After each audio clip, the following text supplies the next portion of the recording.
Sir Walter Elliot of Kellynch Hall in Somersetshire was a man who, for his own amusement, never took up any book but the baronetage.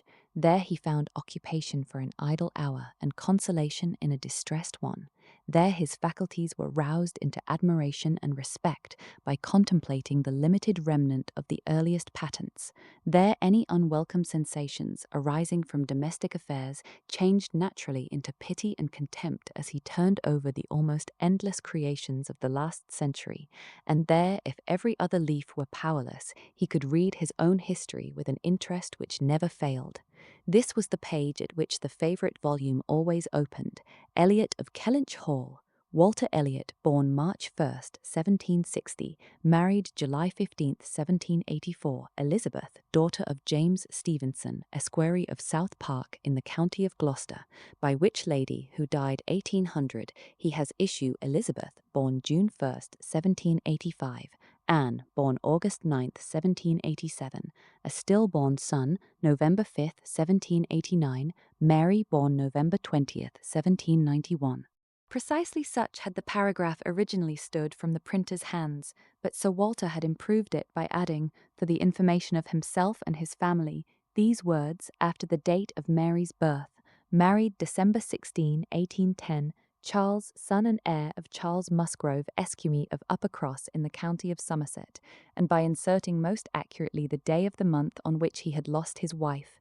Then followed the history and rise of the ancient and respectable family, in the usual terms, how it had been first settled in Cheshire, how mentioned in Dugdale, serving the office of High Sheriff, representing a borough in 3 successive parliaments, exertions of loyalty and dignity of baronet in the first year of Charles II, with all the Marys and Elizabeths they had married, forming altogether 2 handsome 12mo pages, and concluding with the arms and motto, principal seat Kellynch Hall in the county of Somerset, and Sir Walter's handwriting again in this finale, heir presumptive William Walter Elliot, Esquire, great-grandson of the second Sir Walter.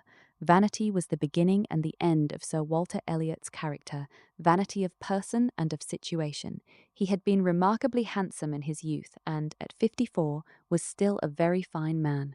Few women could think more of their personal appearance than he did, nor could the valet of any new-made lord be more delighted with the place he held in society.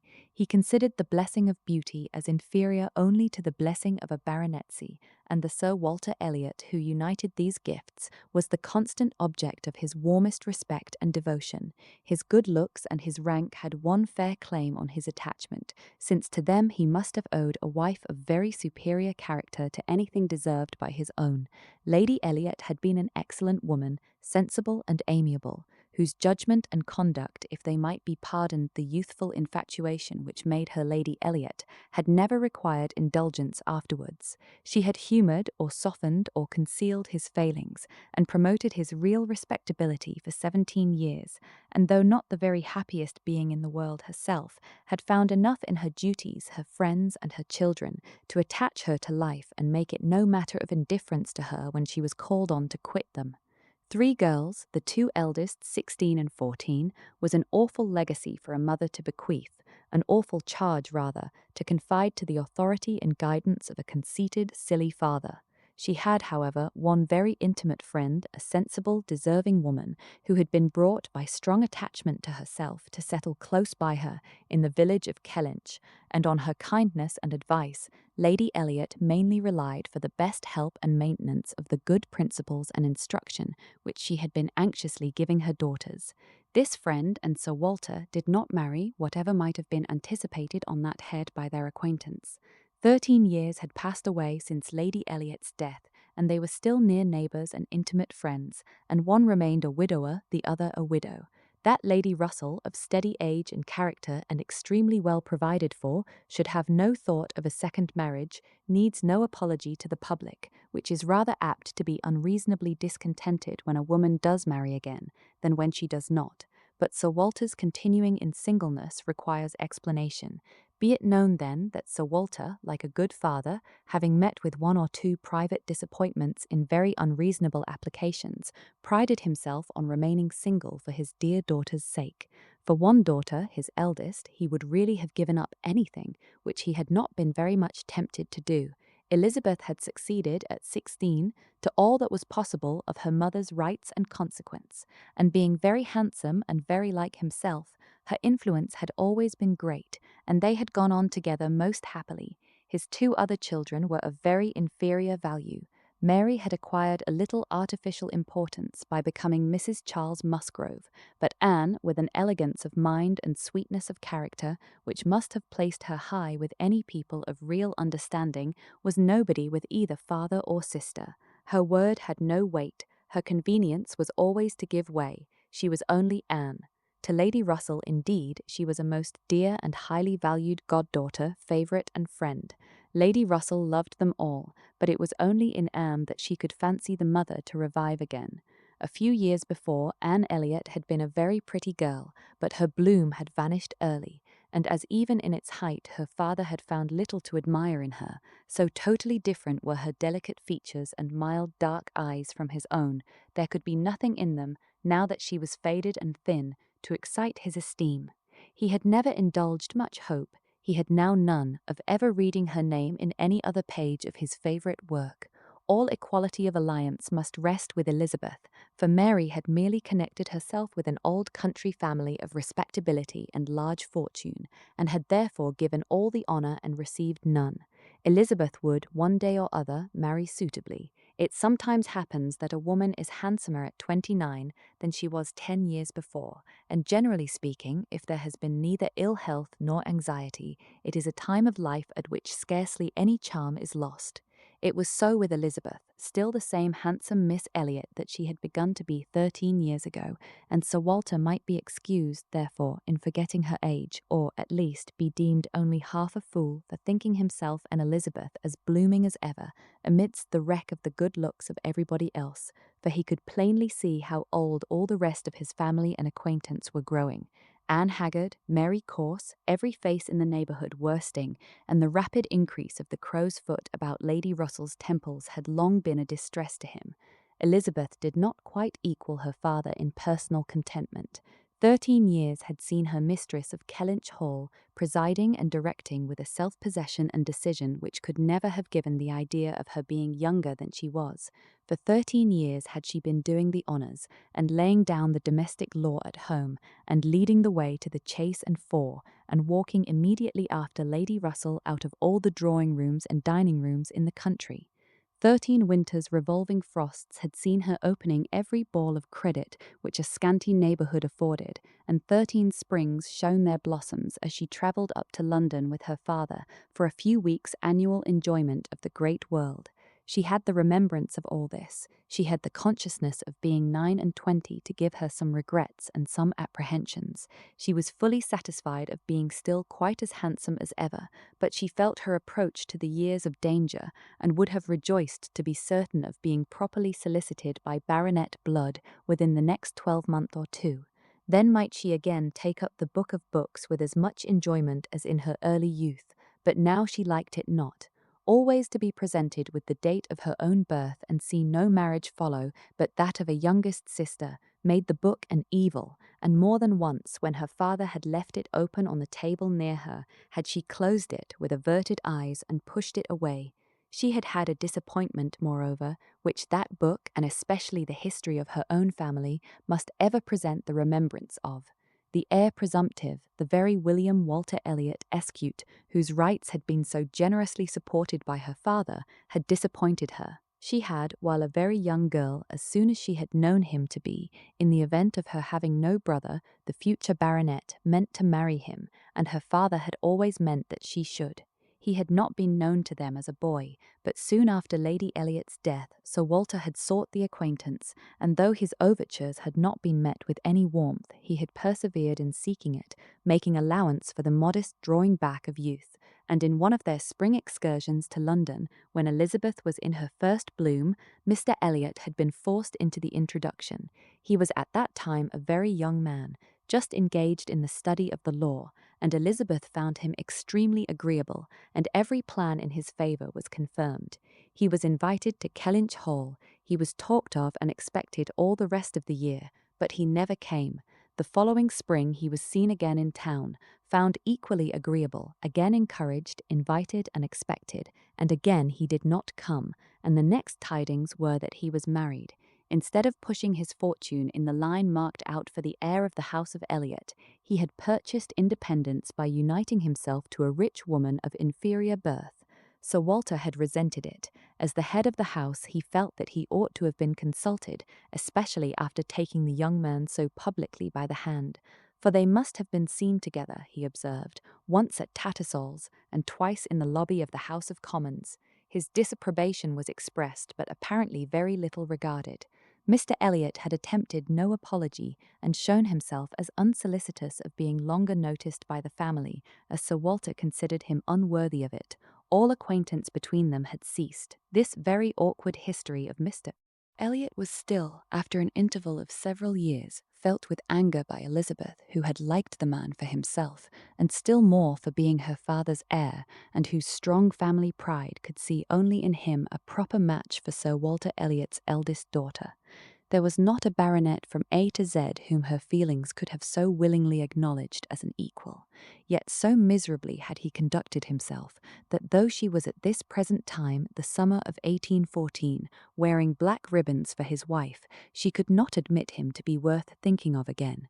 The disgrace of his first marriage might perhaps, as there was no reason to suppose it perpetuated by offspring, have been got over, had he not done worse. But he had, as by the customary intervention of kind friends, they had been informed, spoken most disrespectfully of them all, most slightingly and contemptuously of the very blood he belonged to, and the honours which were hereafter to be his own. This could not be pardoned.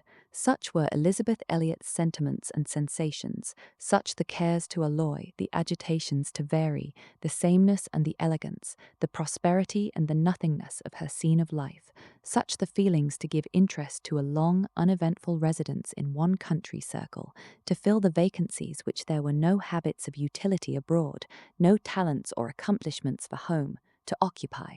But now another occupation and solicitude of mind was beginning to be added to these. Her father was growing distressed for money. She knew that when he now took up the baronet estate, it was to drive the heavy bills of his tradespeople and the unwelcome hints of Mr. Shepherd, his agent, from his thoughts. The Kellynch property was good, but not equal to Sir Walter's apprehension of the state required in its possessor. While Lady Elliot lived, there had been method, moderation, and economy, which had just kept him within his income, but with her had died all such right-mindedness, and from that period he had been constantly exceeding it. It had not been possible for him to spend less. He had done nothing but what Sir Walter Elliot was imperiously called on to do, but blameless as he was not only growing dreadfully in debt, but was hearing of it so often that it became vain to attempt concealing it longer, even partially, from his daughter. He had given her some hints of it the last spring in town. He had gone so far even as to say, "Can we retrench? Does it occur to you that there is any one article in which we can retrench?" And Elizabeth, to do her justice, had, in the first ardour of female alarm, set seriously to think what could be done, and had finally proposed these two branches of economy: to cut off some unnecessary charities, and to refrain from new furnishing the drawing-room, to which expedients she afterwards added the happy thought of their taking no present down to Anne, as had been the usual yearly custom. But these measures, however good in themselves, were insufficient for the real extent of the evil, the whole of which Sir Walter found himself obliged to confess to her soon afterwards. Elizabeth had nothing to propose of deeper efficacy. She felt herself ill-used and unfortunate, as did her father, and they were neither of them able to devise any means of lessening their expenses without compromising their dignity, or relinquishing their comforts in a way not to be borne. There was only a small part of his estate that Sir Walter could dispose of, but had every acre been alienable, it would have made no difference. He had condescended to mortgage as far as he had the power, but he would never condescend to sell. No, he would never disgrace his name so far.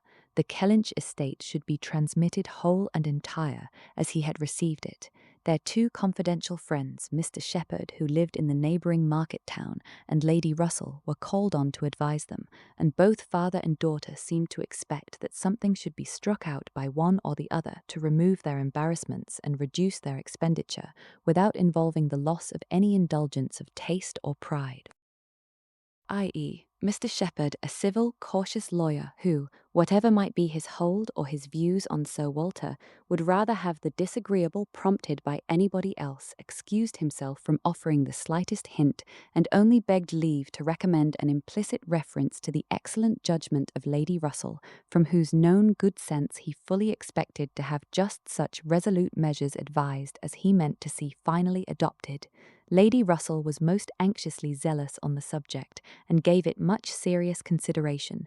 She was a woman rather of sound than of quick abilities, whose difficulties in coming to any decision in this instance were great, from the opposition of two leading principles. She was of strict integrity herself, with a delicate sense of honour, but she was as desirous of saving Sir Walter's feelings, as solicitous for the credit of the family, as aristocratic in her ideas of what was due to them, as anybody of sense and honesty could well be. She was a benevolent, charitable, good woman, and capable of strong attachments, most correct in her conduct, strict in her notions of decorum, and with manners that were held a standard of good breeding. She had a cultivated mind and was, generally speaking, rational and consistent, but she had prejudices on the side of ancestry. She had a value for rank and consequence which blinded her a little to the faults of those who possessed them. Herself the widow of only a knight, she gave the dignity of a baronet all its due, and Sir Walter, independent of his claims as an old acquaintance, an attentive neighbour, an obliging landlord, the husband of her very dear friend, the father of Anne and her sisters, was, as being Sir Walter, in her apprehension, entitled to a great deal of compassion and consideration under his present difficulties. They must retrench, that did not admit of a doubt, but she was very anxious to have it done with the least possible pain to him and Elizabeth. She drew up plans of economy, she made exact calculations, and she did what nobody else thought of doing. She consulted Anne, who never seemed considered by the others as having any interest in the question. She consulted, and in a degree was influenced by her in marking out the scheme of retrenchment which was at last submitted to Sir Walter. Every emendation of Anne's had been on the side of honesty against importance. She wanted more vigorous measures, a more complete reformation, a quicker release from debt, a much higher tone of indifference for everything but justice and equity.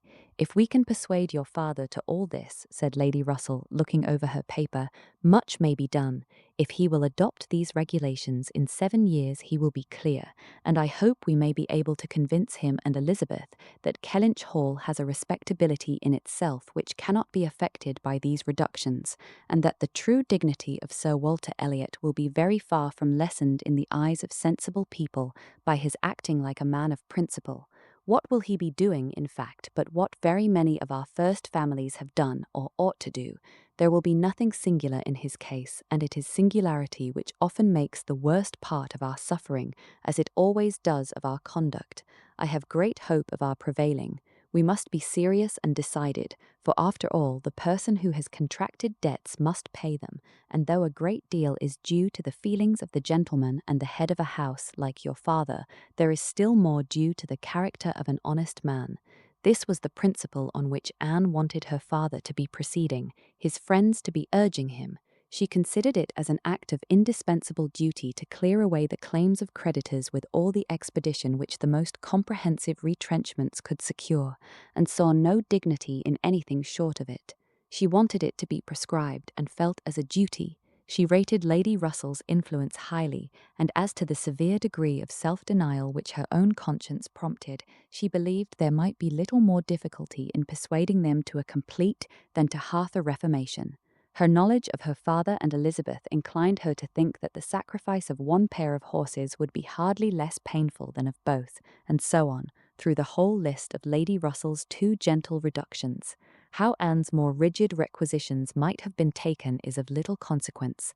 Lady Russell's had no success at all, could not be put up with, were not to be borne. What, every comfort of life knocked off? Journeys, London, servants, horses, table, contractions and restrictions everywhere. To live no longer with the decencies even of a private gentleman. No, he would sooner quit Kellynch Hall at once than remain in it on such disgraceful terms. Quit Kellynch Hall. The hint was immediately taken up by Mr. Shepherd, whose interest was involved in the reality of Sir Walter's retrenching, and who was perfectly persuaded that nothing would be done without a change of abode. Since the idea had been started in the very quarter which ought to dictate, he had no scruple, he said, in confessing his judgment to be entirely on that side. It did not appear to him that Sir Walter could materially alter his style of living in a house which had such a character of hospitality and ancient dignity to support.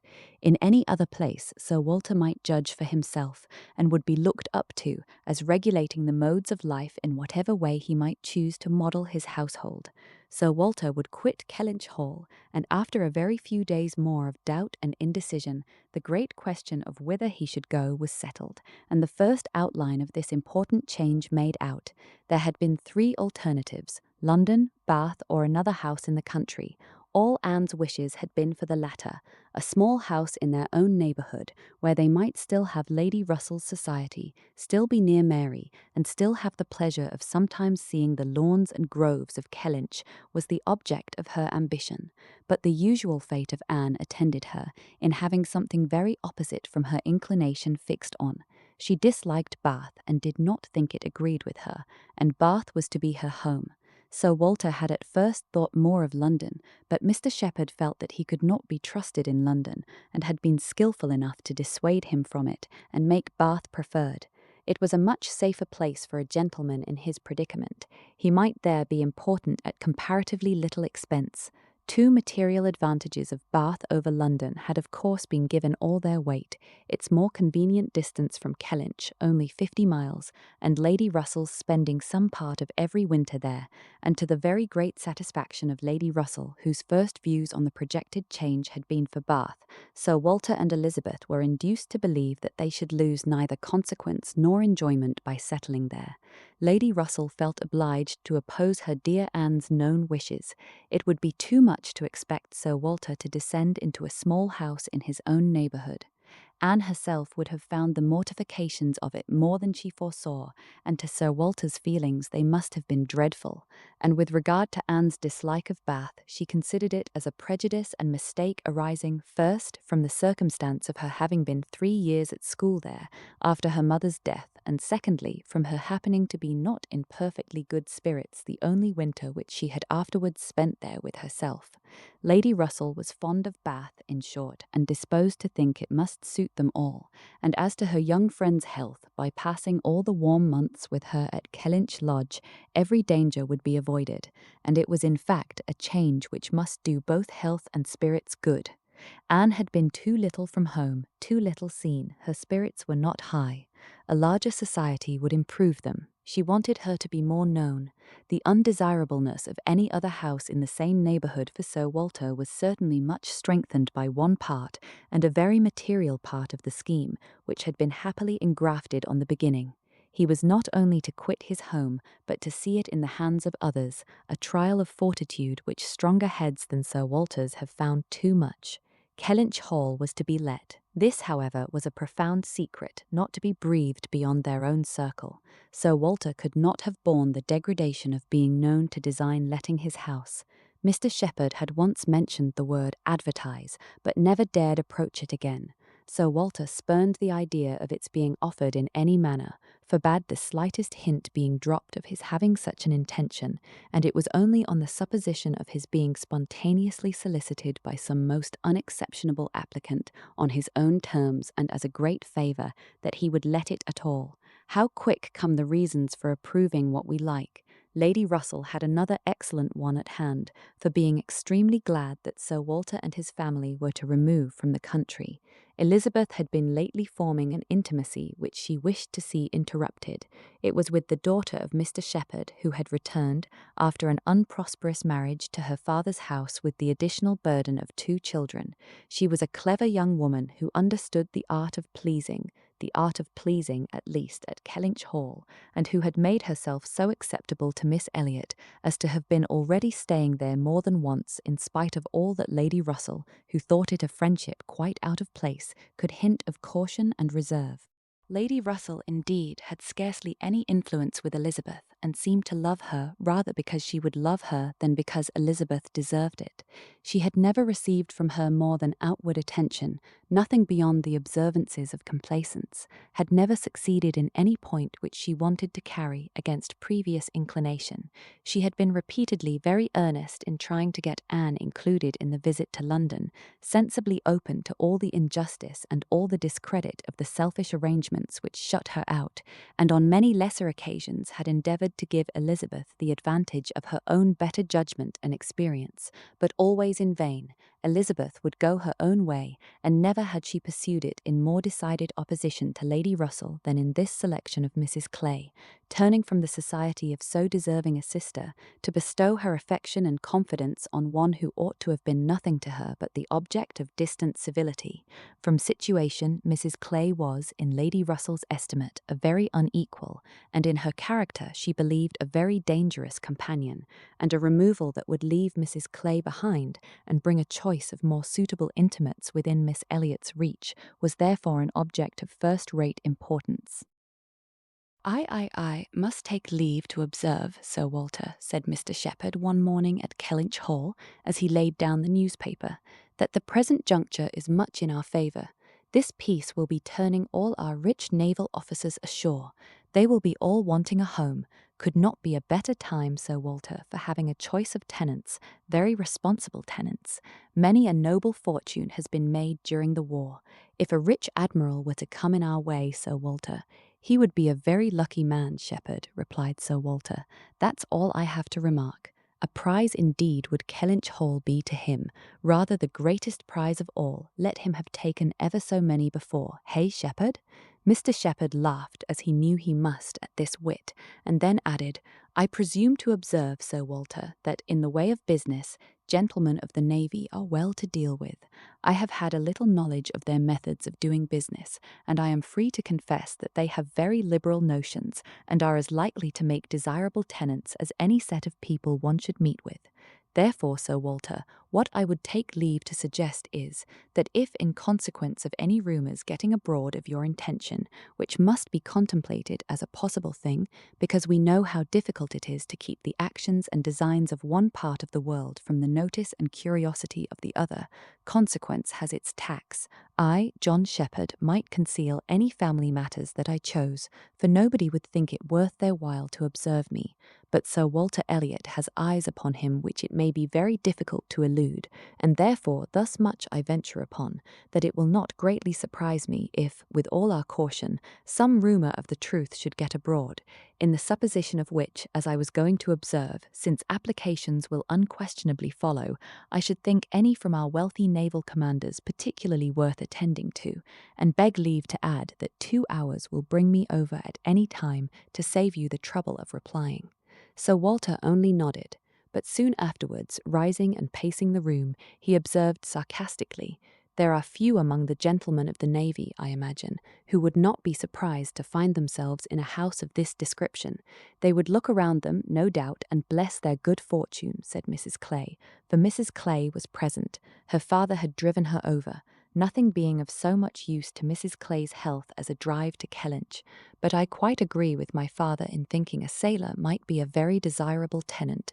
I have known a good deal of the profession, and besides their liberality, they are so neat and careful in all their ways.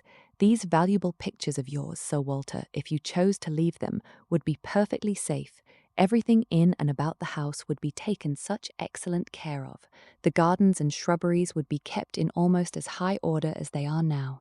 You need not be afraid, Miss Elliot, of your own sweet flower gardens being neglected. As to all that, rejoined Sir Walter coolly, supposing I were induced to let my house, I have by no means made up my mind as to the privileges to be annexed to it. I am not particularly disposed to favour a tenant. The park would be open to him, of course, and few navy officers, or men of any other description, can have had such a range, but what restrictions I might impose on the use of the pleasure grounds is another thing. I am not fond of the idea of my shrubberies being always approachable, and I should recommend Miss Elliot to be on her guard with respect to her flower garden. I am very little disposed to grant a tenant of Kellynch Hall any extraordinary favour, I assure you, be he sailor or soldier. After a short pause, Mr. Shepherd presumed to say, In all these cases, there are established usages which make everything plain and easy between landlord and tenant. Your interest, Sir Walter, is in pretty safe hands. Depend upon me for taking care that no tenant has more than his just rights. I venture to hint that Sir Walter Elliot cannot be half so jealous for his own as John Shepherd will be for him. Here Anne spoke. The Navy, I think, who have done so much for us, have at least an equal claim with any other set of men for all the comforts and all the privileges which any home can give. Sailors work hard enough for their comforts, we must all allow. Very true, very true. What Miss Anne says is very true, was Mr. Shepherd's rejoinder, and oh, certainly, was his daughter's. But Sir Walter's remark was soon afterwards. The profession has its utility, but I should be sorry to see any friend of mine belonging to it. Indeed, was the reply, and with a look of surprise. Yes, it is in 2 points offensive to me. I have 2 strong grounds of objection to it. First, as being the means of bringing persons of obscure birth into undue distinction, and raising men to honours which their fathers and grandfathers never dreamt of, and secondly, as it cuts up a man's youth and vigour most horribly. A sailor grows old sooner than any other man.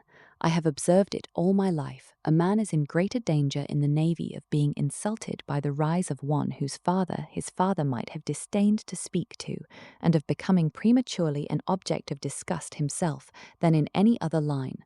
One day last spring in town I was in company with 2 men, striking instances of what I am talking of. Lord St. Ives, whose father we all know to have been a country curate without bread to eat. I was to give place to Lord St. Ives, and a certain Admiral Baldwin, the most deplorable-looking personage you can imagine, his face the colour of mahogany, rough and rugged to the last degree, all lines and wrinkles, 9 grey hairs of a side, and nothing but a dab of powder at top.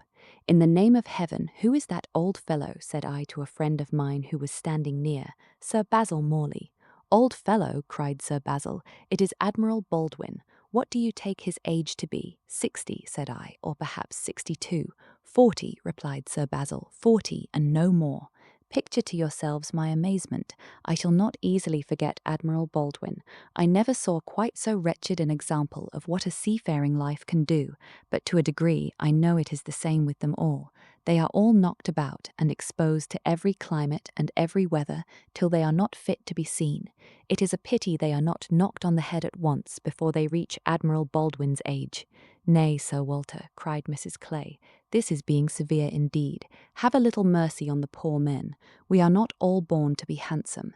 The sea is no beautifier, certainly. Sailors do grow old betimes. I have often observed it. They soon lose the look of youth. But then, is not it the same with many other professions, perhaps most other?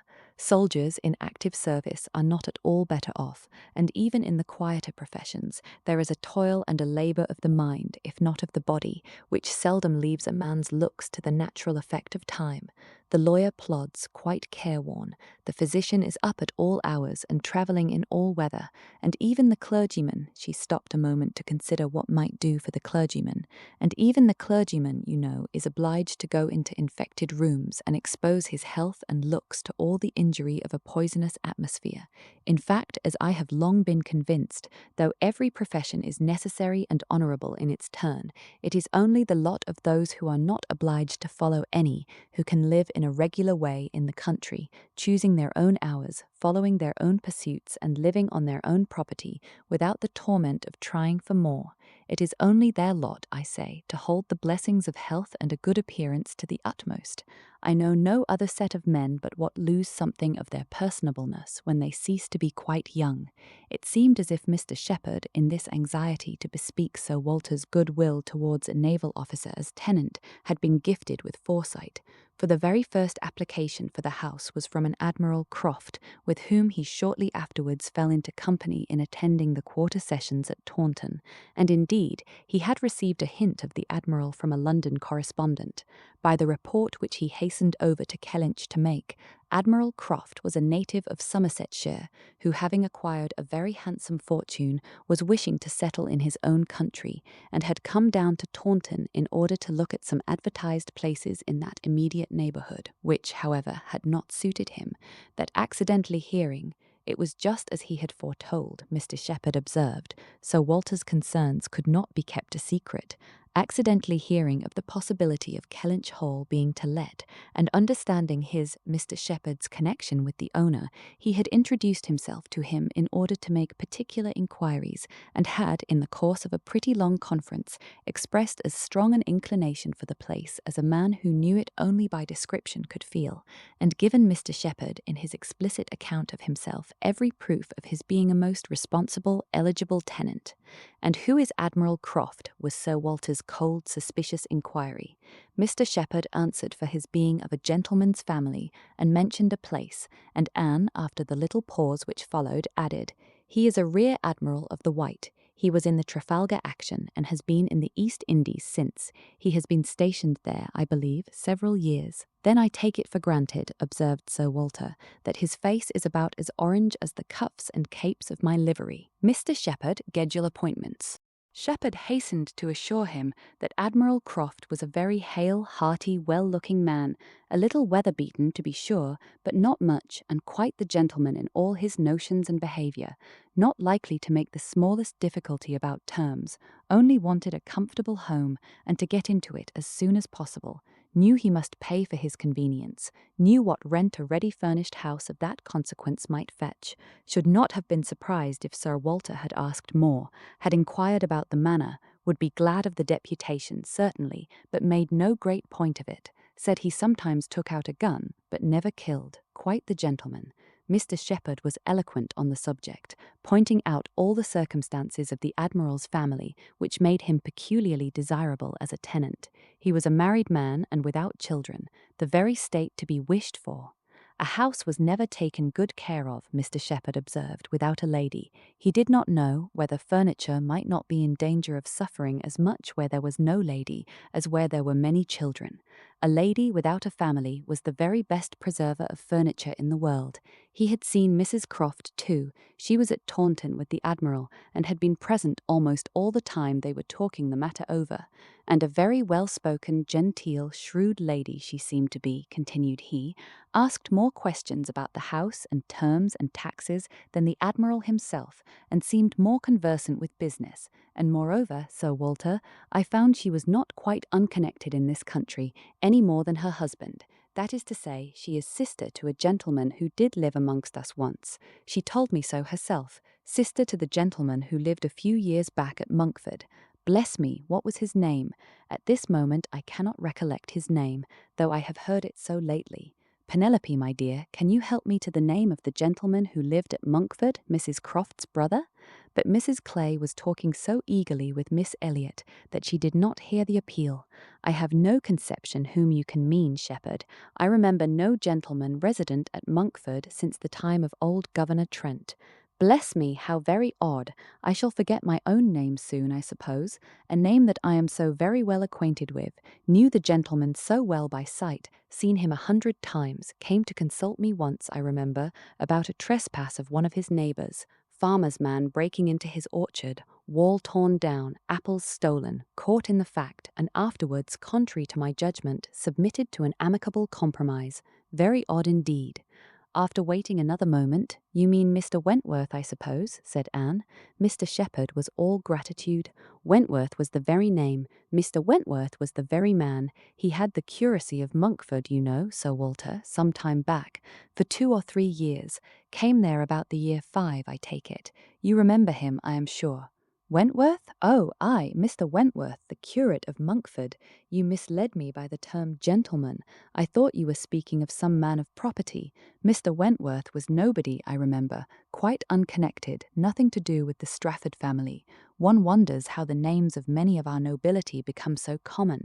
As Mr. Shepherd perceived that this connection of the Crofts did them no service with Sir Walter, he mentioned it no more, returning with all his zeal to dwell on the circumstances more indisputably in their favour, their age and number and fortune, the high idea they had formed of Kellynch Hall, an extreme solicitude for the advantage of renting it, making it appear as if they ranked nothing beyond the happiness of being the tenants of Sir Walter Elliot.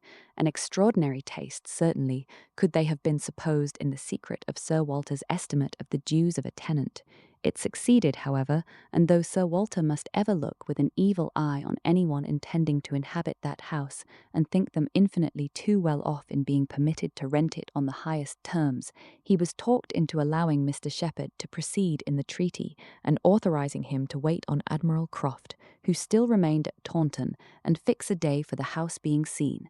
Sir Walter was not very wise, but still he had experience enough of the world to feel that a more unobjectionable tenant in all essentials than Admiral Croft bid fair to be could hardly offer.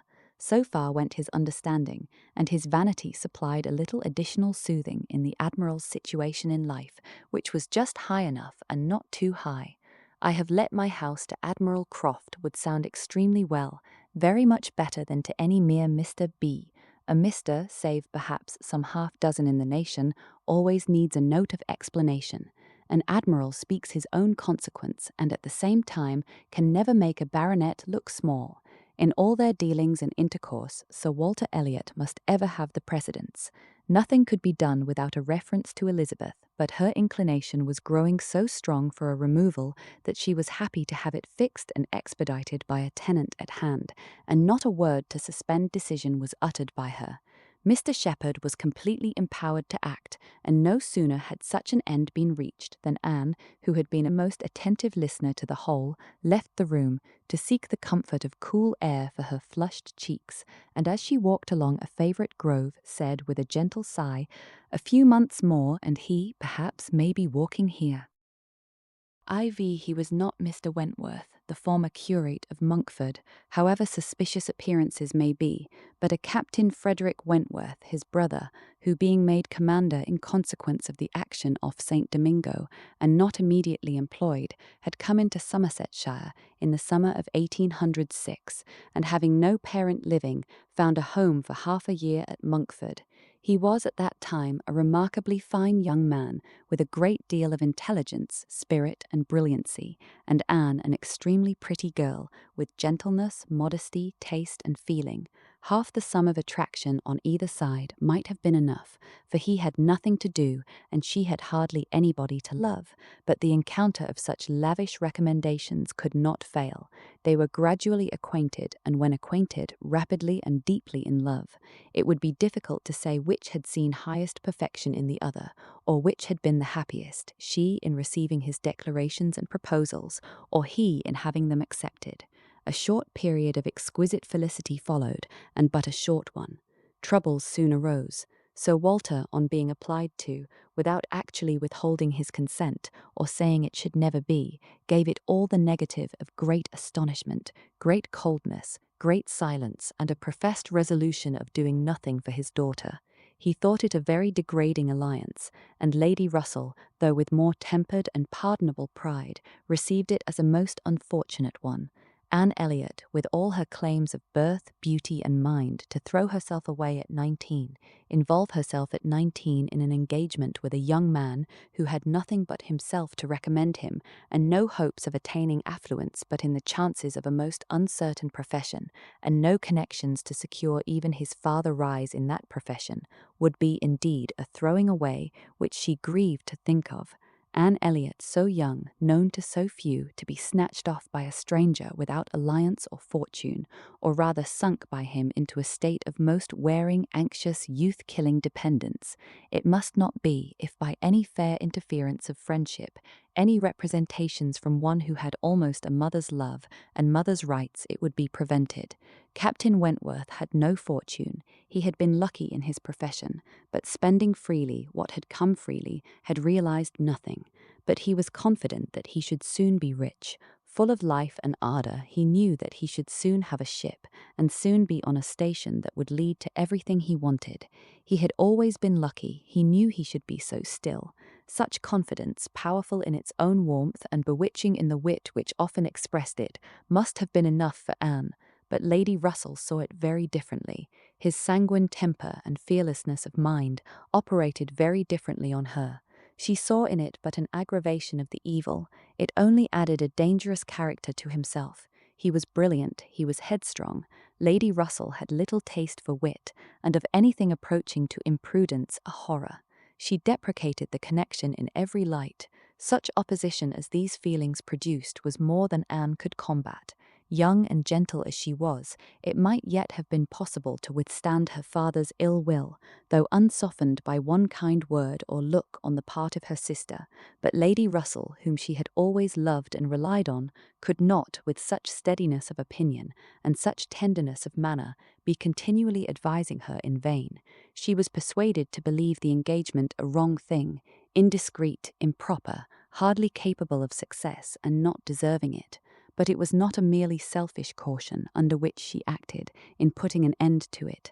Had she not imagined herself consulting his good even more than her own, she could hardly have given him up. The belief of being prudent and self-denying, principally for his advantage, was her chief consolation under the misery of a parting, a final parting, and every consolation was required, for she had to encounter all the additional pain of opinions on his side, totally unconvinced and unbending, and of his feeling himself ill-used by so forced a relinquishment. He had left the country in consequence. A few months had seen the beginning and the end of their acquaintance, but not with a few months ended Anne's share of suffering from it. Her attachment and regrets had for a long time clouded every enjoyment of youth, and an early loss of bloom and spirits had been their lasting effect. More than 7 years were gone since this little history of sorrowful interest had reached its close, and time had softened down much, perhaps nearly all of peculiar attachment to him, but she had been too dependent on time alone. No aid had been given in change of place, except in one visit to Bath soon after the rupture, or in any novelty or enlargement of society. No one had ever come within the Kellynch circle who could bear a comparison with Frederick Wentworth, as he stood in her memory. No second attachment, the only thoroughly natural, happy, and sufficient cure, at her time of life, had been possible to the nice tone of her mind, the fastidiousness of her taste, in the small limits of the society around them. She had been solicited, when about 22, to change her name, by the young man who not long afterwards found a more willing mind in her younger sister, and Lady Russell had lamented her refusal, for Charles Musgrove was the eldest son of a man whose landed property and general importance were second in that country only to Sir Walter's, and of good character and appearance, and however Lady Russell might have asked yet for something more, while Anne was 19, she would have rejoiced to see her at 22 so respectably removed from the partialities and injustice of her father's house, and settled so permanently near herself. But in this case, Anne had left nothing for advice to do, and though Lady Russell, as satisfied as ever with her own discretion, never wished the past undone, she began now to have the anxiety which borders on hopelessness for Anne's being tempted, by some man of talents and independence, to enter a state for which she held her to be peculiarly fitted by her warm affections and domestic habits. They knew not each other's opinion, either its constancy or its change, on the one leading point of Anne's conduct, for the subject was never alluded to, but Anne, at 27, thought very differently from what she had been made to think at 19. She did not blame Lady Russell, she did not blame herself for having been guided by her, but she felt that were any young person in similar circumstances to apply to her for counsel, they would never receive any of such certain immediate wretchedness, such uncertain future good. She was persuaded that under every disadvantage of disapprobation at home, and every anxiety attending his profession, all their probable fears, delays, and disappointments, she should yet have been a happier woman in maintaining the engagement than she had been in the sacrifice of it, and this she fully believed had even more than a usual share of all such solicitudes and suspense been theirs, without reference to the actual results of their case, which, as it happened, would have bestowed earlier prosperity than could be reasonably calculated on. All his sanguine expectations, all his confidence had been justified. His genius and ardour had seemed to foresee and to command his prosperous path.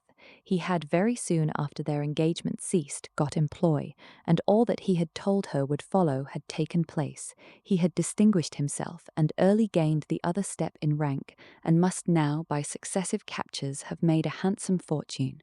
She had only navy lists and newspapers for her authority, but she could not doubt his being rich, and in favour of his constancy she had no reason to believe him married. How eloquent could Anne Elliot have been? How eloquent, at least, were her wishes on the side of early warm attachment and a cheerful confidence in futurity against that over-anxious caution which seems to insult exertion and distrust providence.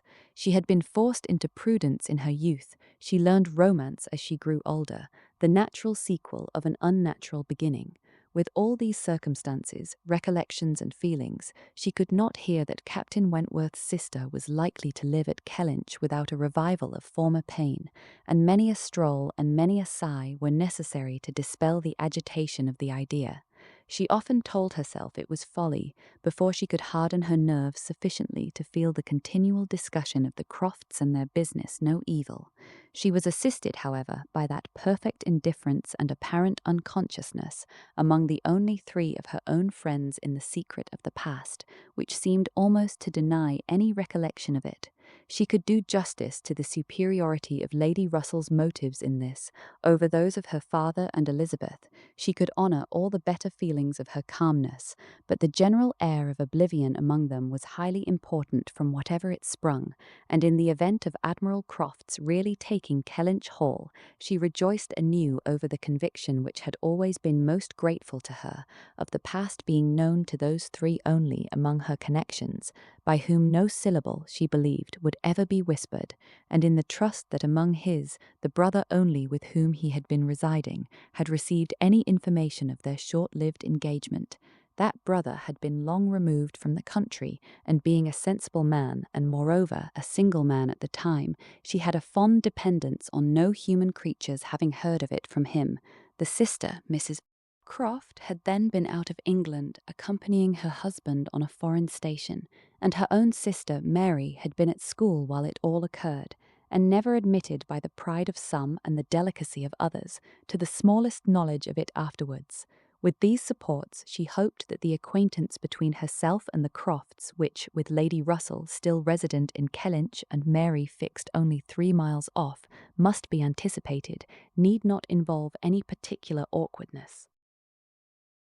On the morning appointed for Admiral and Mrs. Crofts seeing Kellynch Hall, Anne found it most natural to take her almost daily walk to Lady Russell's, and keep out of the way till all was over, when she found it most natural to be sorry that she had missed the opportunity of seeing them.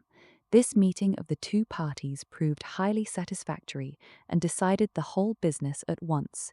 Each lady was previously well disposed for an agreement, and saw nothing, therefore, but good manners in the other, and with regard to the gentleman, there was such an hearty good humour, such an open, trusting liberality on the Admiral's side, as could not but influence Sir Walter, who had besides been flattered into his very best and most polished behaviour by Mr. Shepherd's assurances of his being known, by report, to the Admiral as a model of good breeding.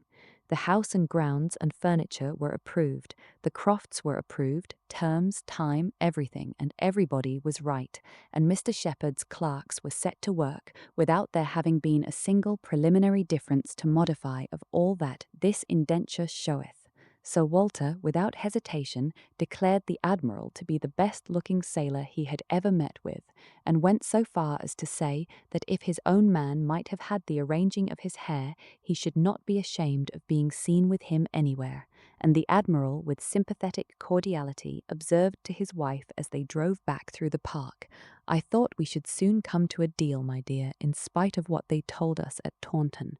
The baronet will never set the Thames on fire, but there seems no harm in him." Reciprocal compliments, which would have been esteemed about equal. The Crofts were to have possession at Michaelmas, and as Sir Walter proposed removing to Bath in the course of the preceding month, there was no time to be lost in making every dependent arrangement.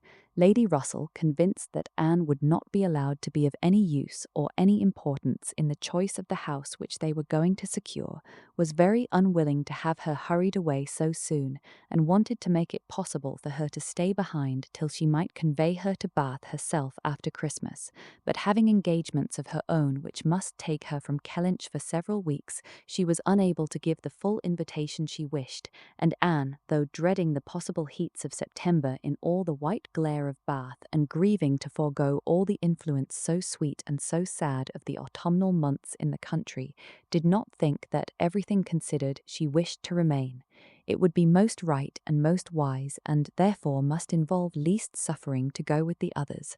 Something occurred, however, to give her a different duty.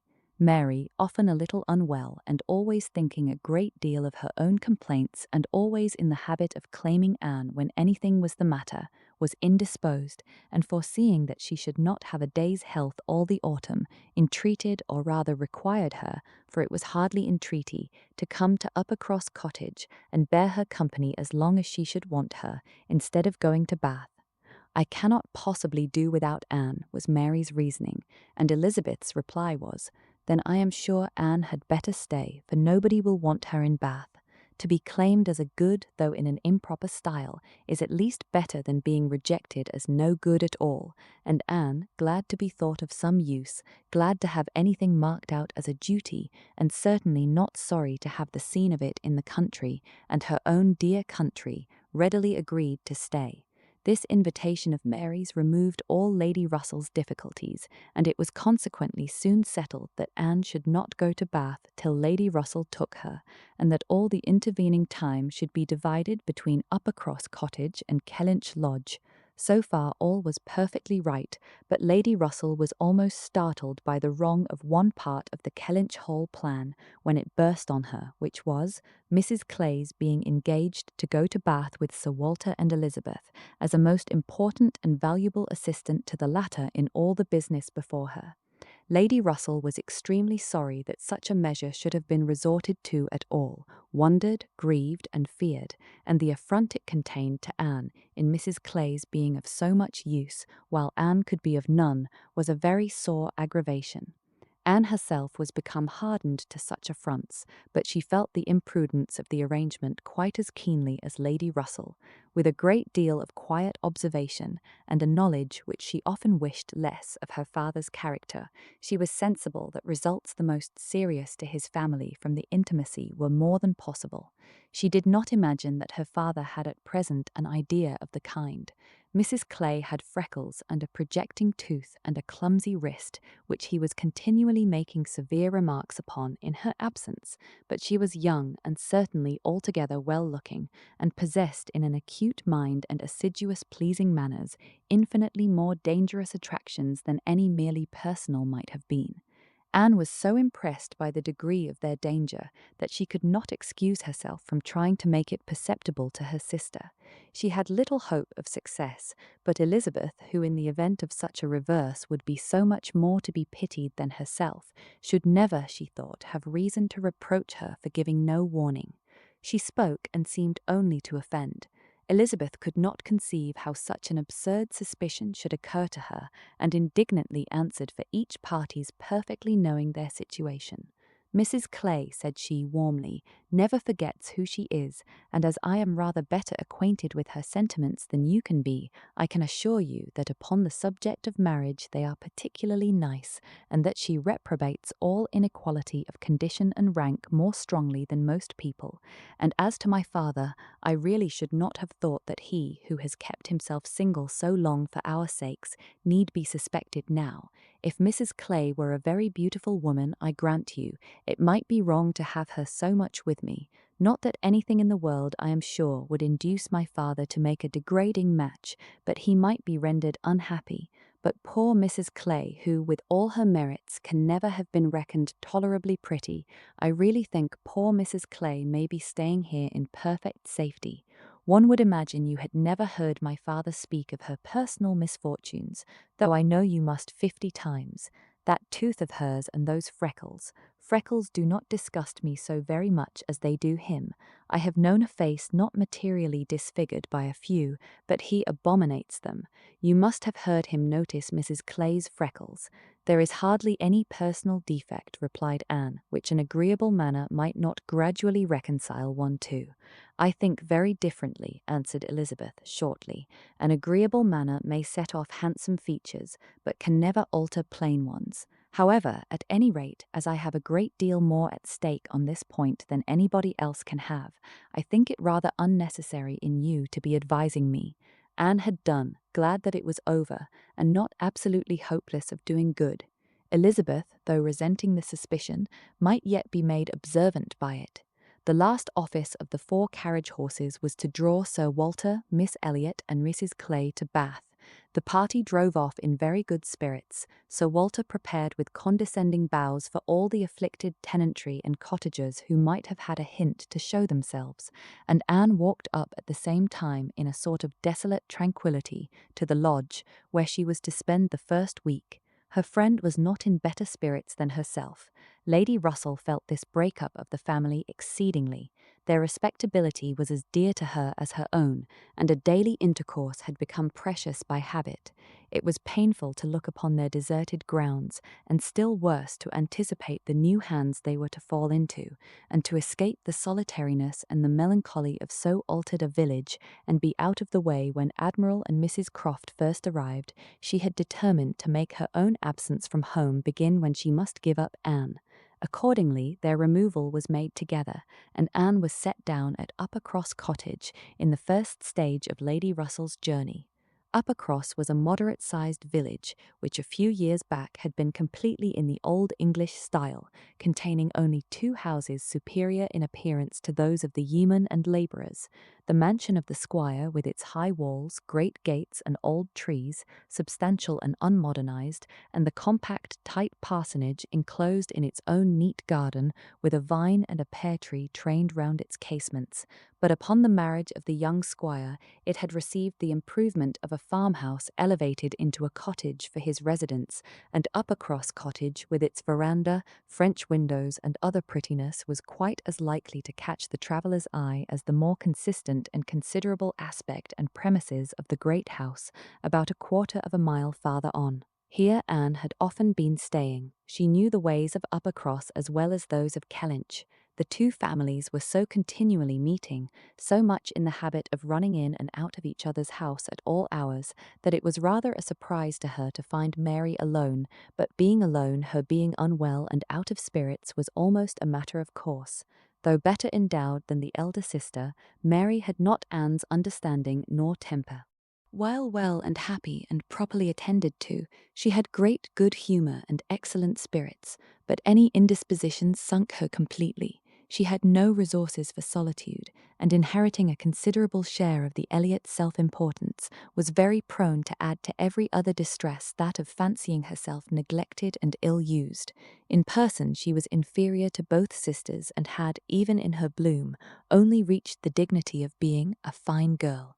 She was now lying on the faded sofa of the pretty little drawing-room, the once elegant furniture of which had been gradually growing shabby under the influence of 4 summers and 2 children, and on Anne's appearing, greeted her with, "So, you are come at last. I began to think I should never see you. I am so ill I can hardly speak. I have not seen a creature the whole morning." "I am sorry to find you unwell," replied Anne. "You sent me such a good account of yourself on Thursday." "Yes, I made the best of it. I always do, but I was very far from well at the time, and I do not think I ever was so ill in my life as I have been all this morning. Very unfit to be left alone, I am sure. Suppose I were to be seized of a sudden in some dreadful way, and not able to ring the bell. So, Lady Russell would not get out. I do not think she has been in this house 3 times this summer." Anne said what was proper, and inquired after her husband. "Oh, Charles is out shooting. I have not seen him since 7 o'clock. He would go, though I told him how ill I was. He said he should not stay out long, but he has never come back, and now it is almost 1. I assure you I have not seen a soul this whole long morning. You have had your little boys with you." "Yes, as long as I could bear their noise, but they are so unmanageable that they do me more harm than good. Little Charles does not mind a word I say, and Walter is growing quite as bad." "Well, you will soon be better now," replied Anne cheerfully. "You know I always cure you when I come. How are your neighbours at the great house? I can give you no account of them. I have not seen one of them today, except Mr. Musgrove, who just stopped and spoke through the window, but without getting off his horse, and though I told him how ill I was, not one of them have been near me. It did not happen to suit the Miss Musgroves, I suppose, and they never put themselves out of their way. You will see them yet, perhaps, before the morning is gone. It is early. I never want them, I assure you. They talk and laugh a great deal too much for me. Oh, Anne, I am so very unwell. It was quite unkind of you not to come on Thursday. My dear Mary, recollect what a comfortable account you sent me of yourself.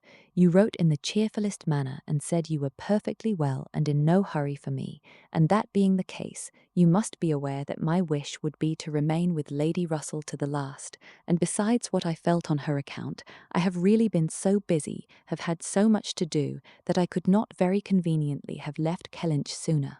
Dear me, what can you possibly have to do? A great many things, I assure you, more than I can recollect in a moment, but I can tell you some. I have been making a duplicate of the catalogue of my father's books and pictures. I have been several times in the garden with Mackenzie, trying to understand and make him understand which of Elizabeth's plants are for Lady Russell. I have had all my own little concerns to arrange, books and music to divide, and all my trunks to repack, from not having understood in time what was intended as to the wagons. And one thing I have had to do, Mary, of a more trying nature, going to almost every house in the parish as a sort of take leave. I was told that they wished it, but all these things took up a great deal of time. Oh, well, and after a moment's pause, but you have never asked me one word about our dinner at the Pools yesterday. Did you go then? I have made no inquiries because I concluded you must have been obliged to give up the party. Oh, yes, I went. I was very well yesterday. Nothing at all the matter with me till this morning. It would have been strange if I had not gone. I am very glad you were well enough, and I hope you had a pleasant party. Nothing remarkable. One always knows beforehand what the dinner will be and who will be there, and it is so very uncomfortable not having a carriage of one's own. Mr. and Mrs. Musgrove took me, and we were so crowded. They are both so very large and take up so much room, and Mr. Musgrove always sits forward, so there was I, crowded into the back seat with Henrietta and Louisa, and I think it very likely that my illness today may be owing to it. A little further perseverance in patience and forced cheerfulness on Anne's side produced nearly a cure on Mary's. She could soon sit upright on the sofa, and began to hope she might be able to leave it by dinner time. Then, forgetting to think of it, she was at the other end of the room, beautifying a nosegay. Then she ate her cold meat, and then she was well enough to propose a little walk. "Where shall we go?" said she, when they were ready. "I suppose you will not like to call at the great house before they have been to see you." "I have not the smallest objection on that account," replied Anne. "I should never think of standing on such ceremony with people I know so well as Mrs. and the Miss Musgroves. Oh, but they ought to call upon you as soon as possible. They ought to feel what is due to you as my sister. However, we may as well go and sit with them a little while, and when we have got that over, we can enjoy our walk." Anne had always thought such a style of intercourse highly imprudent, but she had ceased to endeavour to check it, from believing that, though there were on each side continual subjects of offence, neither family could now do without it. To the great house accordingly they went, to sit the full half-hour in the old-fashioned square parlour, with a small carpet and shining floor, to which the present daughters of the house were gradually giving the proper air of confusion by a grand piano-forte and a harp, flower-stands and little tables placed in every direction. Oh, could the originals of the portraits against the wainscot, could the gentlemen in brown velvet and the ladies in blue satin have seen what was going on, have been conscious of such an overthrow of all order and neatness. The portraits themselves seemed to be staring in astonishment.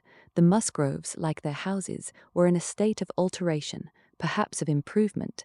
The father and mother were in the old English style, and the young people in the new. Mr. and Mrs. Musgrove were a very good sort of people, friendly and hospitable, not much educated and not at all elegant. Their children had more modern minds and manners. There was a numerous family, but the only two grown-up, excepting Charles, were Henrietta and Louisa, young ladies of 19 and 20, who had brought from a school at Exeter all the usual stock of accomplishments, and were now like thousands of other young ladies, living to be fashionable, happy, and merry. Their dress had every advantage, their faces were rather pretty, their spirits extremely good, their manner unembarrassed and pleasant. They were of consequence at home, and favourites abroad. Anne always contemplated them as some of the happiest creatures of her acquaintance, but still, saved as we all are, by some comfortable feeling of superiority from wishing for the possibility of exchange, she would not have given up her own more elegant and cultivated mind for all their enjoyments, and envied them nothing but that seemingly perfect good understanding and agreement together, that good-humoured mutual affection of which she had known so little herself with either of her sisters. They were received with great cordiality. Nothing seemed amiss on the side of the great house family, which was generally, as Anne very well knew, the least to blame. The hearth hour was chatted away pleasantly enough, and she was not at all surprised at the end of it to have their walking party joined by both the Miss Musgroves at Mary's particular invitation. VI Anne had not wanted this visit to Uppercross to learn that a removal from one set of people to another, though at a distance of only 3 miles, will often include a total change of conversation, opinion, and idea. She had never been staying there before without being struck by it, or without wishing that other Elliots could have her advantage in seeing how unknown or unconsidered there were the affairs which at Kellynch Hall were treated as of such general publicity and pervading interest. Yet, with all this experience, she believed she must now submit to feel that another lesson in the art of knowing our own nothingness beyond our own circle was become necessary for her, for certainly, coming as she did, with a heart full of the subject which had been completely occupying both houses in Kellynch for many weeks, she had expected rather more curiosity and sympathy than she found in the separate but very similar remark of Mr. and Mrs. Musgrove. "So, Miss Anne, Sir Walter and your sister are gone, and what part of Bath do you think they will settle in?" And this without much waiting for an answer. Or in the young lady's edition of, "I hope we shall be in Bath in the winter, but remember, Papa, if we do go, we must be in a good situation, none of your Queen Squares for us." Or in the anxious supplement from Mary of, "Upon my word, I shall be pretty well off when you are all gone away to be happy at Bath." She could only resolve to avoid such self-delusion in future, and think with heightened gratitude of the extraordinary blessing of having one such truly sympathizing friend as Lady Russell. The Mr. Musgroves had their own game to guard and to destroy, their own horses, dogs, and newspapers to engage them, and the females were fully occupied in all the other common subjects of housekeeping, neighbours, dress, dancing, and music. She acknowledged it to be very fitting that every little social commonwealth should dictate its own matters of discourse, and hoped ere long to become a not unworthy member of the one she was now transplanted into. With the prospect of spending at least 2 months at Uppercross, it was highly incumbent on her to clothe her imagination, her memory, and all her ideas in as much of Uppercross as possible. She had no dread of these 2 months. Mary was not so repulsive and unsisterly as Elizabeth, nor so inaccessible to all influence of hers. Neither was there anything among the other component parts of the cottage inimical to comfort.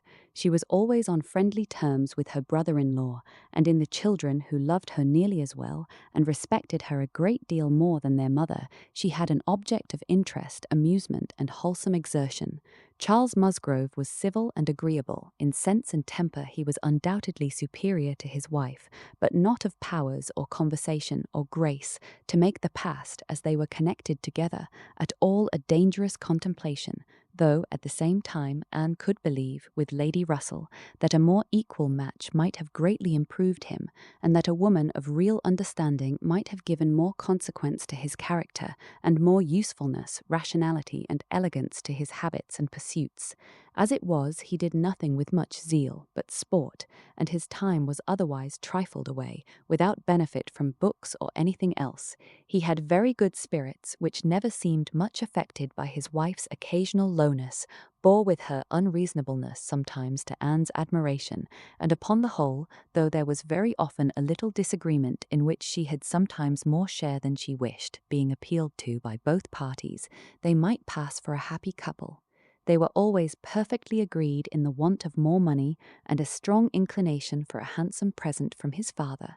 But here, as on most topics, he had the superiority, for while Mary thought it a great shame that such a present was not made, he always contended for his father's having many other uses for his money, and a right to spend it as he liked. As to the management of their children, his theory was much better than his wife's, and his practice not so bad. I could manage them very well if it were not for Mary's interference, was what Anne often heard him say, and had a good deal of faith in. But when listening in turn to Mary's reproach of Charles spoils the children so that I cannot get them into any order, she never had the smallest temptation to say, "Very true." One of the least agreeable circumstances of her residence there was her being treated with too much confidence by all parties, and being too much in the secret of the complaints of each house. Known to have some influence with her sister, she was continually requested, or at least receiving hints to exert it, beyond what was practicable. "I wish you could persuade Mary not to be always fancying herself ill," was Charles's language, and in an unhappy mood, thus spoke Mary.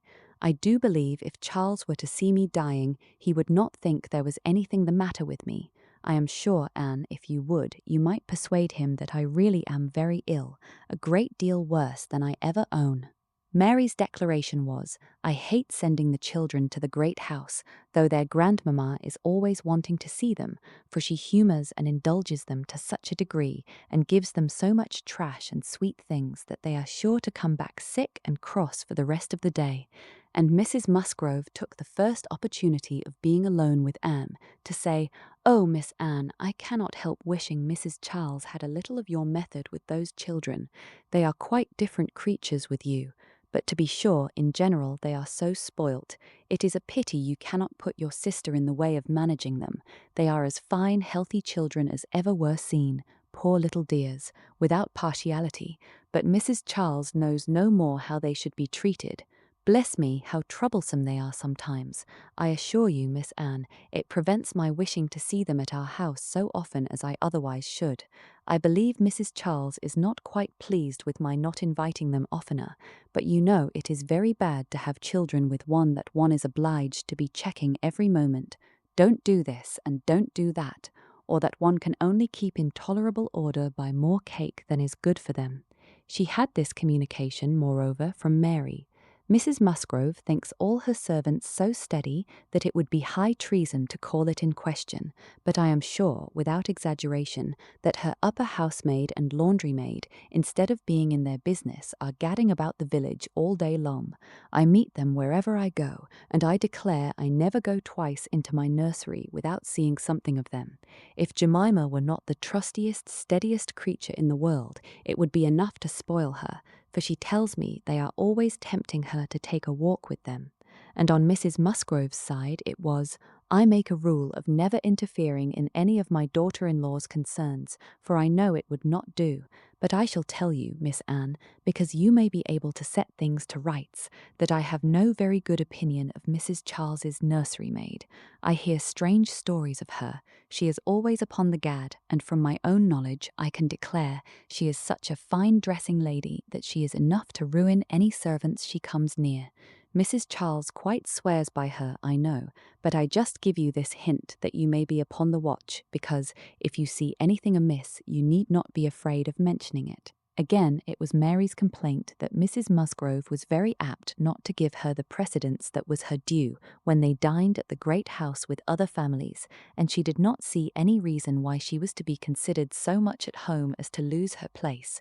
And one day when Anne was walking with only the Miss Musgroves, one of them, after talking of rank, people of rank, and jealousy of rank, said, "I have no scruple of observing to you how nonsensical some persons are about their place, because all the world knows how easy and indifferent you are about it. But I wish anybody could give Mary a hint that it would be a great deal better if she were not so very tenacious, especially if she would not be always putting herself forward to take place of mamma. Nobody doubts her right to have precedence of mamma, but it would be more becoming in her not to be always insisting on it. It is not that mamma cares about it the least in the world, but I know it is taken notice of by many persons." How was Anne to set all these matters to rights? She could do little more than listen patiently, soften every grievance, and excuse each to the other, give them all hints of the forbearance necessary between such near neighbours, and make those hints broadest which were meant for her sister's benefit. In all other respects her visit began and proceeded very well.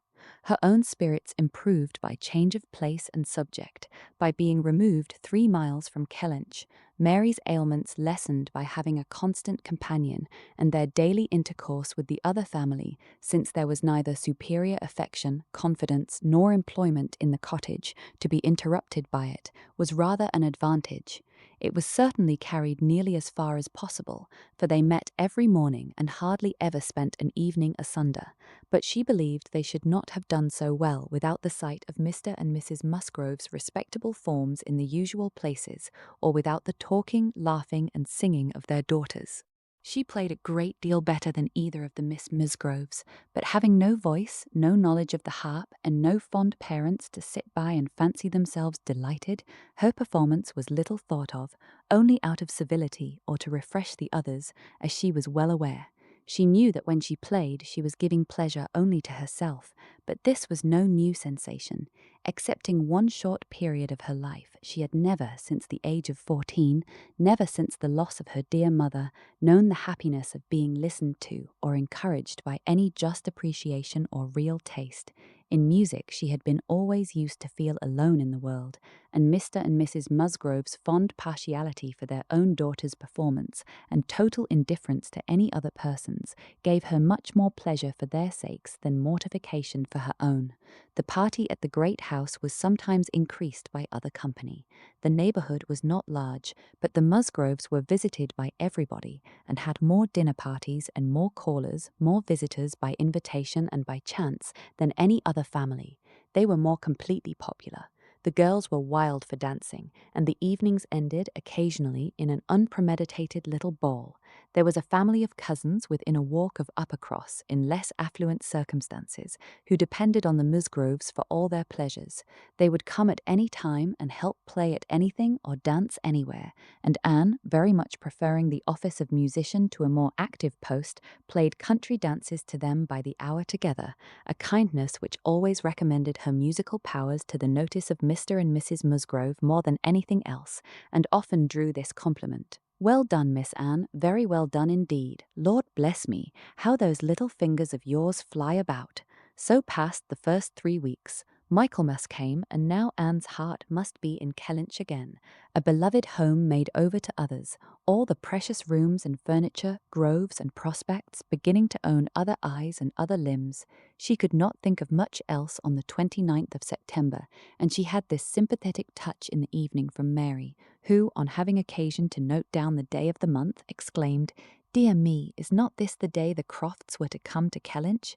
I am glad I did not think of it before. How low it makes me." The Crofts took possession with true naval alertness, and were to be visited. Mary deplored the necessity for herself.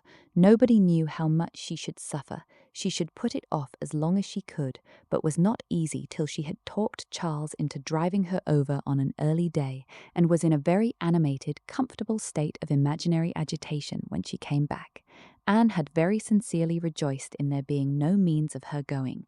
She wished, however, to see the Crofts, and was glad to be within when the visit was returned. They came. The master of the house was not at home, but the 2 sisters were together, and as it chanced that Mrs. Croft fell to the share of Anne, while the Admiral sat by Mary, and made himself very agreeable by his good-humoured notice of her little boys, she was well able to watch for a likeness, and if it failed her in the features, to catch it in the voice or in the turn of sentiment and expression. Mrs. Croft, though neither tall nor fat, had a squareness, uprightness, and vigour of form which gave importance to her person. She had bright, dark eyes, good teeth, and altogether an agreeable face, though her reddened and weather-beaten complexion, the consequence of her having been almost as much at sea as her husband, made her seem to have lived some years longer in the world than her real 38. Her manners were open, easy, and decided, like one who had no distrust of herself and no doubts of what to do, without any approach to coarseness, however, or any want of good humour. Anne gave her credit, indeed, for feelings of great consideration towards herself, in all that related to Kellynch, and it pleased her, especially as she had satisfied herself in the very first half-minute, in the instant even of introduction, that there was not the smallest symptom of any knowledge or suspicion on Mrs. Croft's side to give a bias of any sort. She was quite easy on that head and consequently full of strength and courage, till for a moment electrified by Mrs. Croft's suddenly saying, "It was you and not your sister, I find, that my brother had the pleasure of being acquainted with when he was in this country." Anne hoped she had outlived the age of blushing, but the age of emotion she certainly had not. "Perhaps you may not have heard that he is married," added Mrs. Croft. She could now answer as she ought, and was happy to feel, when Mrs. Croft's next words explained it to be Mr. Wentworth of whom she spoke, that she had said nothing which might not do for either brother. She immediately felt how reasonable it was that Mrs. Croft should be thinking and speaking of Edward and not of Frederick, and with shame at her own forgetfulness applied herself to the knowledge of their former neighbour's present state with proper interest. The rest was all tranquillity, till, just as they were moving, she heard the Admiral say to Mary, "We are expecting a brother of Mrs. Croft's here soon. I dare say you know him by name." He was cut short by the eager attacks of the little boys, clinging to him like an old friend, and declaring he should not go, and being too much engrossed by proposals of carrying them away in his coat pocket, etc., to have another moment for finishing or recollecting what he had begun. Anne was left to persuade herself, as well as she could, that the same brother must still be in question. She could not, however, reach such a degree of certainty as not to be anxious to hear whether anything had been said on the subject at the other house, where the Crofts had previously been calling. The folks of Great House were to spend the evening of this day at the cottage, and it being now too late in the year for such visits to be made on foot, the coach was beginning to be listened for, when the youngest Miss Musgrove walked in. That she was coming to apologize and that they should have to spend the evening by themselves was the first black idea, and Mary was quite ready to be affronted, when Louisa made all right by saying that she only came on foot to leave more room for the harp, which was bringing in the carriage. "And I will tell you our reason," she added, "and all about it. I am come on to give you notice that Papa and Mamma are out of spirits this evening, especially Mamma. She is thinking so much of poor Richard, and we agreed it would be best to have the harp, for it seems to amuse her more than the pianoforte. I will tell you why she is out of spirits. When the Crofts called this morning, they called here afterwards, did not they? They happened to say that her brother, Captain Wentworth, is just returned to England or paid off or something, and is coming to see them almost directly, and most unluckily it came into Mamma's head when they were gone that Wentworth, or something very like it, was the name of poor Richard's captain at one time. I do not know when or where, but a great while before he died, poor fellow. And upon looking over his letters and things, she found it was so, and is perfectly sure that this must be the very man, and her head is quite full of it and of poor Richard. So we must all be as merry as we can, that she may not be dwelling upon such gloomy things." The real circumstances of this pathetic piece of family history were, that the Musgroves had had the ill fortune of a very troublesome, hopeless son, and the good fortune to lose him before he reached his 20th year, that he had been sent to sea because he was stupid and unmanageable on shore, that he had been very little cared for at any time by his family, though quite as much as he deserved, seldom heard of and scarcely at all regretted, when the intelligence of his death abroad had worked its way to Uppercross 2 years before. He had, in fact, though his sisters were now doing all they could for him by calling him poor Richard, been nothing better than a thick-headed, unfeeling, unprofitable Dick Musgrove, who had never done anything to entitle himself to more than the abbreviation of his name, living or dead.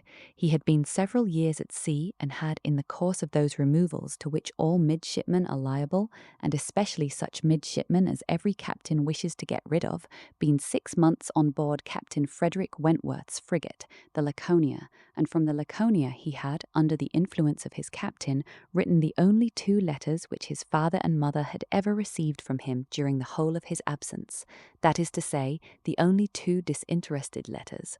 All the rest had been mere applications for money. In each letter he had spoken well of his captain, but yet so little were they in the habit of attending to such matters, so unobservant and incurious were they as to the names of men or ships, that it had made scarcely any impression at the time, and that Mrs. Musgrove should have been suddenly struck this very day with a recollection of the name of Wentworth as connected with her son seemed one of those extraordinary bursts of mind which do sometimes occur. She had gone to her letters and found it all as she supposed, and the reperusal of these letters after so long an interval, her poor son gone forever, and all the strength of his faults forgotten, had affected her spirits exceedingly, and thrown her into greater grief for him than she had known on first hearing of his death. Mr.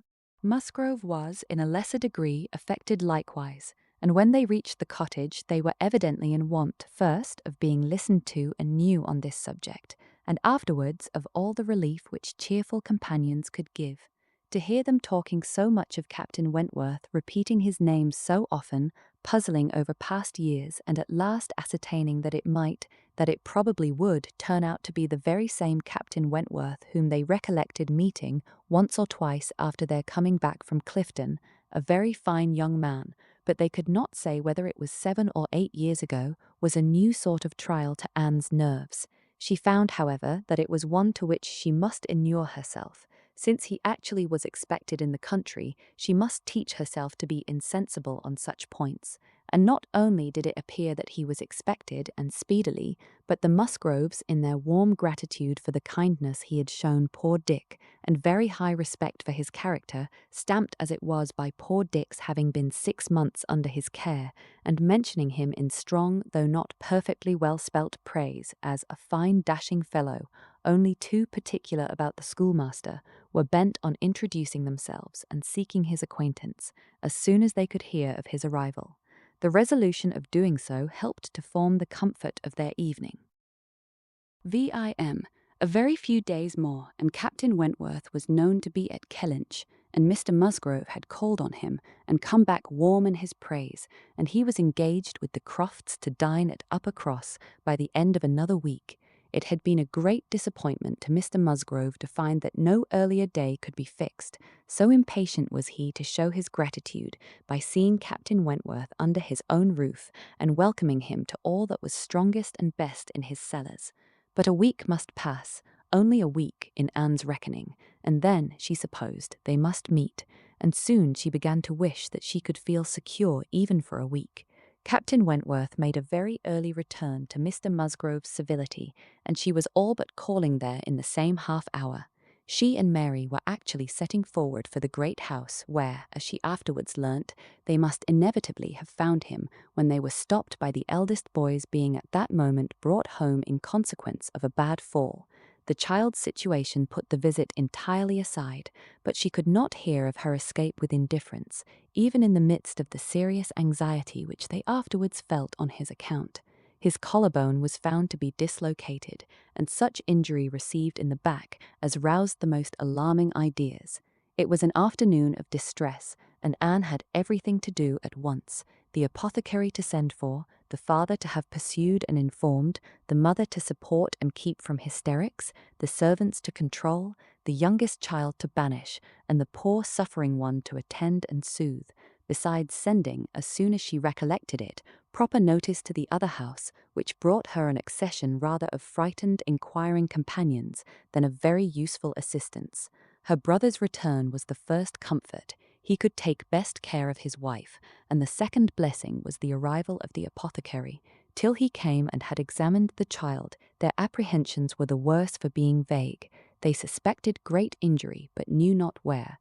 But now the collarbone was soon replaced, and though Mr. Robinson felt, and rubbed and looked grave, and spoke low words both to the father and the aunt, still they were all to hope the best, and to be able to part and eat their dinner in tolerable ease of mind. And then it was, just before they parted, that the two young aunts were able so far to digress from their nephew's state as to give the information of Captain Wentworth's visit, staying 5 minutes behind their father and mother, to endeavour to express how perfectly delighted they were with him, how much handsomer, how infinitely more agreeable they thought him than any individual among their male acquaintance who had been at all a favourite before. How glad they had been to hear Papa invite him to stay dinner, how sorry when he said it was quite out of his power, and how glad again when he had promised in reply to Papa and Mamma's farther pressing invitations to come and dine with them on the morrow. Actually on the morrow, and he had promised it in so pleasant a manner as if he felt all the motive of their attention just as he ought. and in short he had looked and said everything with such exquisite grace that they could assure them all their heads were both turned by him, and off they ran, quite as full of glee as of love, and apparently more full of Captain Wentworth than of little Charles. The same story and the same raptures were repeated when the two girls came with their father through the gloom of the evening to make inquiries, and Mr. Musgrove, no longer under the first uneasiness about his heir, could add his confirmation and praise, and hope there would be now no occasion for putting Captain Wentworth off, and only be sorry to think that the cottage party probably would not like to leave the little boy to give him the meeting. Oh no, as to leaving the little boy, both father and mother were in much too strong and recent alarm to bear the thought, and Anne, in the joy of the escape, could not help adding her warm protestations to theirs. Charles Musgrove, indeed, afterwards showed more of inclination. The child was going on so well, and he wished so much to be introduced to Captain Wentworth that perhaps he might join them in the evening. He would not dine from home, but he might walk in for half an hour. But in this he was eagerly opposed by his wife, with, "Oh no, indeed, Charles, I cannot bear to have you go away. Only think if anything should happen." The child had a good night and was going on well the next day. It must be a work of time to ascertain that no injury had been done to the spine, but Mr. Robinson found nothing to increase alarm, and Charles Musgrove began, consequently, to feel no necessity for longer confinement. The child was to be kept in bed and amused as quietly as possible, but what was there for a father to do? This was quite a female case, and it would be highly absurd in him, who could be of no use at home, to shut himself up. His father very much wished him to meet Captain Wentworth, and there being no sufficient reason against it, he ought to go, and it ended in his making a bold, public declaration, when he came in from shooting, of his meaning to dress directly and dine at the other house. "Nothing can be going on better than the child," said he, "so I told my father just now that I would come, and he thought me quite right. Your sister being with you, my love, I have no scruple at all. You would not like to leave him yourself, but you see I can be of no use. Anne will send for me if anything is the matter." Husbands and wives generally understand when opposition will be vain. Mary knew from Charles's manner of speaking that he was quite determined on going, and that it would be of no use to tease him. She said nothing, therefore, till he was out of the room, but as soon as there was only Anne to hear, "So you and I are to be left to shift by ourselves with this poor sick child, and not a creature coming near us all the evening. I knew how it would be. This is always my luck. If there is anything disagreeable going on, men are always sure to get out of it, and Charles is as bad as any of them. Very unfeeling. I must say it is very unfeeling of him to be running away from his poor little boy. Talks of his being going on so well. How does he know that he is going on well, or that there may not be a sudden change half an hour hence? I did not think Charles would have been so unfeeling. So here he is to go away and enjoy himself, and because I am the poor mother, I am not to be allowed to stir, and yet I am sure I am more unfit than anybody else to be about the child. My being the mother is the very reason why my feelings should not be tried. I am not at all equal to it. You saw how hysterical I was yesterday. But that was only the effect of the suddenness of your alarm, of the shock. You will not be hysterical again. I dare say we shall have nothing to distress us. I perfectly understand Mr. Robinson's directions, and have no fears, and indeed, Mary, I cannot wonder at your husband. Nursing does not belong to a man, it is not his province. A sick child is always the mother's property. Her own feelings generally make it so. I hope I am as fond of my child as any mother, but I do not know that I am of any more use in the sick room than Charles, for I cannot be always scolding and teasing the poor child when it is ill, and you saw this morning that if I told him to keep quiet, he was sure to begin kicking about. I have not nerves for the sort of thing. But could you be comfortable yourself to be spending the whole evening away from the poor boy? Yes, you see his papa can, and why should not I? Jemima is so careful, and she could send us word every hour how he was. I really think Charles might as well have told his father we would all come. I am not more alarmed about little Charles now than he is. I was dreadfully alarmed yesterday, but the case is very different today.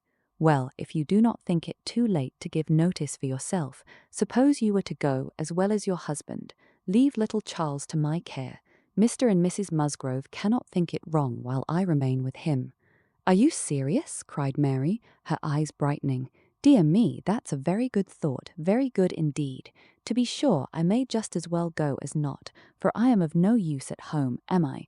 And it only harasses me. You, who have not a mother's feelings, are a great deal the properest person.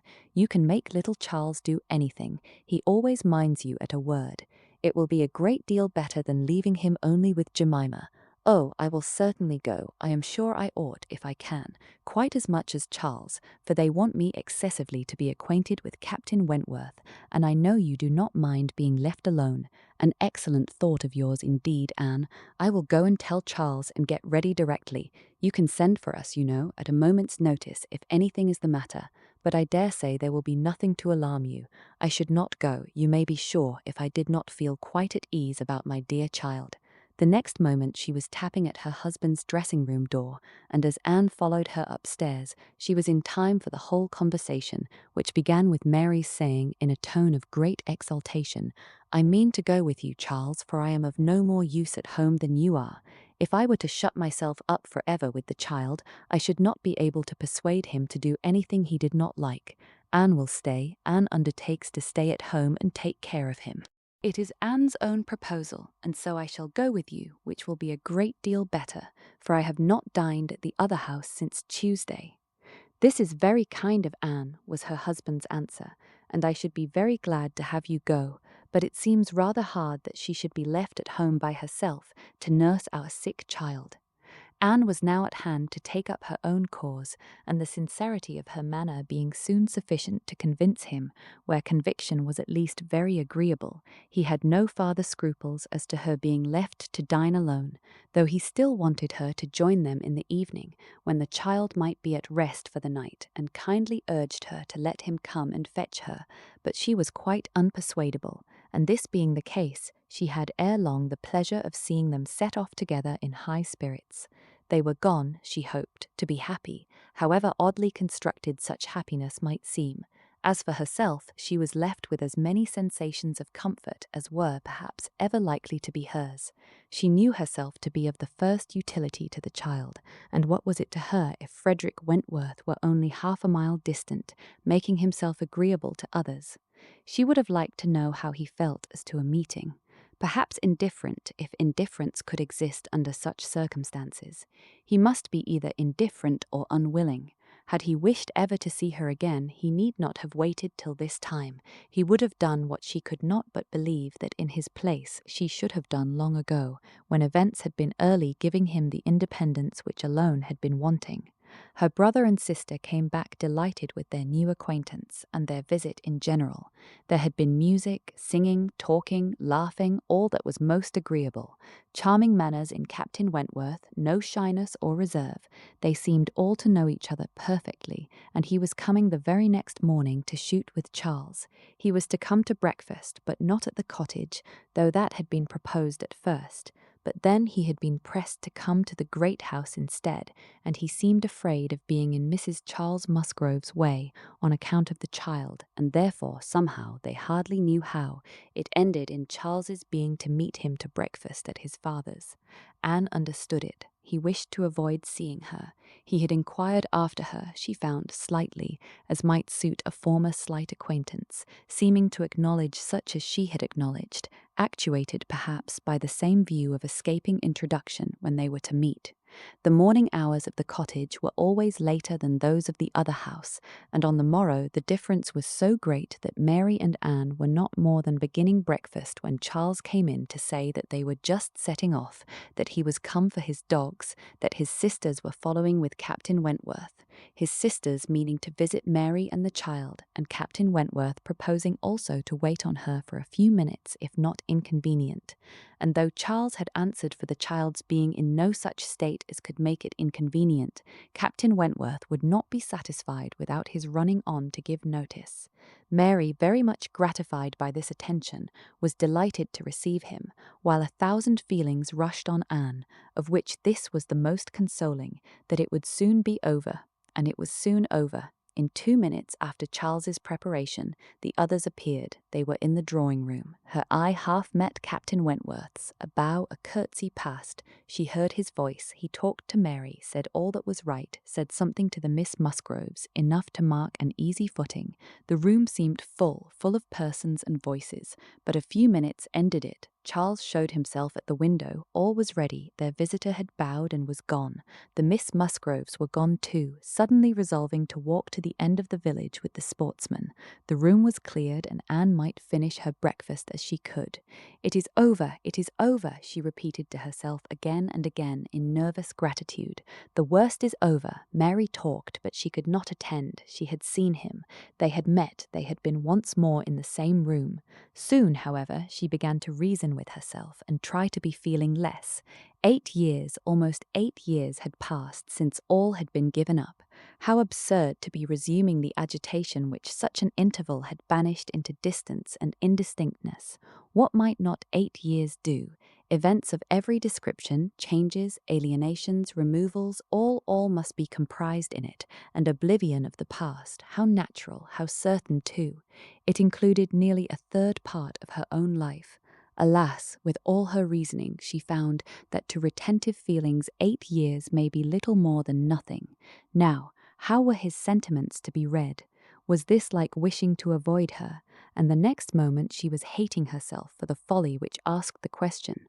On one other question, which perhaps her utmost wisdom might not have prevented, she was soon spared all suspense, for after the Miss Musgroves had returned and finished their visit at the cottage, she had this spontaneous information from Mary: "Captain Wentworth is not very gallant by you, Anne, though he was so attentive to me. Henrietta asked him what he thought of you when they went away, and he said you were so altered he should not have known you again." Mary had no feelings to make her respect her sisters in a common way, but she was perfectly unsuspicious of being inflicting any peculiar wound. Altered beyond his knowledge. Anne fully submitted in silent, deep mortification. Doubtless it was so, and she could take no revenge, for he was not altered, or not for the worse. She had already acknowledged it to herself, and she could not think differently. Let him think of her as he would. No, the years which had destroyed her youth and bloom had only given him a more glowing, manly, open look, in no respect lessening his personal advantages. She had seen the same Frederick Wentworth, so altered that he should not have known her again. These were words which could not but dwell with her, yet she soon began to rejoice that she had heard them. They were of sobering tendency, they allayed agitation, they composed and consequently must make her happier. Frederick Wentworth had used such words, or something like them, but without an idea that they would be carried round to her. He had thought her wretchedly altered, and in the first moment of appeal had spoken as he felt. He had not forgiven Anne Elliot. She had used him ill, deserted and disappointed him, and worse, she had shown a feebleness of character in doing so, which his own decided, confident temper could not endure. She had given him up to oblige others. It had been the effect of over-persuasion. It had been weakness and timidity. He had been most warmly attached to her, and had never seen a woman since whom he thought her equal, but, except from some natural sensation of curiosity, he had no desire of meeting her again. Her power with him was gone forever. It was now his object to marry. He was rich, and being turned on shore, fully intended to settle as soon as he could be properly tempted, actually looking round, ready to fall in love with all the speed which a clear head and a quick taste could allow. He had a heart for either of the Miss Musgroves if they could catch it, a heart, in short, for any pleasing young woman who came in his way, excepting Anne Elliot. This was his only secret exception when he said to his sister in answer to her suppositions, "Yes, here I am, Sophia, quite ready to make a foolish match. Anybody between 15 and 30 may have me for asking. A little beauty and a few smiles and a few compliments to the navy, and I am a lost man. Should not this be enough for a sailor who has had no society among women to make him nice?" He said it, she knew, to be contradicted. His bright, proud eye spoke the happy conviction that he was nice, and Anne Elliot was not out of his thoughts when he more seriously described the woman he should wish to meet with. A strong mind, with sweetness of manner, made the first and the last of the description. "That is the woman I want," said he. "Something a little inferior I shall of course put up with, but it must not be much. If I am a fool, I shall be a fool indeed, for I have thought on the subject more than most men." XVIII. From this time Captain Wentworth and Anne Elliot were repeatedly in the same circle. They were soon dining in company together at Mr. Musgrove's, for the little boy's state could no longer supply his aunt with a pretence for absenting herself, and this was but the beginning of other dinings and other meetings. Whether former feelings were to be renewed must be brought to the proof. Former times must undoubtedly be brought to the recollection of each. They could not but be reverted to. The year of their engagement could not but be named by him in the little narratives or descriptions which conversation called forth. His profession qualified him, his disposition led him to talk, and "that was in the year VI. That happened before I went to sea in the year VI. Occurred in the course of the first evening they spent together." And though his voice did not falter, and though she had no reason to suppose his eye wandering towards her while he spoke, Anne felt the utter impossibility, from her knowledge of his mind, that he could be unvisited by remembrance any more than herself. There must be the same immediate association of thought, though she was very far from conceiving it to be of equal pain. They had no conversation together, no intercourse but what the commonest civility required. Once so much to each other, now nothing. There had been a time when of all the large party now filling the drawing-room at Uppercross, they would have found it most difficult to cease to speak to one another, with the exception perhaps of Admiral and Mrs. Croft, who seemed particularly attached and happy. Anne could allow no other exception even among the married couples. There could have been no two hearts so open, no tastes so similar, no feelings so in unison, no countenances so beloved. Now they were as strangers, nay, worse than strangers, for they could never become acquainted. It was a perpetual estrangement. When he talked, she heard the same voice and discerned the same mind. There was a very general ignorance of all naval matters throughout the party, and he was very much questioned, and especially by the two Miss Musgroves, who seemed hardly to have any eyes but for him, as to the manner of living on board, daily regulations, food, hours, etc., and their surprise at his accounts, at learning the degree of accommodation and arrangement which was practicable, drew from him some pleasant ridicule, which reminded Anne of the early days when she too had been ignorant, and she too had been accused of supposing sailors to be living on board without anything to eat, or any cook to dress it if there were, or any servant to wait, or any knife and fork to use. From thus listening and thinking, she was roused by a whisper of Mrs. Musgrove's, who, overcome by fond regrets, could not help saying, "Ah, Miss Anne, if it had pleased Heaven to spare my poor son, I dare say he would have been just such another by this time." Anne suppressed a smile and listened kindly, while Mrs. Musgrove relieved her heart a little more, and for a few minutes, therefore, could not keep pace with the conversation of the others. When she could let her attention take its natural course again, she found the Miss Musgroves just fetching the Navy List, their own Navy List, the first that had ever been at Uppercross, and sitting down together to pore over it with the professed view of finding out the ships which Captain Wentworth had commanded. "Your first was the Asp, I remember. We will look for the Asp. You will not find her there, quite worn out and broken up. I was the last man who commanded her, hardly fit for service then, reported fit for home service for a year or two, and so I was sent off to the West Indies." The girls looked all amazement. "The Admiralty," he continued, "entertain themselves now and then with sending a few hundred men to sea in a ship not fit to be employed, but they have a great many to provide for, and among the thousands that may just as well go to the bottom as not, it is impossible for them to distinguish the very set who may be least missed." "Phoo, phoo," cried the Admiral. "What stuff these young fellows talk. Never was a better sloop than the Asp in her day. For an old-built sloop you would not see her equal. Lucky fellow to get her. He knows there must have been 20 better men than himself applying for her at the same time. Lucky fellow to get anything so soon, with no more interest than his." "I felt my luck, Admiral, I assure you," replied Captain Wentworth seriously. "I was as well satisfied with my appointment as you can desire. It was a great object with me at that time to be at sea, a very great object. I wanted to be doing something." "To be sure you did. What should a young fellow like you do ashore for half a year together? If a man has not a wife, he soon wants to be afloat again. But Captain Wentworth, cried Louisa, how vexed you must have been when you came to the Asp to see what an old thing they had given you. I knew pretty well what she was before that day, said he, smiling. I had no more discoveries to make than you would have as to the fashion and strength of any old pelisse which you had seen lent about among half your acquaintance ever since you could remember, and which at last, on some very wet day, is lent to yourself. Ah, she was a dear old asp to me. She did all that I wanted. I knew she would. I knew that we should either go to the bottom together, or that she would be the making of me, and I never had 2 days of foul weather all the time I was at sea in her. And after taking privateers enough to be very entertaining, I had the good luck in my passage home the next autumn to fall in with the very French frigate I wanted. I brought her into Plymouth, and here another instance of luck. We had not been 6 hours in the Sound when a gale came on, which lasted 4 days and nights, and which would have done for poor old Asp in half the time, our touch with the great nation not having much improved our condition. 24 hours later, and I should only have been a gallant Captain Wentworth in a small paragraph at one corner of the newspapers, and being lost in only a sloop, nobody would have thought about me.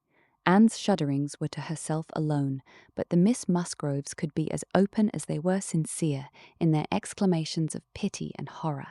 And so then, I suppose, said Mrs. Musgrove in a low voice, as if thinking aloud, so then he went away to the Laconia, and there he met with our poor boy.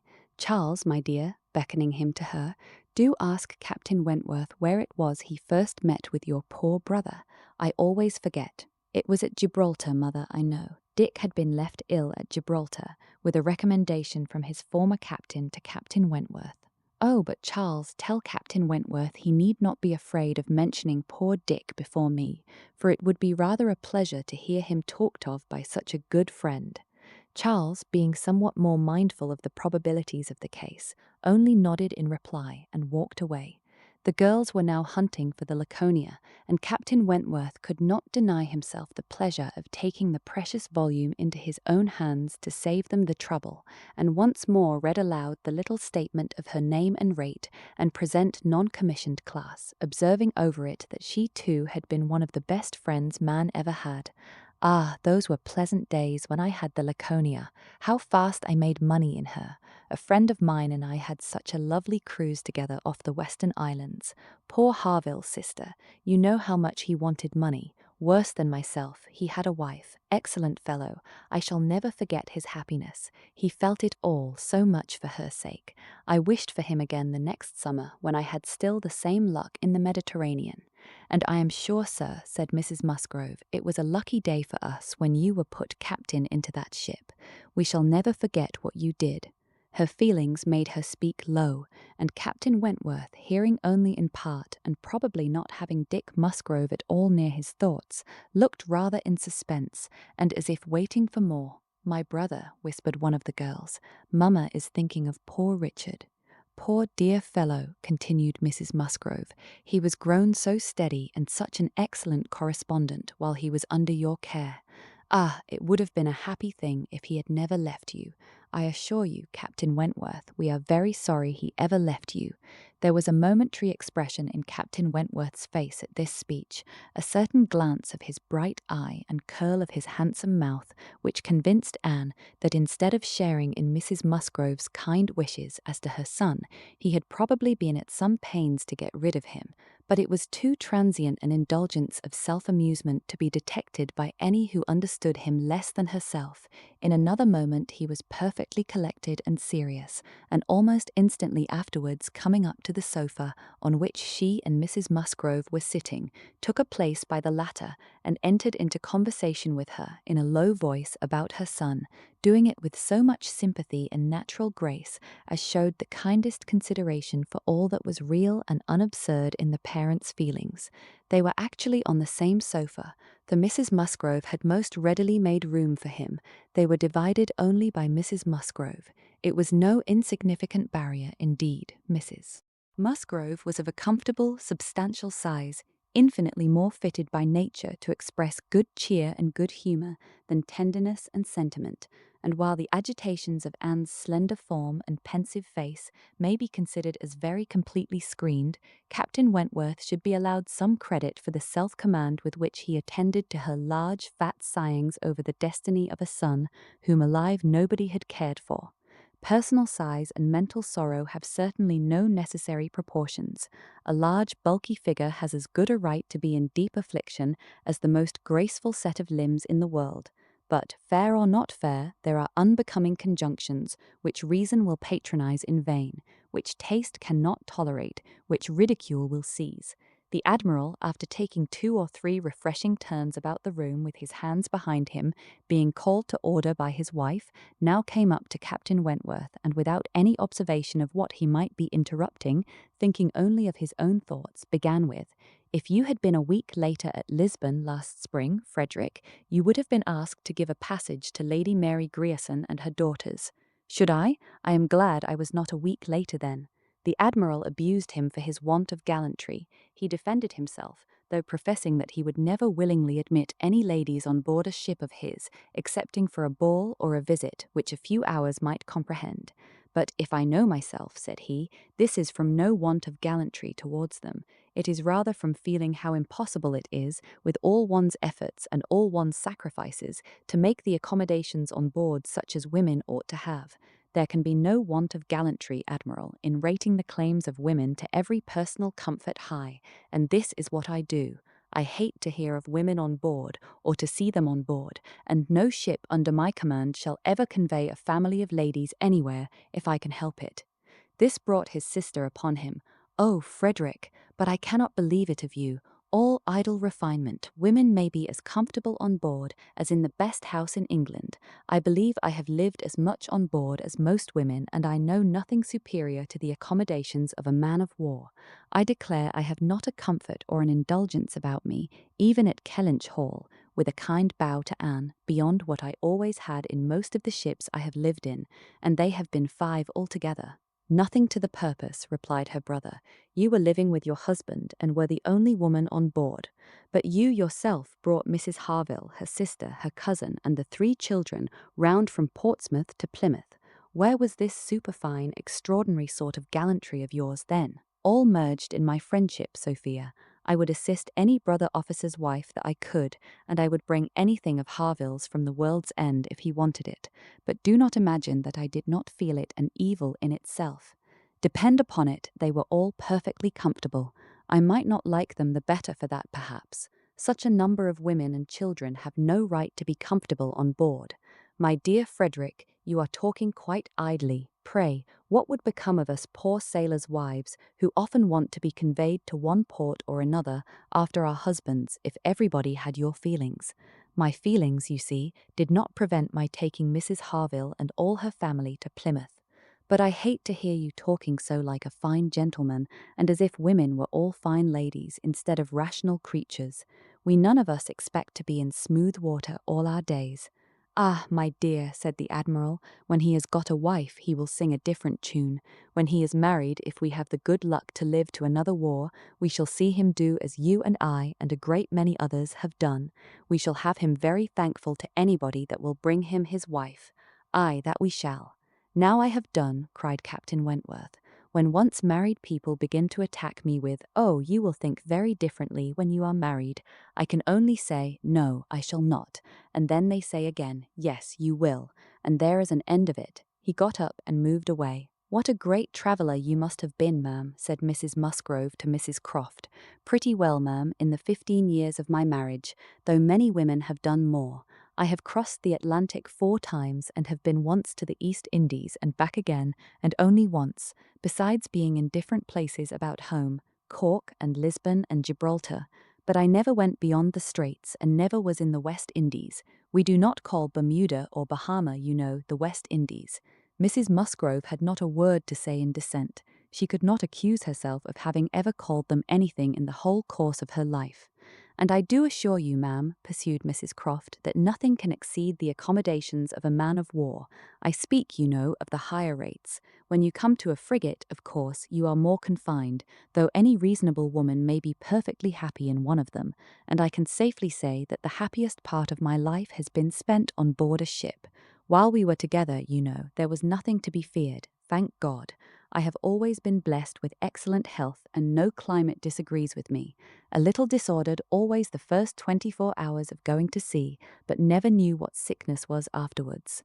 The only time that I ever really suffered in body or mind, the only time that I ever fancied myself unwell or had any ideas of danger, was the winter that I passed by myself at Deal, when the Admiral, Captain Croft, then, was in the North Seas. I lived in perpetual fright at that time, and had all manner of imaginary complaints from not knowing what to do with myself, or when I should hear from him next. But as long as we could be together, nothing ever ailed me, and I never met with the smallest inconvenience. Ay, to be sure.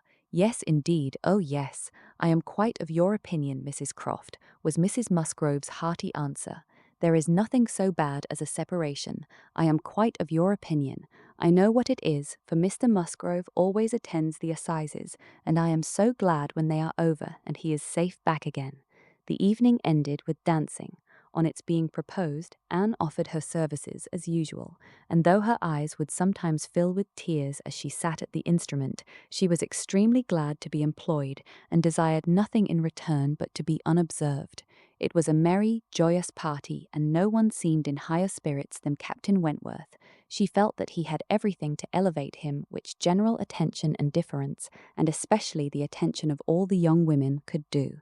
The Miss Hayters, the females of the family of cousins already mentioned, were apparently admitted to the honour of being in love with him, and as for Henrietta and Louisa, they both seemed so entirely occupied by him that nothing but the continued appearance of the most perfect goodwill between themselves could have made it credible that they were not decided rivals.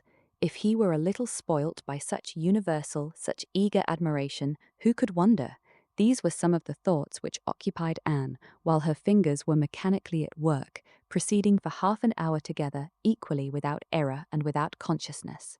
Once she felt that he was looking at herself, observing her altered features, perhaps, trying to trace in them the ruins of the face which had once charmed him, and once she knew that he must have spoken of her. She was hardly aware of it till she heard the answer, but then she was sure of his having asked his partner whether Miss Elliot never danced. The answer was, "Oh no, never. She has quite given up dancing. She had rather play. She is never tired of playing." Once, too, he spoke to her. She had left the instrument on the dancing being over, and he had sat down to try to make out an air which he wished to give the Miss Musgroves an idea of. Unintentionally she returned to that part of the room. He saw her, and instantly rising, said, with studied politeness, "I beg your pardon, madam. This is your seat," and though she immediately drew back with a decided negative, he was not to be induced to sit down again. Anne did not wish for more of such looks and speeches. His cold politeness, his ceremonious grace were worse than anything. Captain Wentworth was come to Kellynch as to a home, to stay as long as he liked, being as thoroughly the object of the Admiral's fraternal kindness as of his wife's. He had intended, on first arriving, to proceed very soon into Shropshire and visit the brother settled in that country, but the attractions of Uppercross induced him to put this off. There was so much of friendliness and of flattery and of everything most bewitching in his reception there, the old were so hospitable, the young so agreeable, that he could not but resolve to remain where he was, and take all the charms and perfections of Edward's wife upon credit a little longer. It was soon Uppercross with him almost every day. The Musgroves could hardly be more ready to invite than he to come, particularly in the morning, when he had no companion at home, for the Admiral and Mrs. Croft were generally out of doors together, interesting themselves in their new possessions, their grass and their sheep, and dawdling about in a way not endurable to a third person, or driving out in a gig lately added to their establishment. Hitherto there had been but one opinion of Captain Wentworth among the Musgroves and their dependencies. It was unvarying, warm admiration everywhere, but this intimate footing was not more than established when a certain Charles Hayter returned among them, to be a good deal disturbed by it and to think Captain Wentworth very much in the way. Charles Hayter was the eldest of all the cousins and a very amiable, pleasing young man, between whom and Henrietta there had been a considerable appearance of attachment previous to Captain Wentworth's introduction. He was in orders, and having a curacy in the neighbourhood where residence was not required, lived at his father's house only 2 miles from Uppercross. A short absence from home had left his fair one unguarded by his attentions at this critical period, and when he came back he had the pain of finding very altered manners, and of seeing Captain Wentworth. Mrs. Musgrove and Mrs. Hayter were sisters. They had each had money, but their marriages had made a material difference in their degree of consequence. Mr. Hayter had some property of his own, but it was insignificant compared with Mr. Musgrove's, and while the Musgroves were in the first class of society in the country, the young Hayters would, from their parents' inferior, retired, and unpolished way of living, and their own defective education, have been hardly in any class at all, but for their connection with Uppercross, this eldest son of course excepted, who had chosen to be a scholar and a gentleman, and who was very superior in cultivation and manners to all the rest. The two families had always been on excellent terms, there being no pride on one side and no envy on the other, and only such a consciousness of superiority in the Miss Musgroves as made them pleased to improve their cousins. Charles's attentions to Henrietta had been observed by her father and mother without any disapprobation. It would not be a great match for her, but if Henrietta liked him, and Henrietta did seem to like him, Henrietta fully thought so herself before Captain Wentworth came, but from that time cousin Charles had been very much forgotten. Which of the two sisters was preferred by Captain Wentworth was as yet quite doubtful, as far as Anne's observation reached. Henrietta was perhaps the prettiest, Louisa had the higher spirits, and she knew not now whether the more gentle or the more lively character were most likely to attract him. Mr. and Mrs. Musgrove, either from seeing little or from an entire confidence in the discretion of both their daughters and of all the young men who came near them, seemed to leave everything to take its chance. There was not the smallest appearance of solicitude or remark about them in the mansion house, but it was different at the cottage. The young couple there were more disposed to speculate and wonder, and Captain Wentworth had not been above 4 or 5 times in the Miss Musgroves' company, and Charles Hayter had but just reappeared when Anne had to listen to the opinions of her brother and sister as to which was the one liked best. Charles gave it for Louisa, Mary for Henrietta, but quite agreeing that to have him marry either would be extremely delightful. Charles had never seen a pleasanter man in his life, and from what he had once heard Captain Wentworth himself say, was very sure that he had not made less than £20,000 by the war. Here was a fortune at once, besides which there would be the chance of what might be done in any future war, and he was sure Captain Wentworth was as likely a man to distinguish himself as any officer in the navy. Oh, it would be a capital match for either of his sisters. Upon my word it would, replied Mary. Dear me, if he should rise to any very great honours, if he should ever be made a baronet, Lady Wentworth sounds very well. That would be a noble thing indeed for Henrietta. She would take place of me then, and Henrietta would not dislike that. Sir Frederick and Lady Wentworth. It would be but a new creation, however, and I never think much of your new creations. It suited Mary best to think Henrietta the one preferred on the very account of Charles Hayter, whose pretensions she wished to see put an end to. She looked down very decidedly upon the Hayters, and thought it would be quite a misfortune to have the existing connection between the families renewed, very sad for herself and her children. You know, said she, I cannot think him at all a fit match for Henrietta, and considering the alliances which the Musgroves have made, she has no right to throw herself away. I do not think any young woman has a right to make a choice that may be disagreeable and inconvenient to the principal part of her family, and be giving bad connections to those who have not been used to them. And pray, who is Charles Hayter? Nothing but a country curate, a most improper match for Miss Musgrove of Uppercross.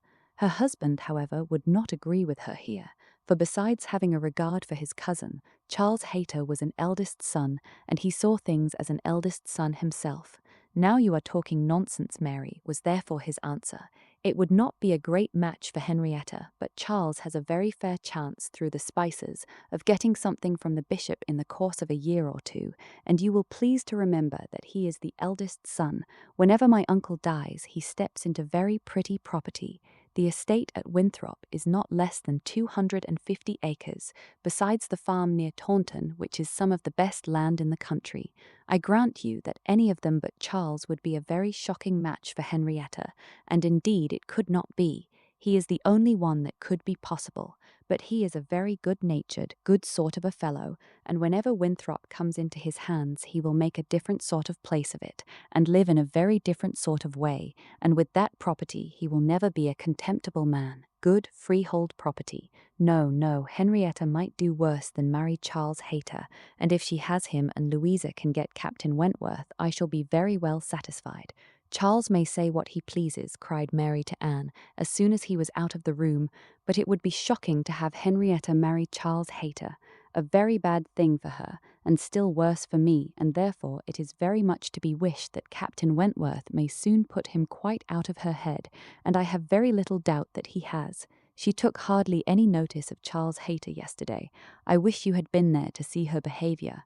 And as to Captain Wentworth's liking Louisa as well as Henrietta, it is nonsense to say so, for he certainly does like Henrietta a great deal the best. But Charles is so positive. I wish you had been with us yesterday, for then you might have decided between us, and I am sure you would have thought as I did, unless you had been determined to give it against me.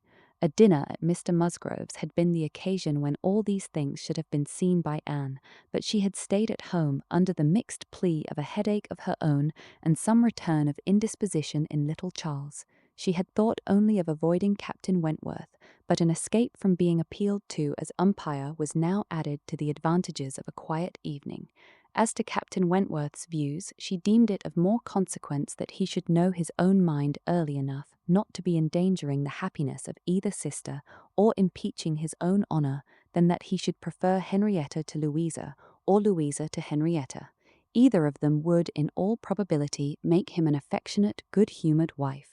With regard to Charles Hayter, she had delicacy which must be pained by any lightness of conduct in a well-meaning young woman, and a heart to sympathize in any of the sufferings it occasioned. But if Henrietta found herself mistaken in the nature of her feelings, the alteration could not be understood too soon. Charles Hayter had met with much to disquiet and mortify him in his cousin's behaviour. She had too old a regard for him to be so wholly estranged as might in two meetings extinguish every past hope, and leave him nothing to do but to keep away from Uppercross. But there was such a change as became very alarming when such a man as Captain Wentworth was to be regarded as the probable cause. He had been absent only 2 Sundays, and when they parted had left her interested, even to the height of his wishes, in his prospect of soon quitting his present curacy and obtaining that of Uppercross instead. It had then seemed the object nearest her heart that Dr. Mamuse Romis became the object nearest her capome. Shirley, the rector, who for more than 40 years had been zealously discharging all the duties of his office, but was now growing too infirm for many of them, should be quite fixed on engaging a curate, should make his curacy quite as good as he could afford, and should give Charles Hayter the promise of it. The advantage of his having to come only to Uppercross instead of going 6 miles another way, of his having in every respect a better curacy, of his belonging to their dear Dr. Shirley, and of dear good Dr. Shirley's being relieved from the duty which he could no longer get through without most injurious fatigue, had been a great deal even to Louisa, but had been almost everything to Henrietta. When he came back, alas, the zeal of the business was gone by.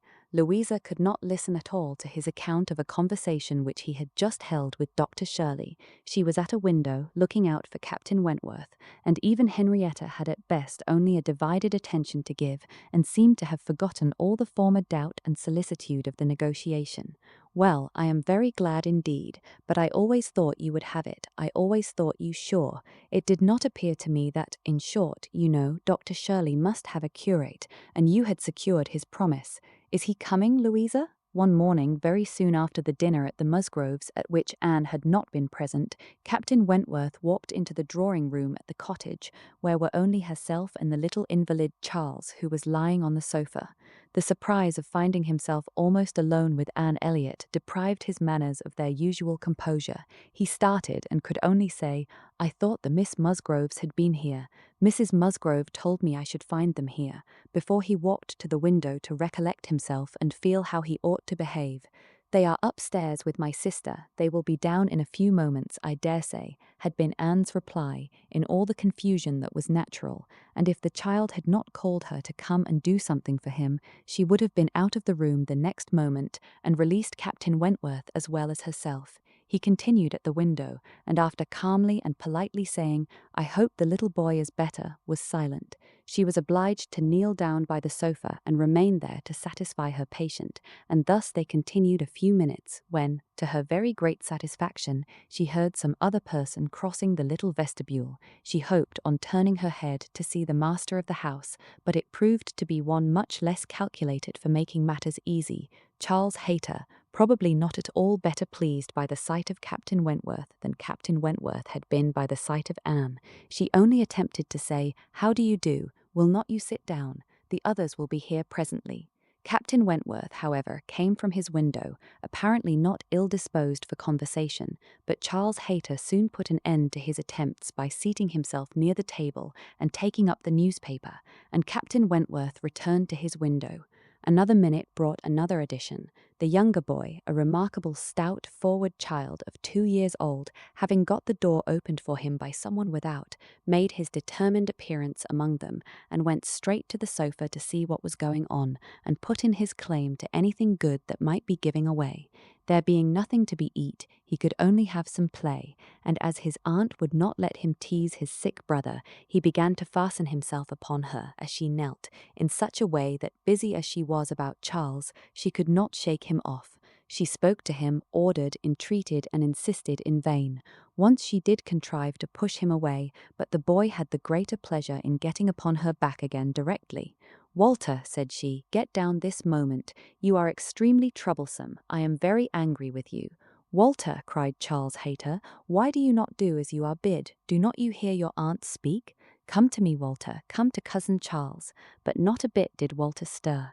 In another moment, however, she found herself in the state of being released from him. Someone was taking him from her, though he had bent down her head so much that his little sturdy hands were unfastened from around her neck, and he was resolutely borne away before she knew that Captain Wentworth had done it.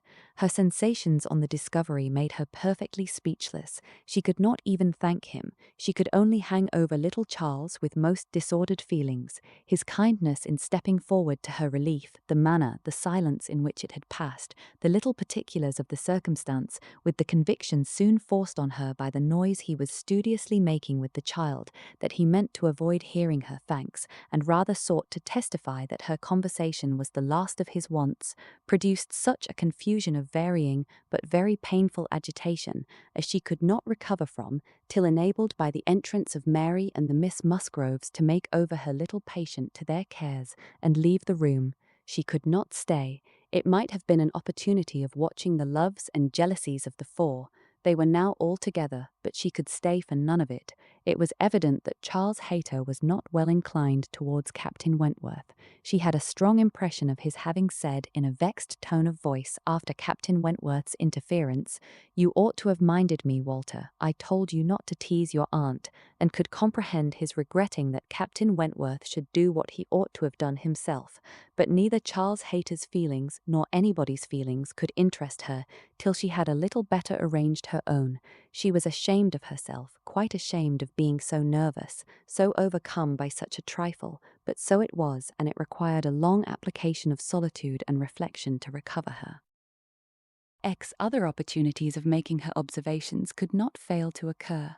Anne had soon been in company with all the four together often enough to have an opinion, though too wise to acknowledge as much at home, where she knew it would have satisfied neither husband nor wife, for while she considered Louisa to be rather the favourite, she could not but think, as far as she might dare to judge from memory and experience, that Captain Wentworth was not in love with either. They were more in love with him, yet there it was not love. It was a little fever of admiration, but it might, probably must, end in love with some. Charles Hayter seemed aware of being slighted, and yet Henrietta had sometimes the air of being divided between them. Anne longed for the power of representing to them all what they were about, and of pointing out some of the evils they were exposing themselves to. She did not attribute guile to any. It was the highest satisfaction to her to believe Captain Wentworth not in the least aware of the pain he was occasioning. There was no triumph, no pitiful triumph in his manner. He had, probably, never heard and never thought of any claims of Charles Hayter. He was only wrong in accepting the attentions, for accepting must be the word, of two young women at once. After a short struggle, however, Charles Hayter seemed to quit the field. 3 days had passed without his coming once to Uppercross, a most decided change. He had even refused one regular invitation to dinner, and having been found on the occasion by Mr. Musgrove with some large books before him, Mr. and Mrs. Musgrove were sure all could not be right, and talked with grave faces of his studying himself to death. It was Mary's hope and belief that he had received a positive dismissal from Henrietta, and her husband lived under the constant dependence of seeing him tomorrow. Anne could only feel that Charles Hayter was wise. One morning, about this time, Charles Musgrove and Captain Wentworth being gone a-shooting together, as the sisters in the cottage were sitting quietly at work, they were visited at the window by the sisters from the mansion house. It was a very fine November day, and the Miss Musgroves came through the little grounds and stopped for no other purpose than to say that they were going to take a long walk, and therefore concluded Mary could not like to go with them. And when Mary immediately replied, with some jealousy at not being supposed a good walker, "Oh yes, I should like to join you very much. I am very fond of a long walk," Anne felt persuaded by the looks of the two girls that it was precisely what they did not wish, and admired again the sort of necessity which the family habits seemed to produce, of everything being to be communicated, and everything being to be done together, however undesired and inconvenient. She tried to dissuade Mary from going, but in vain, and that being the case, thought it best to accept the Miss Musgrove's much more cordial invitation to herself to go likewise, as she might be useful in turning back with her sister and lessening the interference in any plan of their own. "I cannot imagine why they should suppose I should not like a long walk," said Mary as she went upstairs. "Everybody is always supposing that I am not a good walker, and yet they would not have been pleased if we had refused to join them. When people come in this manner on purpose to ask us, how can one say no?" Just as they were setting off, the gentlemen returned. They had taken out a young dog who had spoilt their sport and sent them back early. Their time and strength and spirits were, therefore, exactly ready for this walk, and they entered into it with pleasure. Could Anne have foreseen such a junction, she would have stayed at home, but from some feelings of interest and curiosity, she fancied now that it was too late to retract, and the whole six set forward together in the direction chosen by the Miss Musgroves, who evidently considered the walk as under their guidance. Anne's object was not to be in the way of anybody, and where the narrow paths across the fields made many separations necessary, to keep with her brother and sister. Her pleasure in the walk must arise from the exercise and the day, from the view of the last smiles of the year upon the tawny leaves and withered hedges, and from repeating to herself some few of the 1,000 poetical descriptions extant of autumn, that season of peculiar and inexhaustible influence on the mind of taste and tenderness, that season which has drawn from every poet worthy of being read some attempt at description or some lines of feeling. She occupied her mind as much as possible in such like musings and quotations, but it was not possible that when within reach of Captain Wentworth's conversation with either of the Miss Musgroves, she should not try to hear it, yet she caught little very remarkable. It was mere lively chat, such as any young persons on an intimate footing might fall into. He was more engaged with Louisa than with Henrietta. Louisa certainly put more forward for his notice than her sister. This distinction appeared to increase, and there was one speech of Louisa's which struck her. After one of the many praises of the day, which were continually bursting forth, Captain Wentworth added, "What glorious weather for the Admiral and my sister! They meant to take a long drive this morning. Perhaps we may hail them from some of these hills. They talked of coming into this side of the country. I wonder whereabouts they will upset today. Oh, it does happen very often, I assure you, but my sister makes nothing of it. She would as lieve be tossed out as not." "Ah, you make the most of it, I know," cried Louisa. "But if it were really so, I should do just the same in her place. If I loved a man as she loves the Admiral, I would always be with him. Nothing should ever separate us, and I would rather be overturned by him than driven safely by anybody else." It was spoken with enthusiasm. "Had you," cried he, catching the same tone, "I honor you," and there was silence between them for a little while. Anne could not immediately fall into a quotation again. The sweet scenes of autumn were for a while put by, unless some tender sonnet fraught with the apt analogy of the declining year, with declining happiness, and the images of youth and hope and spring all gone together, blessed her memory. She roused herself to say, as they struck by order into another path, "Is not this one of the ways to Winthrop?" But nobody heard, or at least nobody answered her. Winthrop, however, or its environs, for young men are sometimes to be met with, strolling about near home, was their destination, and after another half-mile of gradual ascent through large enclosures, where the ploughs at work and the fresh-made path spoke the farmer counteracting the sweets of poetical despondence and meaning to have spring again, they gained the summit of the most considerable hill, which parted up across and Winthrop, and soon commanded a full view of the latter at the foot of the hill on the other side. Winthrop, without beauty and without dignity, was stretched before them, an indifferent house standing low and hemmed in by the barns and buildings of a farmyard. Mary exclaimed, "Bless me, here is Winthrop. I declare I had no idea. Well now, I think we had better turn back. I am excessively tired." Henrietta, conscious and ashamed, and seeing no cousin Charles walking along any path or leaning against any gate, was ready to do as Mary wished. "But no," said Charles Musgrove, and "No, no," cried Louisa more eagerly, and taking her sister aside, seemed to be arguing the matter warmly. Charles, in the meanwhile, was very decidedly declaring his resolution of calling on his aunt, now that he was so near, and very evidently, though more fearfully, trying to induce his wife to go too. But this was one of the points on which the lady showed her strength, and when he recommended the advantage of resting herself a quarter of an hour at Winthrop, as she felt so tired, she resolutely answered, "Oh, no indeed. Walking up that hill again would do her more harm than any sitting down could do her good," and, in short, her look and manner declared that go she would not. After a little succession of these sort of debates and consultations, it was settled between Charles and his two sisters that he and Henrietta should just run down for a few minutes to see their aunt and cousins, while the rest of the party waited for them at the top of the hill.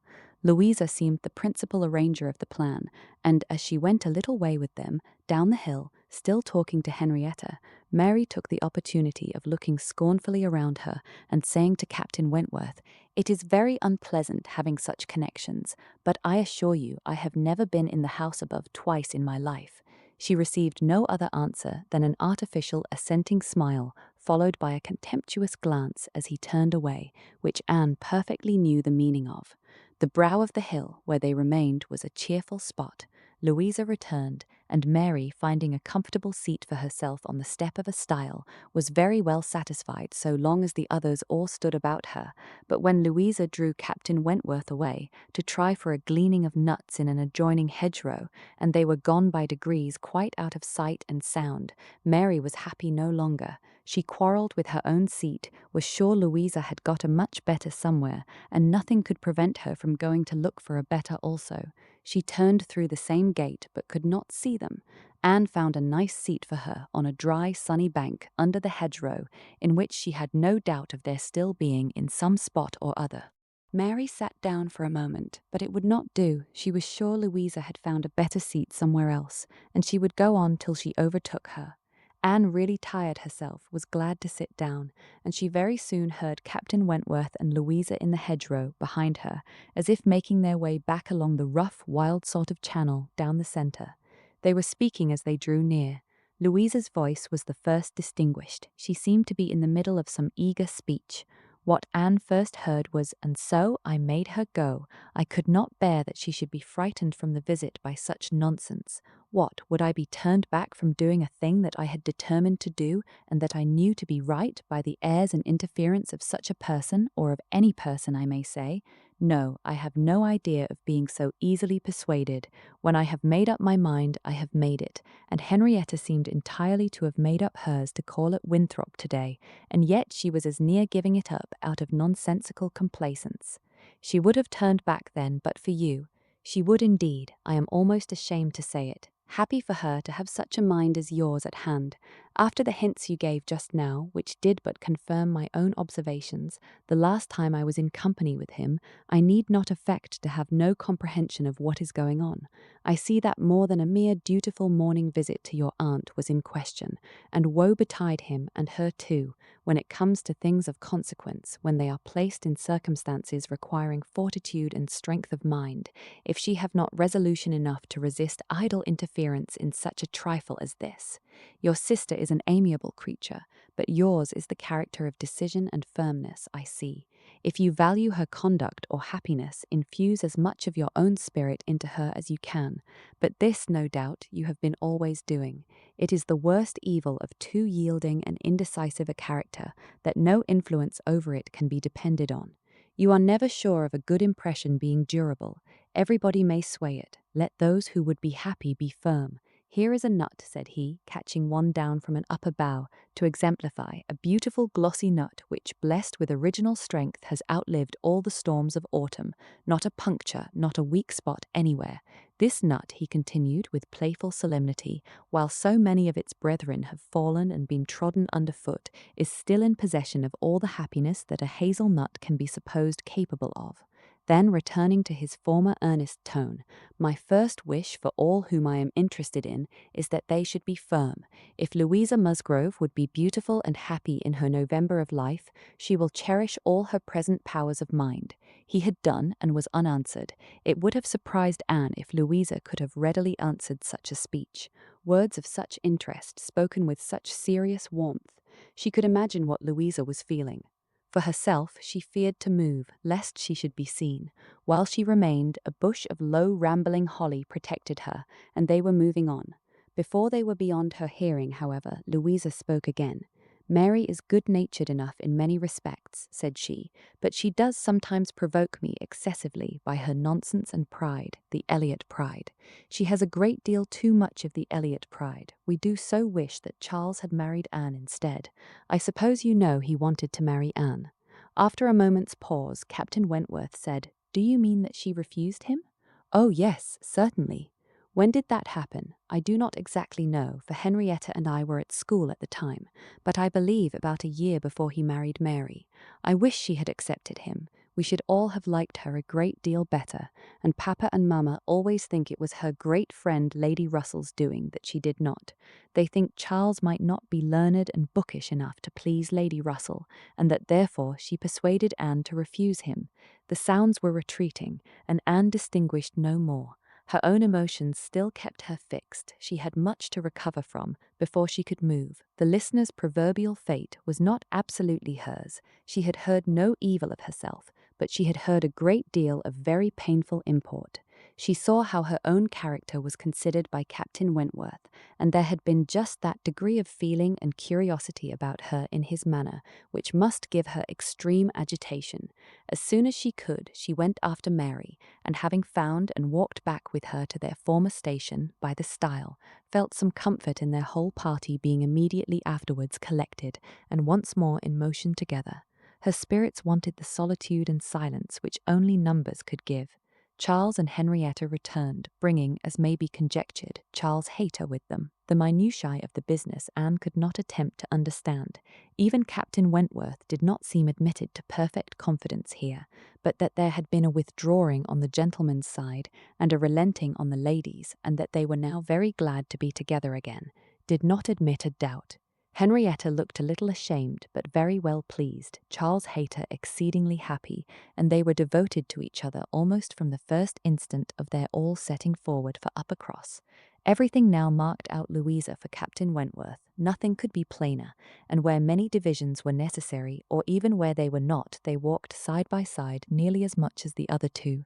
In a long strip of meadowland, where there was ample space for all, they were thus divided, forming three distinct parties, and to that party of the three which boasted least animation and least complaisance, Anne necessarily belonged. She joined Charles and Mary and was tired enough to be very glad of Charles's other arm, but Charles, though in very good humour with her, was out of temper with his wife. Mary had shown herself disobliging to him and was now to reap the consequence, which consequence was his dropping her arm almost every moment to cut off the heads of some nettles in the hedge with his switch. And when Mary began to complain of it and lament her being ill-used, according to custom, in being on the hedge side, while Anne was never incommoded on the other, he dropped the arms of both to hunt after a weasel which he had a momentary glance of, and they could hardly get him along at all. This long meadow bordered a lane, which their footpath at the end of it was to cross, and when the party had all reached the gate of exit, the carriage advancing in the same direction, which had been some time heard, was just coming up, and proved to be Admiral Croft's gig. He and his wife had taken their intended drive, and were returning home. Upon hearing how long a walk the young people had engaged in, they kindly offered a seat to any lady who might be particularly tired. It would save her full a mile, and they were going through Uppercross. The invitation was general, and generally declined. The Miss Musgroves were not at all tired, and Mary was either offended by not being asked before any of the others, or what Louisa called the Elliot pride could not endure to make a third in a one-horse chaise. The walking party had crossed the lane and were surmounting an opposite stile, and the Admiral was putting his horse into motion again, when Captain Wentworth cleared the hedge in a moment to say something to his sister. The something might be guessed by its effects. "Miss Elliot, I am sure you are tired," cried Mrs. Croft. "Do let us have the pleasure of taking you home. Here is excellent room for 3, I assure you. If we were all like you, I believe we might sit 4. You must, indeed, you must." Anne was still in the lane, and though instinctively beginning to decline, she was not allowed to proceed. The Admiral's kind urgency came in support of his wife's. They would not be refused. They compressed themselves into the smallest possible space to leave her a corner, and Captain Wentworth, without saying a word, turned to her and quietly obliged her to be assisted into the carriage. Yes, he had done it. She was in the carriage and felt that he had placed her there, that his will and his hands had done it, that she owed it to his perception of her fatigue and his resolution to give her rest. She was very much affected by the view of his disposition towards her, which all these things made apparent. This little circumstance seemed the completion of all that had gone before. She understood him. He could not forgive her, but he could not be unfeeling. Though condemning her for the past and considering it with high and unjust resentment, though perfectly careless of her, and though becoming attached to another, still he could not see her suffer without the desire of giving her relief. It was a remainder of former sentiment. It was an impulse of pure though unacknowledged friendship. It was a proof of his own warm and amiable heart, which she could not contemplate without emotions so compounded of pleasure and pain that she knew not which prevailed. Her answers to the kindness and the remarks of her companions were at first unconsciously given. They had travelled half their way along the rough lane before she was quite awake to what they said.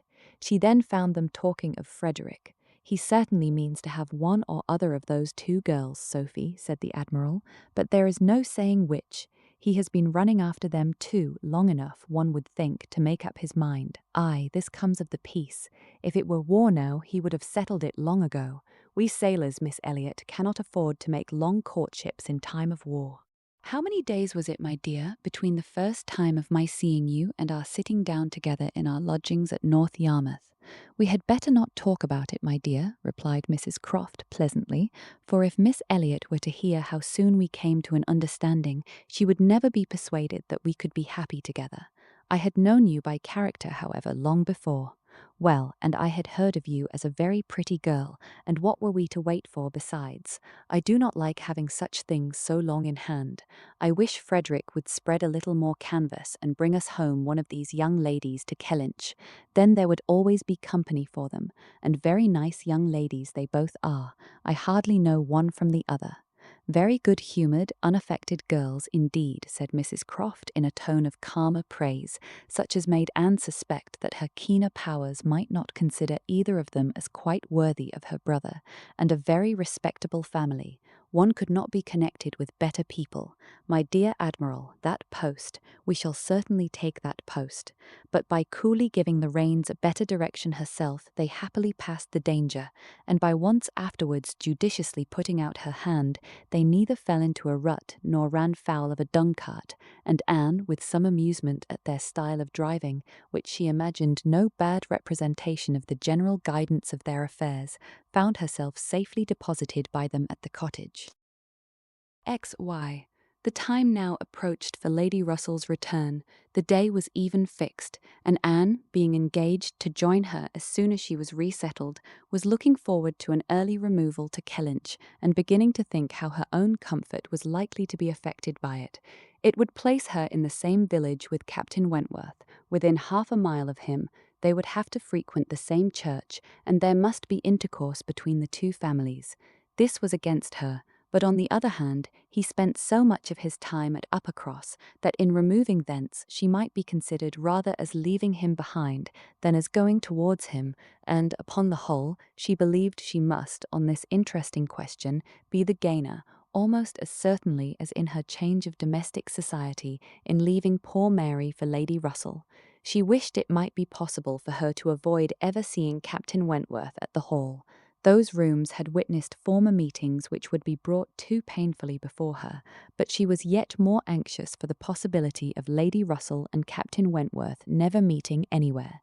They did not like each other, and no renewal of acquaintance now could do any good, and were Lady Russell to see them together, she might think that he had too much self-possession, and she too little. These points formed her chief solicitude in anticipating her removal from Uppercross, where she felt she had been stationed quite long enough. Her usefulness to little Charles would always give some sweetness to the memory of her 2 months' visit there, but he was gaining strength apace, and she had nothing else to stay for. The conclusion of her visit, however, was diversified in a way which she had not at all imagined. Captain Wentworth, after being unseen and unheard of at Uppercross for 2 whole days, appeared again among them to justify himself by a relation of what had kept him away.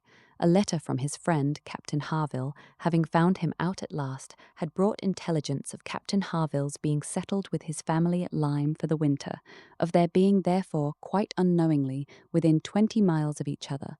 Captain Harville had never been in good health since a severe wound which he received 2 years before, and Captain Wentworth's anxiety to see him had determined him to go immediately to Lyme.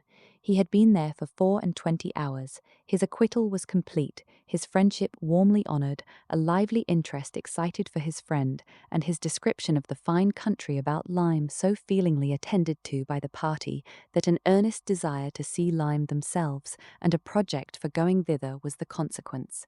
The young people were all wild to see Lyme. Captain Wentworth talked of going there again himself. It was only 17 miles from Uppercross. Though November, the weather was by no means bad, and in short, Louisa, who was the most eager of the eager, having formed the resolution to go, and besides the pleasure of doing as she liked, being now armed with the idea of merit in maintaining her own way, bore down all the wishes of her father and mother for putting it off till summer, and to Lyme they were to go, Charles, Mary, Anne, Henrietta, Louisa, and Captain Wentworth. The first heedless scheme had been to go in the morning and return at night, but to this Mr. Musgrove, for the sake of his horses, would not consent, and when it came to be rationally considered, a day in the middle of November would not leave much time for seeing a new place, after deducting 7 hours, as the nature of the country required, for going and returning. They were, consequently, to stay the night there, and not to be expected back till the next day's dinner. This was felt to be a considerable amendment, and though they all met at the great house at rather an early breakfast hour, and set off very punctually, it was so much past noon before the 2 carriages, Mr. Musgrove's coach containing the 4 ladies, and Charles's curricle, in which he drove Captain Wentworth, were descending the long hill into Lyme, and entering upon the still steeper street of the town itself, that it was very evident they would not have more than time for looking about them before the light and warmth of the day were gone. After securing accommodations and ordering a dinner at one of the inns, the next thing to be done was unquestionably to walk directly down to the sea. They were come too late in the year for any amusement or variety which Lyme, as a public place, might offer. The rooms were shut up, the lodgers almost all gone, scarcely any family but of the residents left, and, as there is nothing to admire in the buildings themselves, the remarkable situation of the town, the principal street almost hurrying into the water, the walk to the Cobb skirting round the pleasant little bay, which, in the season, is animated with bathing machines and company, the Cobb itself, its old wonders and new improvements, with the very beautiful line of cliffs stretching out to the east of the town, are what the stranger's eye will seek, and a very strange stranger it must be who does not see charms in the immediate environs of Lyme to make him wish to know it better. The scenes in its neighbourhood charmeth with its high grounds and extensive sweeps of country, and still more its sweet retired bay, backed by dark cliffs where fragments of low rock among the sands make it the happiest spot for watching the flow of the tide, the sitting in unwearied contemplation, the woody varieties of the cheerful village of Up Lyme, and, above all, Pinny, with its green chasms between romantic rocks, where the scattered forest trees and orchards of luxuriant growth declare that many a generation must have passed away since the first partial falling of the cliff prepared the ground for such a state, where a scene so wonderful and so lovely is exhibited, as may more than equal any of the resembling scenes of the far-famed Isle of Wight. These places must be visited and visited again to make the worth of Lyme understood. The party from Uppercross, passing down by the now deserted and melancholy-looking rooms, and still descending, soon found themselves on the seashore, and lingering only, as all must linger and gaze on a first return to the sea, who ever deserved to look on it at all, proceeded towards the Cobb, equally their object in itself and on Captain Wentworth's account, for in a small house near the foot of an old pier of unknown date where the Harvilles settled, Captain Wentworth turned in to call on his friend, the others walked on, and he was to join them on the Cobb. They were by no means tired of wondering and admiring, and not even Louisa seemed to feel that they had parted with Captain Wentworth long, when they saw him coming after them, with 3 companions, all well known already, by description, to be Captain and Mrs. Harville, and a Captain Benwick, who was staying with them. Captain Benwick had some time ago been first lieutenant of the Laconia, and the account which Captain Wentworth had given of him on his return from Lyme before, his warm praise of him as an excellent young man and an officer whom he had always valued highly, which must have stamped him well in the esteem of every listener, had been followed by a little history of his private life, which rendered him perfectly interesting in the eyes of all the ladies. He had been engaged to Captain Harville's sister, and was now mourning her loss. They had been a year or 2 waiting for fortune and promotion. Fortune came, his prize money as lieutenant being great.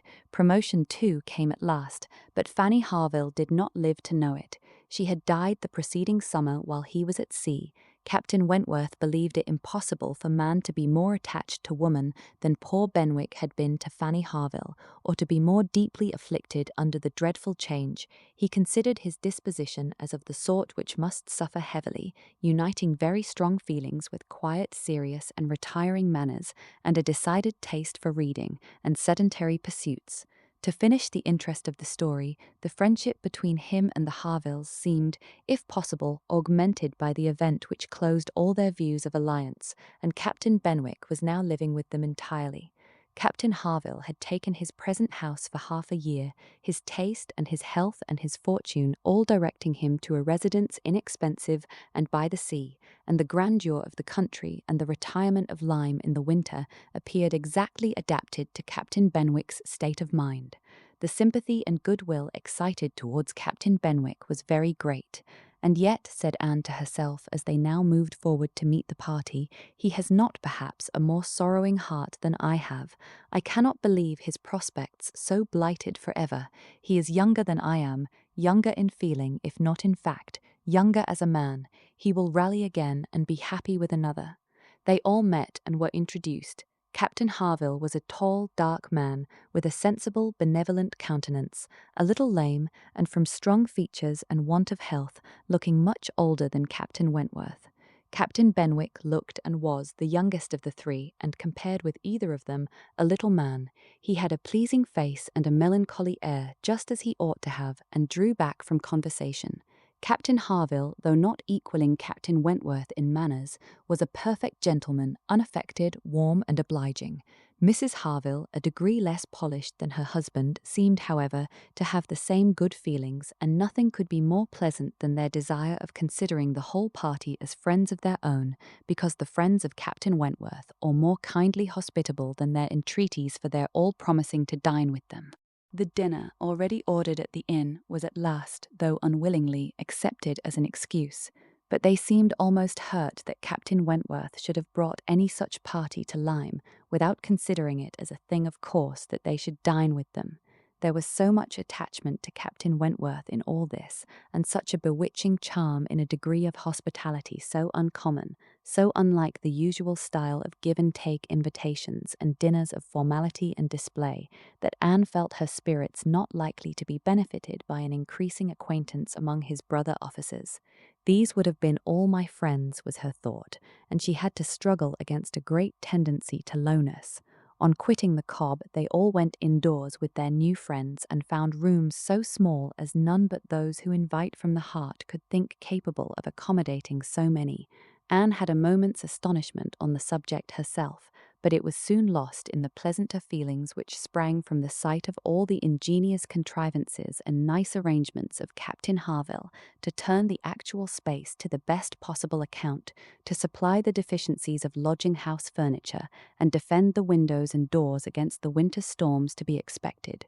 The varieties in the fitting up of the rooms, where the common necessaries provided by the owner in the common indifferent plight were contrasted with some few articles of a rare species of wood, excellently worked up, and with something curious and valuable from all the distant countries Captain Harville had visited, were more than amusing to Anne, connected as it all was with his profession, the fruit of its labours, the effect of its influence on his habits, the picture of repose and domestic happiness it presented, made it to her a something more or less than gratification.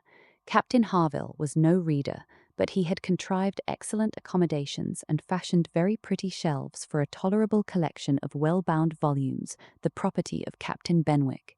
His lameness prevented him from taking much exercise, but a mind of usefulness and ingenuity seemed to furnish him with constant employment within. He drew, he varnished, he carpentered, he glued, he made toys for the children, he fashioned new netting needles and pins with improvements, and if everything else was done, sat down to his large fishing net at one corner of the room.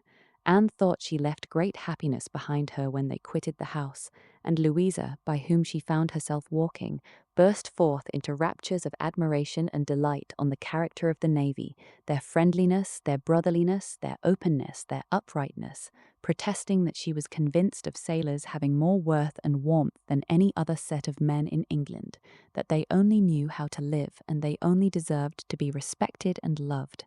They went back to dress and dine, and so well had the scheme answered already that nothing was found amiss, though its being so entirely out of the season, and the no thoroughfare of Lyme, and the no expectation of company, had brought many apologies from the heads of the inn. Anne found herself by this time growing so much more hardened to being in Captain Wentworth's company than she had at first imagined could ever be, that the sitting down to the same table with him now, and the interchange of the common civilities attending on it, they never got beyond, was become a mere nothing.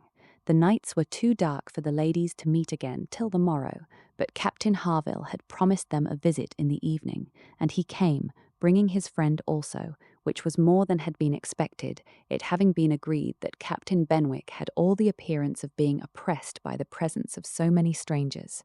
He ventured among them again, however, though his spirits certainly did not seem fit for the mirth of the party in general, while Captains Wentworth and Harville led the talk on one side of the room, and by recurring to former days supplied anecdotes in abundance to occupy and entertain the others.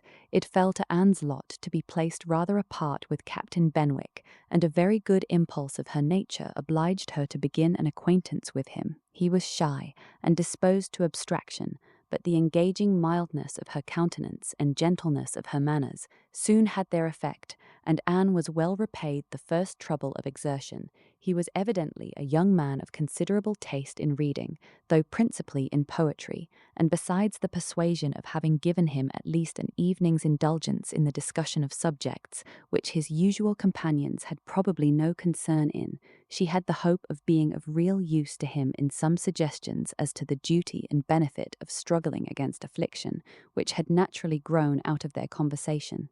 For, though shy, he did not seem reserved. It had rather the appearance of feelings glad to burst their usual restraints, and having talked of poetry, the richness of the present age, and gone through a brief comparison of opinion as to the first-rate poets, trying to ascertain whether Marmion or the Lady of the Lake were to be preferred, and how ranked the Giaour and the Bride of Abydos, and moreover how the Giaour was to be pronounced, he showed himself so intimately acquainted with all the tenderest songs of the one poet and all the impassioned descriptions of hopeless agony of the other. He repeated with such tremulous feeling the various lines which imaged a broken heart or a mind destroyed by wretchedness, and looked so entirely as if he meant to be understood, that she ventured to hope he did not always read only poetry, and to say that she thought it was the misfortune of poetry to be seldom safely enjoyed by those who enjoyed it completely, and that the strong feelings which alone could estimate it truly were the very feelings which ought to taste it but sparingly. His looks showing him not pained but pleased with this allusion to his situation, she was emboldened to go on, and feeling in herself the right of seniority of mind, she ventured to recommend a larger allowance of prose in his daily study, and on being requested to particularize, mentioned such works of our best moralists, such collections of the finest letters, such memoirs of characters of worth and suffering, as occurred to her at the moment as calculated to rouse and fortify the mind by the highest precepts and the strongest examples of moral and religious endurances.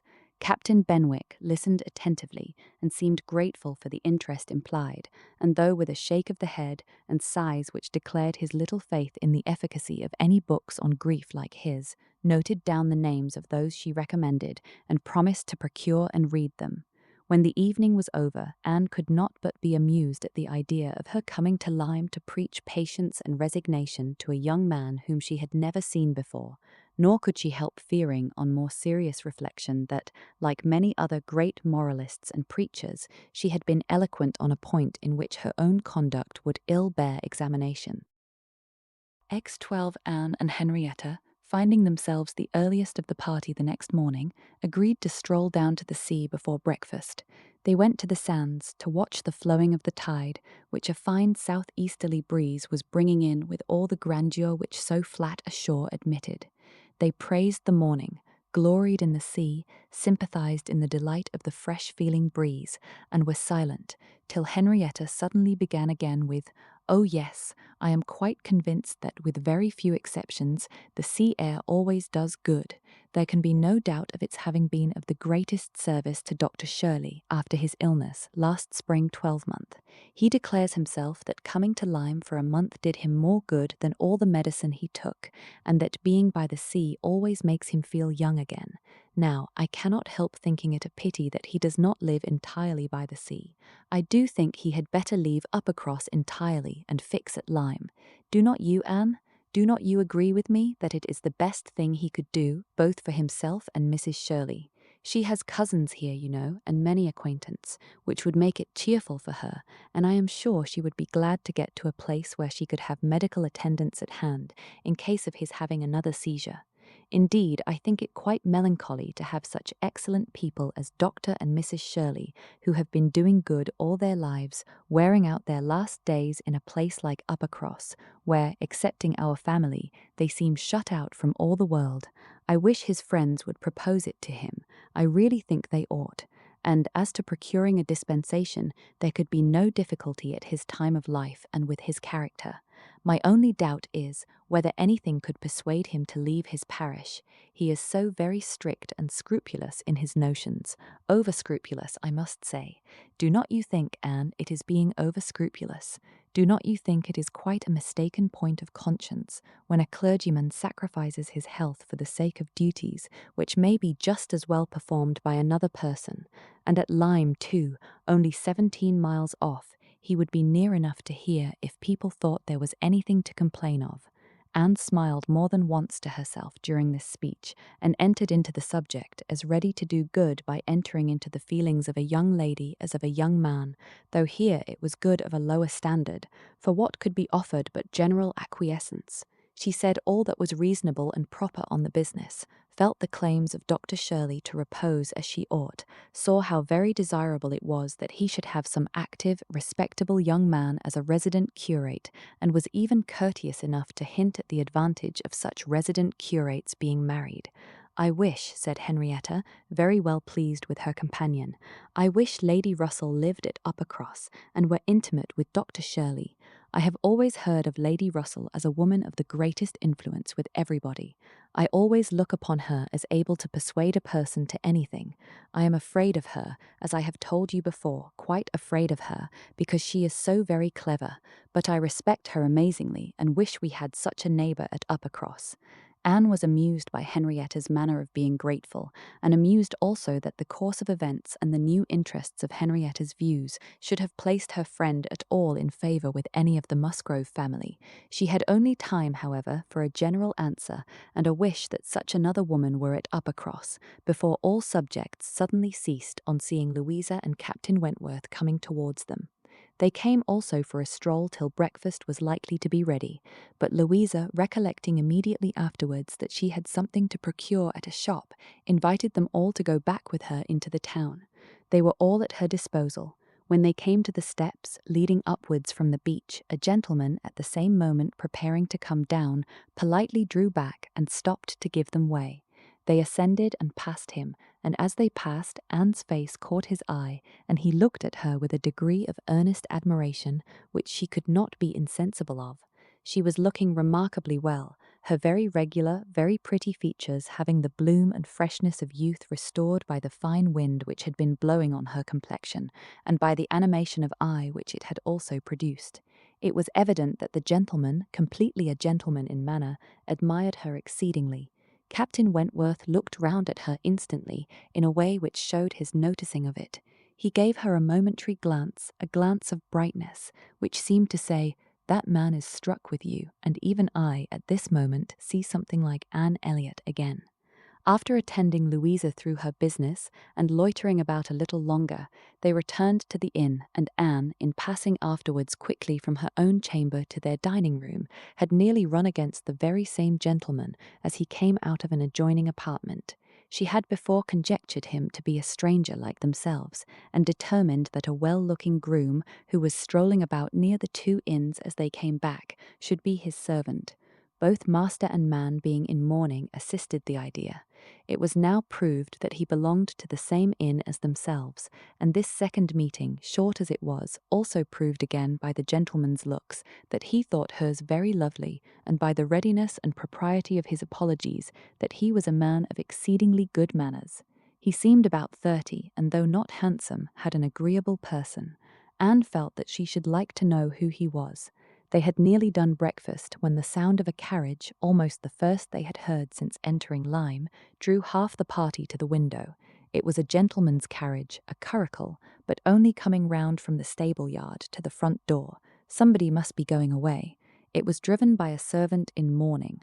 The word curricle made Charles Musgrove jump up that he might compare it with his own.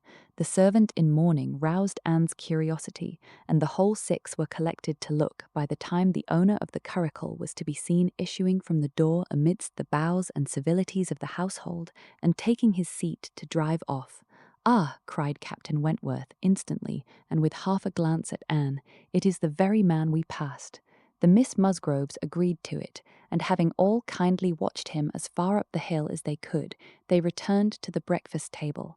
The waiter came into the room soon afterwards. "Pray," said Captain Wentworth immediately, "can you tell us the name of the gentleman who is just gone away?" "Yes, sir, a Mr. Elliot, a gentleman of large fortune, came in last night from Sidmouth. Dare say you heard the carriage, sir, while you were at dinner, and going on now for Crewkerne in his way to Bath and London.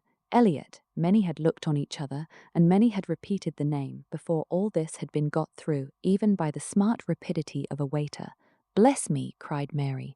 It must be our cousin. It must be our Mr. Elliot. It must indeed. Charles Anne must not it? In mourning, you see, just as our Mr. Elliot must be. How very extraordinary! In the very same inn with us. Anne, must not it be our Mr. Elliot, my father's next heir? Pray, sir, turning to the waiter, did not you hear, did not his servant say whether he belonged to the Kellynch family?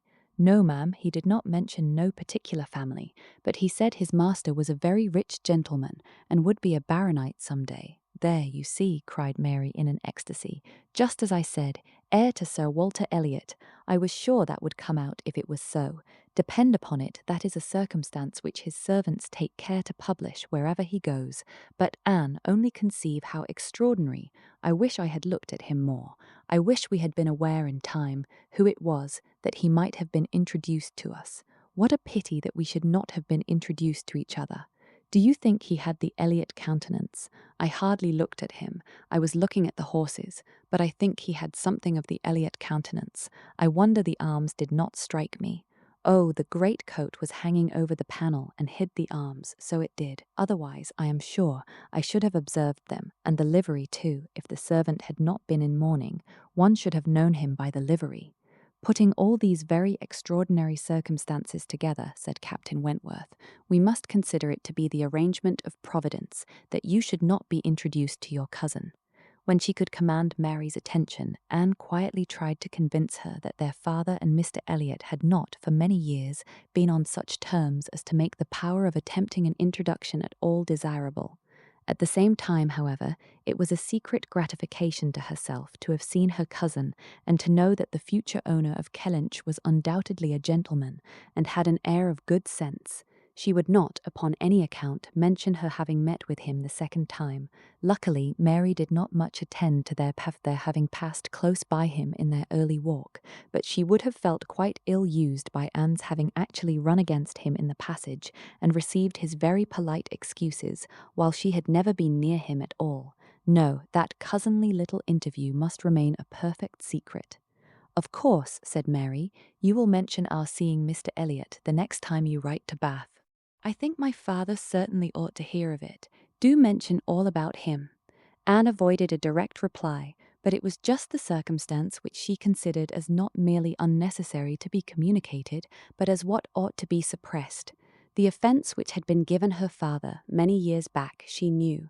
Elizabeth's particular share in it she suspected, and that Mr. Elliot's idea always produced irritation in both was beyond a doubt. Mary never wrote to Bath herself. All the toil of keeping up a slow and unsatisfactory correspondence with Elizabeth fell on Anne. Breakfast had not been long over when they were joined by Captain and Mrs. Harville and Captain Benwick, with whom they had appointed to take their last walk about Lyme. They ought to be setting off for Uppercross by 1, and in the meanwhile were to be all together and out of doors as long as they could. Anne found Captain Benwick getting near her as soon as they were all fairly in the street.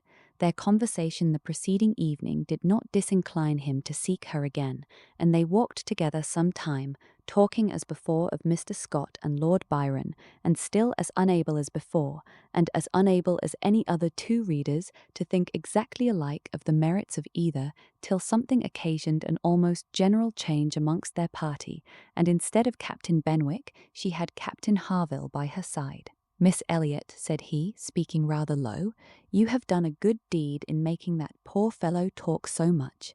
I wish he could have such company oftener. It is bad for him, I know, to be shut up as he is, but what can we do? We cannot part. No, said Anne, that I can easily believe to be impossible, but in time, perhaps, we know what time does in every case of affliction, and you must remember, Captain Harville, that your friend may yet be called a young mourner. Only last summer, I understand. Ay, true enough, with a deep sigh, only June, and not known to him, perhaps, so soon, not till the first week in August, when he came home from the Cape, just made into the Grappler. I was at Plymouth, dreading to hear of him. He sent in letters, but the Grappler was under orders for Portsmouth. There the news must follow him, but who was to tell it? Not I. I would as soon have been run up to the yardarm. Nobody could do it but that good fellow, pointing to Captain Wentworth. The Laconia had come into Plymouth the week before, no danger of her being sent to sea again. He stood his chance for the rest, wrote up for leave of absence, but without waiting the return, travelled night and day till he got to Portsmouth, rode off to the Grappler that instant, and never left the poor fellow for a week. That's what he did, and nobody else could have saved poor James. You may think, Miss Elliot, whether he is dear to us. Anne did think on the question with perfect decision, and said as much in reply as her own feelings could accomplish, or as his seemed able to bear, for he was too much affected to renew the subject, and when he spoke again it was of something totally different. Mrs. Harville's giving it as her opinion that her husband would have quite walking enough by the time he reached home, determined the direction of all the party in what was to be their last walk. They would accompany them to their door, and then return and set off themselves. By all their calculations there was just time for this, but as they drew near the Cobb, there was such a general wish to walk along it once more, all were so inclined, and Louisa soon grew so determined that the difference of a quarter of an hour, it was found, would be no difference at all. So with all the kind leave-taking and all the kind interchange of invitations and promises which may be imagined, they parted from Captain and Mrs. Harville at their own door, and still accompanied by Captain Benwick, who seemed to cling to them to the last, proceeded to make the proper adieus to the Cobb. Anne found Captain Benwick again drawing near her. Lord Byron's dark blue seas could not fail of being brought forward by their present view, and she gladly gave him all her attention as long as attention was possible. It was soon drawn, perforce, another way. There was too much wind to make the high part of the new Cobb pleasant for the ladies, and they agreed to get down the steps to the lower, and all were contented to pass quietly and carefully down the steep flight, excepting Louisa. She must be jumped down them by Captain Wentworth. In all their walks he had had to jump her from the stiles. The sensation was delightful to her. The hardness of the pavement for her feet made him less willing upon the present occasion. He did it, however. She was safely down, and instantly, to show her enjoyment, ran up the steps to be jumped down again. He advised her against it, thought the jar too great, but no, he reasoned and talked in vain. She smiled and said, "I am determined I will." He put out his hands. She was too precipitate by half a second. She fell on the pavement on the lower Cobb, and was taken up lifeless. There was no wound, no blood, no visible bruise, but her eyes were closed. She breathed not. Her face was like death. The horror of that moment to all who stood around. Captain Wentworth, who had caught her up, knelt with her in his arms, looking on her with a face as pallid as her own in an agony of silence. "She is dead, she is dead," screamed Mary, catching hold of her husband and contributing with his own horror to make him immovable. And in another moment, Henrietta, sinking under the conviction, lost her senses too, and would have fallen on the steps but for Captain Benwick and Anne, who caught and supported her between them. "Is there no one to help me?" were the first words which burst from Captain Wentworth in a tone of despair, and as if all his own strength were gone. Go to him," cried Anne. "For heaven's sake, go to him. I can support her myself. Leave me and go to him. Rub her hands, rub her temples. Here are salts. Take them, take them." Captain Benwick obeyed, and Charles at the same moment, disengaging himself from his wife, they were both with him, and Louisa was raised up and supported more firmly between them, and everything was done that Anne had prompted, but in vain, while Captain Wentworth, staggering against the wall for his support, exclaimed in the bitterest agony, "Oh God, her father and mother!" "A surgeon," said Anne. He caught the word. It seemed to rouse him at once, and saying only, "True, true, a surgeon this instant," was darting away when Anne eagerly suggested, "Captain Benwick, would not it be better for Captain Benwick? He knows where a surgeon is to be found." Everyone capable of thinking felt the advantage of the idea, and in a moment, it was all done in rapid moments, Captain Benwick had resigned the poor corpse-like figure entirely to the brothers' care, and was off for the town with the utmost rapidity.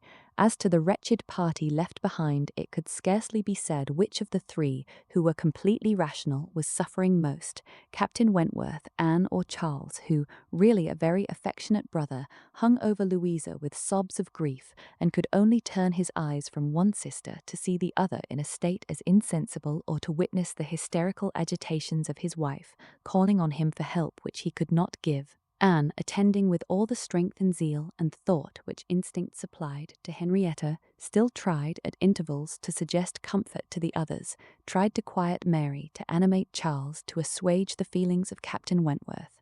Both seemed to look to her for directions. Anne, cried Charles, what is to be done next? What, in heaven's name, is to be done next? Captain Wentworth's eyes were also turned towards her. Had not she better be carried to the inn? Yes, I am sure. Carry her gently to the inn. Yes, to the inn, repeated Captain Wentworth, comparatively collected, and eager to be doing something. I will carry her myself. Musgrove, take care of the others.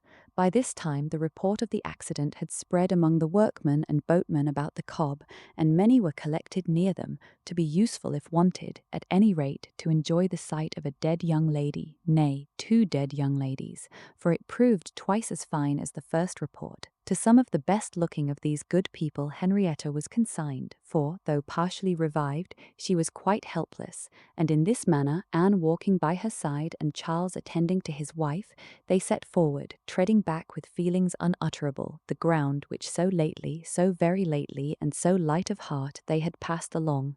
They were not off the Cobb before the Harvilles met them. Captain Benwick had been seen flying by their house with a countenance which showed something to be wrong, and they had set off immediately, informed and directed as they passed, towards the spot. Shocked as Captain Harville was, he brought senses and nerves that could be instantly useful, and a look between him and his wife decided what was to be done. She must be taken to their house, all must go to their house, and await the surgeon's arrival there.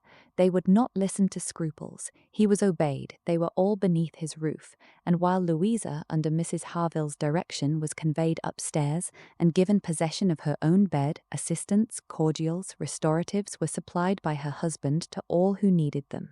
Louisa had once opened her eyes, but soon closed them again, without apparent consciousness.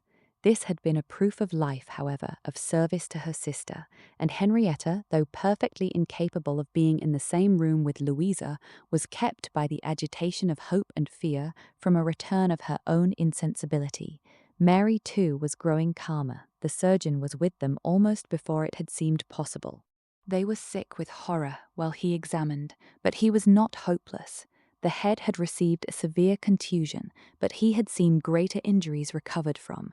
He was by no means hopeless. He spoke cheerfully, that he did not regard it as a desperate case, that he did not say a few hours must end it, was at first felt beyond the hope of most, and the ecstasy of such a reprieve, the rejoicing, deep and silent, after a few fervent ejaculations of gratitude to heaven, had been offered, may be conceived.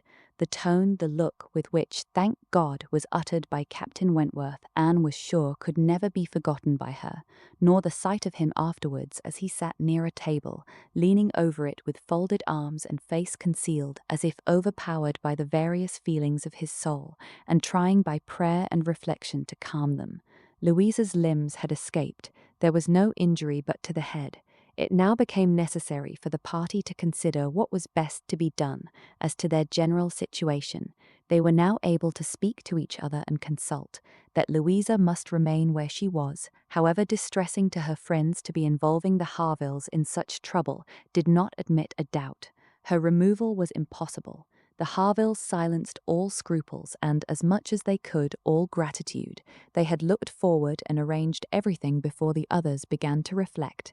Captain Benwick must give up his room to them and get a bed elsewhere, and the whole was settled. They were only concerned that the house could accommodate no more, and yet perhaps by putting the children away in the maid's room or swinging a cot somewhere, they could hardly bear to think of not finding room for 2 or 3 besides, supposing they might wish to stay, though with regard to any attendance on Miss Musgrove, there need not be the least uneasiness in leaving her to Mrs. Harville's care entirely.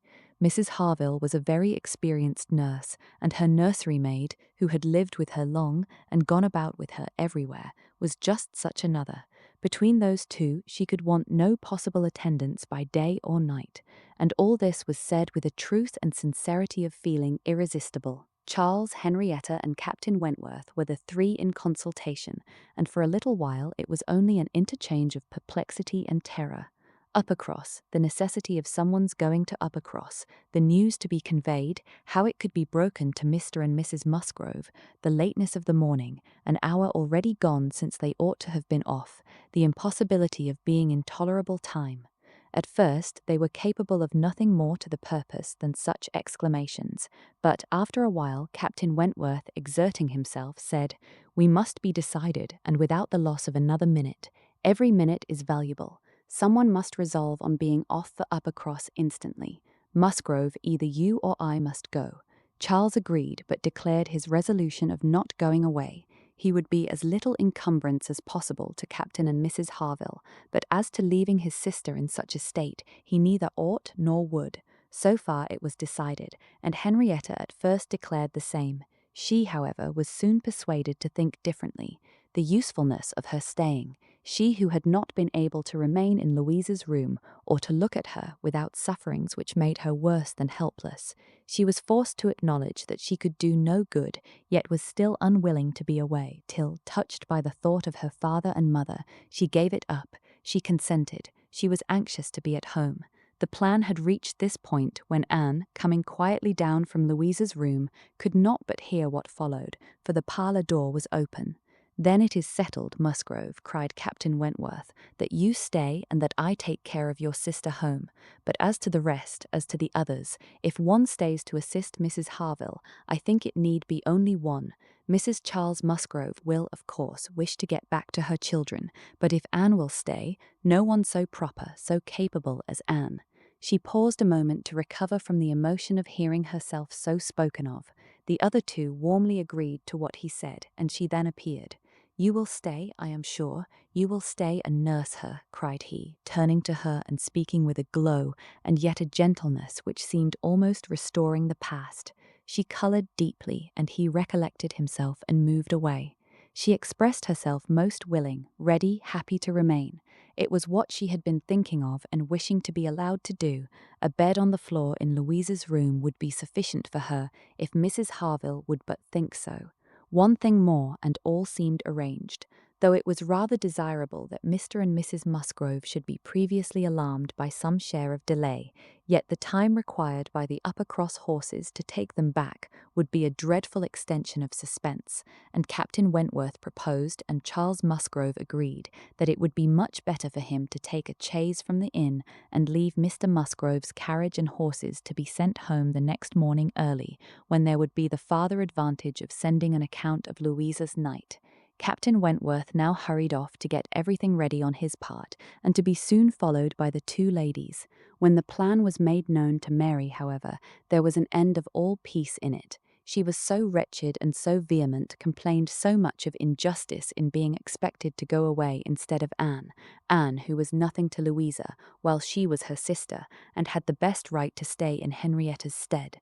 Why was not she to be as useful as Anne, and to go home without Charles too, without her husband? No, it was too unkind, and in short, she said more than her husband could long withstand, and as none of the others could oppose when he gave way, there was no help for it. The change of Mary for Anne was inevitable.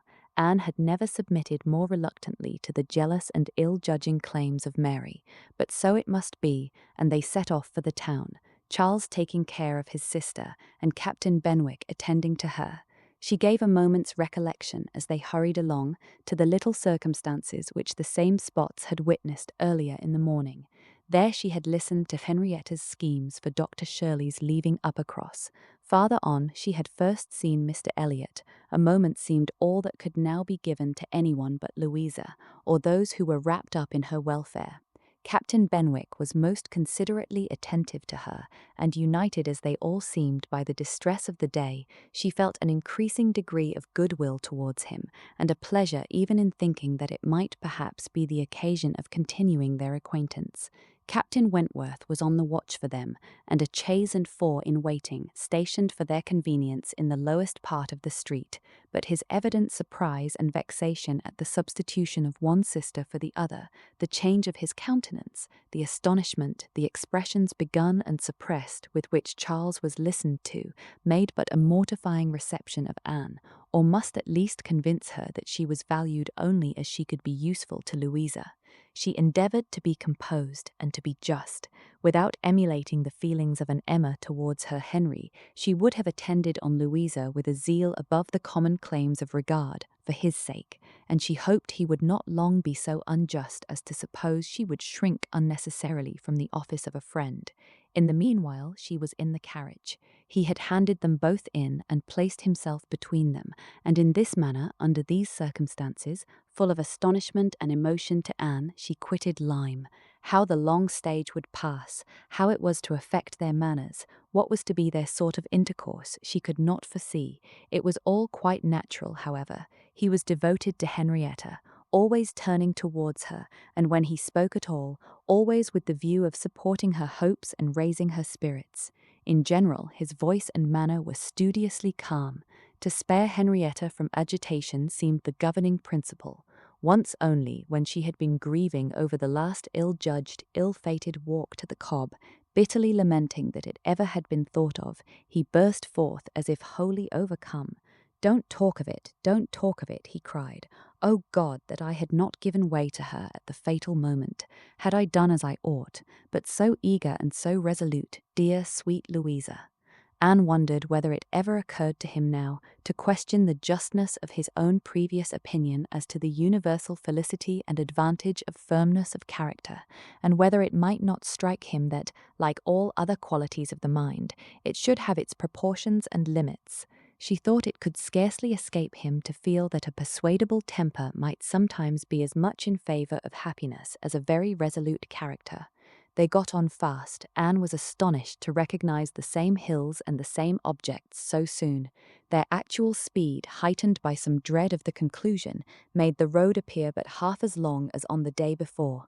It was growing quite dusk, however, before they were in the neighbourhood of Uppercross, and there had been total silence among them for some time, Henrietta leaning back in the corner, with a shawl over her face, giving the hope of her having cried herself to sleep, when, as they were going up their last hill, Anne found herself all at once addressed by Captain Wentworth. In a low, cautious voice he said, "I have been considering what we had best do. She must not appear at first. She could not stand it. I have been thinking whether you had not better remain in the carriage with her, while I go in and break it to Mr. and Mrs. Musgrove. Do you think this is a good plan?" She did. He was satisfied, and said no more, but the remembrance of the appeal remained a pleasure to her, as a proof of friendship and of deference for her judgment, a great pleasure, and when it became a sort of parting proof, its value did not lessen. When the distressing communication at Uppercross was over, and he had seen the father and mother quite as composed as could be hoped, and the daughter all the better for being with them, he announced his intention of returning in the same carriage to Lyme, and when the horses were baited, he was off. XXIII, the remainder of Anne's time at Uppercross, comprehending only 2 days, was spent entirely at the mansion house, and she had the satisfaction of knowing herself extremely useful there, both as an immediate companion and as assisting in all those arrangements for the future which, in Mr. and Mrs. Musgrove's distressed state of spirits, would have been difficulties. They had an early account from Lyme the next morning. Louisa was much the same. No symptoms worse than before had appeared. Charles came a few hours afterwards to bring a later and more particular account. He was tolerably cheerful. A speedy cure must not be hoped, but everything was going on as well as the nature of the case admitted. In speaking of the Harvilles, he seemed unable to satisfy his own sense of their kindness, especially of Mrs. Harville's exertions as a nurse. She really left nothing for Mary to do. He and Mary had been persuaded to go early to their inn last night. Mary had been hysterical again this morning. When he came away, she was going to walk out with Captain Benwick, which, he hoped, would do her good. He almost wished she had been prevailed on to come home the day before, but the truth was that Mrs. Harville left nothing for anybody to do. Charles was to return to Lyme the same afternoon, and his father had at first half a mind to go with him, but the ladies could not consent. It would be going only to multiply trouble to the others, and increase his own distress, and a much better scheme followed and was acted upon. A chaise was sent for from Crewkerne, and Charles conveyed back a far more useful person in the old nursery maid of the family, one who, having brought up all the children, and seen the very last, the lingering and long-petted Master Master Harry, sent to school after his brothers, was now living in her deserted nursery to mend stockings and dress all the blains and bruises she could get near her, and who consequently was only too happy in being allowed to go and help nurse dear Miss Louisa. Vague wishes of getting Sarah thither had occurred before to Mrs. Musgrove and Henrietta, but without Anne it would hardly have been resolved on, and found practicable so soon. They were indebted the next day to Charles Hayter for all the minute knowledge of Louisa, which it was so essential to obtain every 24 hours. He made it his business to go to Lyme, and his account was still encouraging. The intervals of sense and consciousness were believed to be stronger. Every report agreed in Captain Wentworth's appearing fixed in Lyme. Anne was to leave them on the morrow, an event which they all dreaded. What should they do without her? They were wretched comforters for one another, and so much was said in this way that Anne thought she could not do better than impart among them the general inclination to which she was privy, and persuade them all to go to Lyme at once. She had little difficulty. It was soon determined that they would go tomorrow, fix themselves at the inn or get into lodgings as it suited, and there remain till dear Louisa could be moved. They must be taking off some trouble from the good people she was with. They might at least relieve Mrs. Harville from the care of her own children, and in short they were so happy in the decision that Anne was delighted with what she had done, and felt that she could not spend her last morning at Uppercross better than in assisting their preparations and sending them off at an early hour, though her being left to the solitary range of the house was the consequence. She was the last, excepting the little boys at the cottage. She was the very last, the only remaining one of all that had filled and animated both houses, of all that had given Uppercross its cheerful character. A few days had made a change indeed. If Louisa recovered, it would all be well again. More than former happiness would be restored. There could not be a doubt, to her mind there was none, of what would follow her recovery. A few months hence, and the room now so deserted, occupied but by her silent, pensive self, might be filled again with all that was happy and gay, all that was glowing and bright in prosperous love, all that was most unlike Anne Elliot. An hour's complete leisure for such reflections as these on a dark November day, a small thick rain almost blotting out the very few objects ever to be discerned from the windows, was enough to make the sound of Lady Russell's carriage exceedingly welcome, and yet, though desirous to be gone, she could not quit the mansion house or look an adieu to the cottage, with its black, dripping, and comfortless veranda, or even notice through the misty glasses the last humble tenements of the village, without a saddened heart. Scenes had passed in Uppercross which made it precious. It stood the record of many sensations of pain, once severe but now softened, and of some instances of relenting feeling, some breathings of friendship and reconciliation, which could never be looked for again, and which could never cease to be dear. She left it all behind her, all but the recollection that such things had been. Anne had never entered Kellynch since her quitting Lady Russell's house in September. It had not been necessary, and the few occasions of its being possible for her to go to the Hall she had contrived to evade and escape from. Her first return was to resume her place in the modern and elegant apartments of the lodge, and to gladden the eyes of its mistress. There was some anxiety mixed with Lady Russell's joy in meeting her. She knew who had been frequenting Uppercross, but happily either Anne was improved in plumpness and looks, or Lady Russell fancied her so, and Anne, in receiving her compliments on the occasion, had the amusement of connecting them with the silent admiration of her cousin, and of hoping that she was to be blessed with a second spring of youth and beauty. When they came to converse, she was soon sensible of some mental change, the subjects of which her heart had been full on leaving Kellynch, and which she had felt slighted and been compelled to smother among the Musgroves, were now become but of secondary interest. She had lately lost sight even of her father and sister and Bath. Their concerns had been sunk under those of Uppercross, and when Lady Russell reverted to their former hopes and fears, and spoke her satisfaction in the house in Camden Place, which had been taken, and her regret that Mrs. Clay should still be with them, Anne would have been ashamed ashamed to have it known how much more she was thinking of Lyme and Louisa Musgrove and all her acquaintance there, how much more interesting to her was the home and the friendship of the Harvilles and Captain Benwick than her own father's house in Camden Place or her own sister's intimacy with Mrs. Clay. She was actually forced to exert herself to meet Lady Russell with anything like the appearance of equal solicitude on topics which had by nature the first claim on her. There was a little awkwardness at first in their discourse on another subject. They must speak of the accident at Lyme. Lady Russell had not been arrived 5 minutes the day before when a full account of the whole had burst on her. But still it must be talked of. She must make inquiries. She must regret the imprudence, lament the result, and Captain Wentworth's name must be mentioned by both.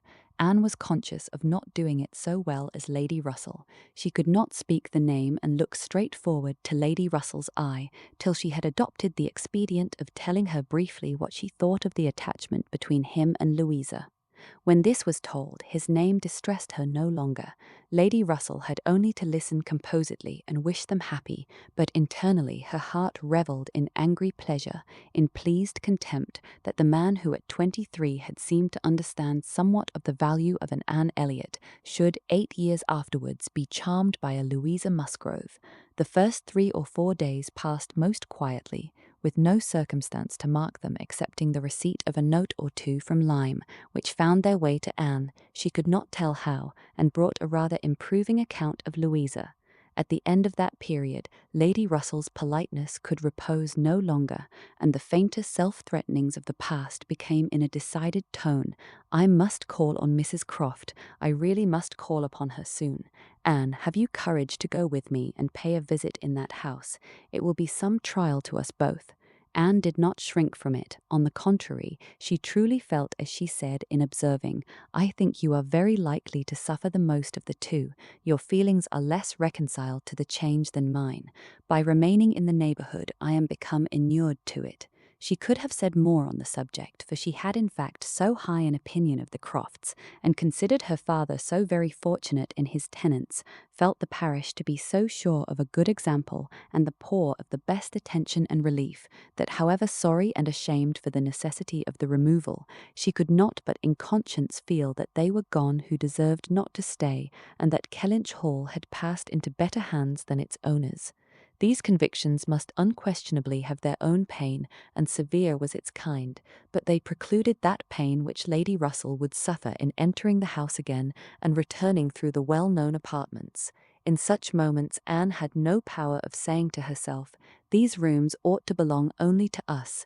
Oh, how fallen in their destination, how unworthily occupied, an ancient family to be so driven away, strangers filling their place. No, except when she thought of her mother and remembered where she had been used to sit and preside, she had no sigh of that description to heave. Mrs. Croft always met her with a kindness which gave her the pleasure of fancying herself a favourite, and on the present occasion, receiving her in that house, there was particular attention. The sad accident at Lyme was soon the prevailing topic, and on comparing their latest accounts of the invalid, it appeared that each lady dated her intelligence from the same hour of yestermorn, that Captain Wentworth had been in Kellynch yesterday, the first time since the accident, had brought Anne the last note which she had not been able to trace the exact steps of, had stayed a few hours and then returned again to Lyme, and without any present intention of quitting it any more. He had inquired after her, she found, particularly, had expressed his hope of Miss Elliot's not being the worse for her exertions, and had spoken of those exertions as great. This was handsome, and gave her more pleasure than almost anything else could have done. As to the sad catastrophe itself, it could be canvassed only in one style by a couple of steady, sensible women, whose judgments had to work on ascertained events, and it was perfectly decided that it had been the consequence of much thoughtlessness and much imprudence, that its effects were most alarming, and that it was frightful to think how long Miss Musgrove's recovery might yet be doubtful, and how liable she would still remain to suffer from the concussion hereafter. The Admiral wound it all up summarily by exclaiming, "Aye, a very bad business indeed. A new sort of way this, for a young fellow to be making love by breaking his mistress's head, is not it, Miss Elliot? This is breaking a head and giving a plaster, truly." Admiral Croft's manners were not quite of the tone to suit Lady Russell, but they delighted Anne. His goodness of heart and simplicity of character were irresistible. "Now this must be very bad for you," said he, suddenly rousing from a little reverie, "to be coming and finding us here. I had not recollected it before, I declare, but it must be very bad. But now, do not stand upon ceremony. Get up and go over all the rooms in the house if you like it." "Another time, sir, I thank you, not now." "Well, whenever it suits you. You can slip in from the shrubbery at any time, and there you will find we keep our umbrellas hanging up by that door. A good place, is not it? But," checking himself, "you will not think it a good place, for yours were always kept in the butler's room." "Aye, so it always is, I believe. One man's ways may be as good as another's, but we all like our own best, and so you must judge for yourself whether it would be better for you to go about the house or not." Anne, finding she might decline it, did so, very gratefully. "We have made very few changes either," continued the Admiral, after thinking a moment. "Very few. We told you about the laundry door at Uppercross. That has been a very great improvement. The wonder was how any family upon earth could bear with the inconvenience of its opening as it did, so long. You will tell Sir Walter what we have done, and that Mr. Shepherd thinks it the greatest improvement the house ever had. Indeed, I must do ourselves the justice to say that the few alterations we have made have been all very much for the better. My wife should have the credit of them, however. I have done very little besides sending away some of the large looking-glasses from my dressing-room, which was your father's. A very good man, and very much the gentleman, I am sure. But I should think, Miss Elliot, looking with serious reflection, I should think he must be rather a dressy man for his time of life. Such a number of looking-glasses, oh Lord, there was no getting away from one's self, so I got Sophie to lend me a hand, and we soon shifted their quarters, and now I am quite snug with my little shaving-glass in one corner, and another great thing that I never go near."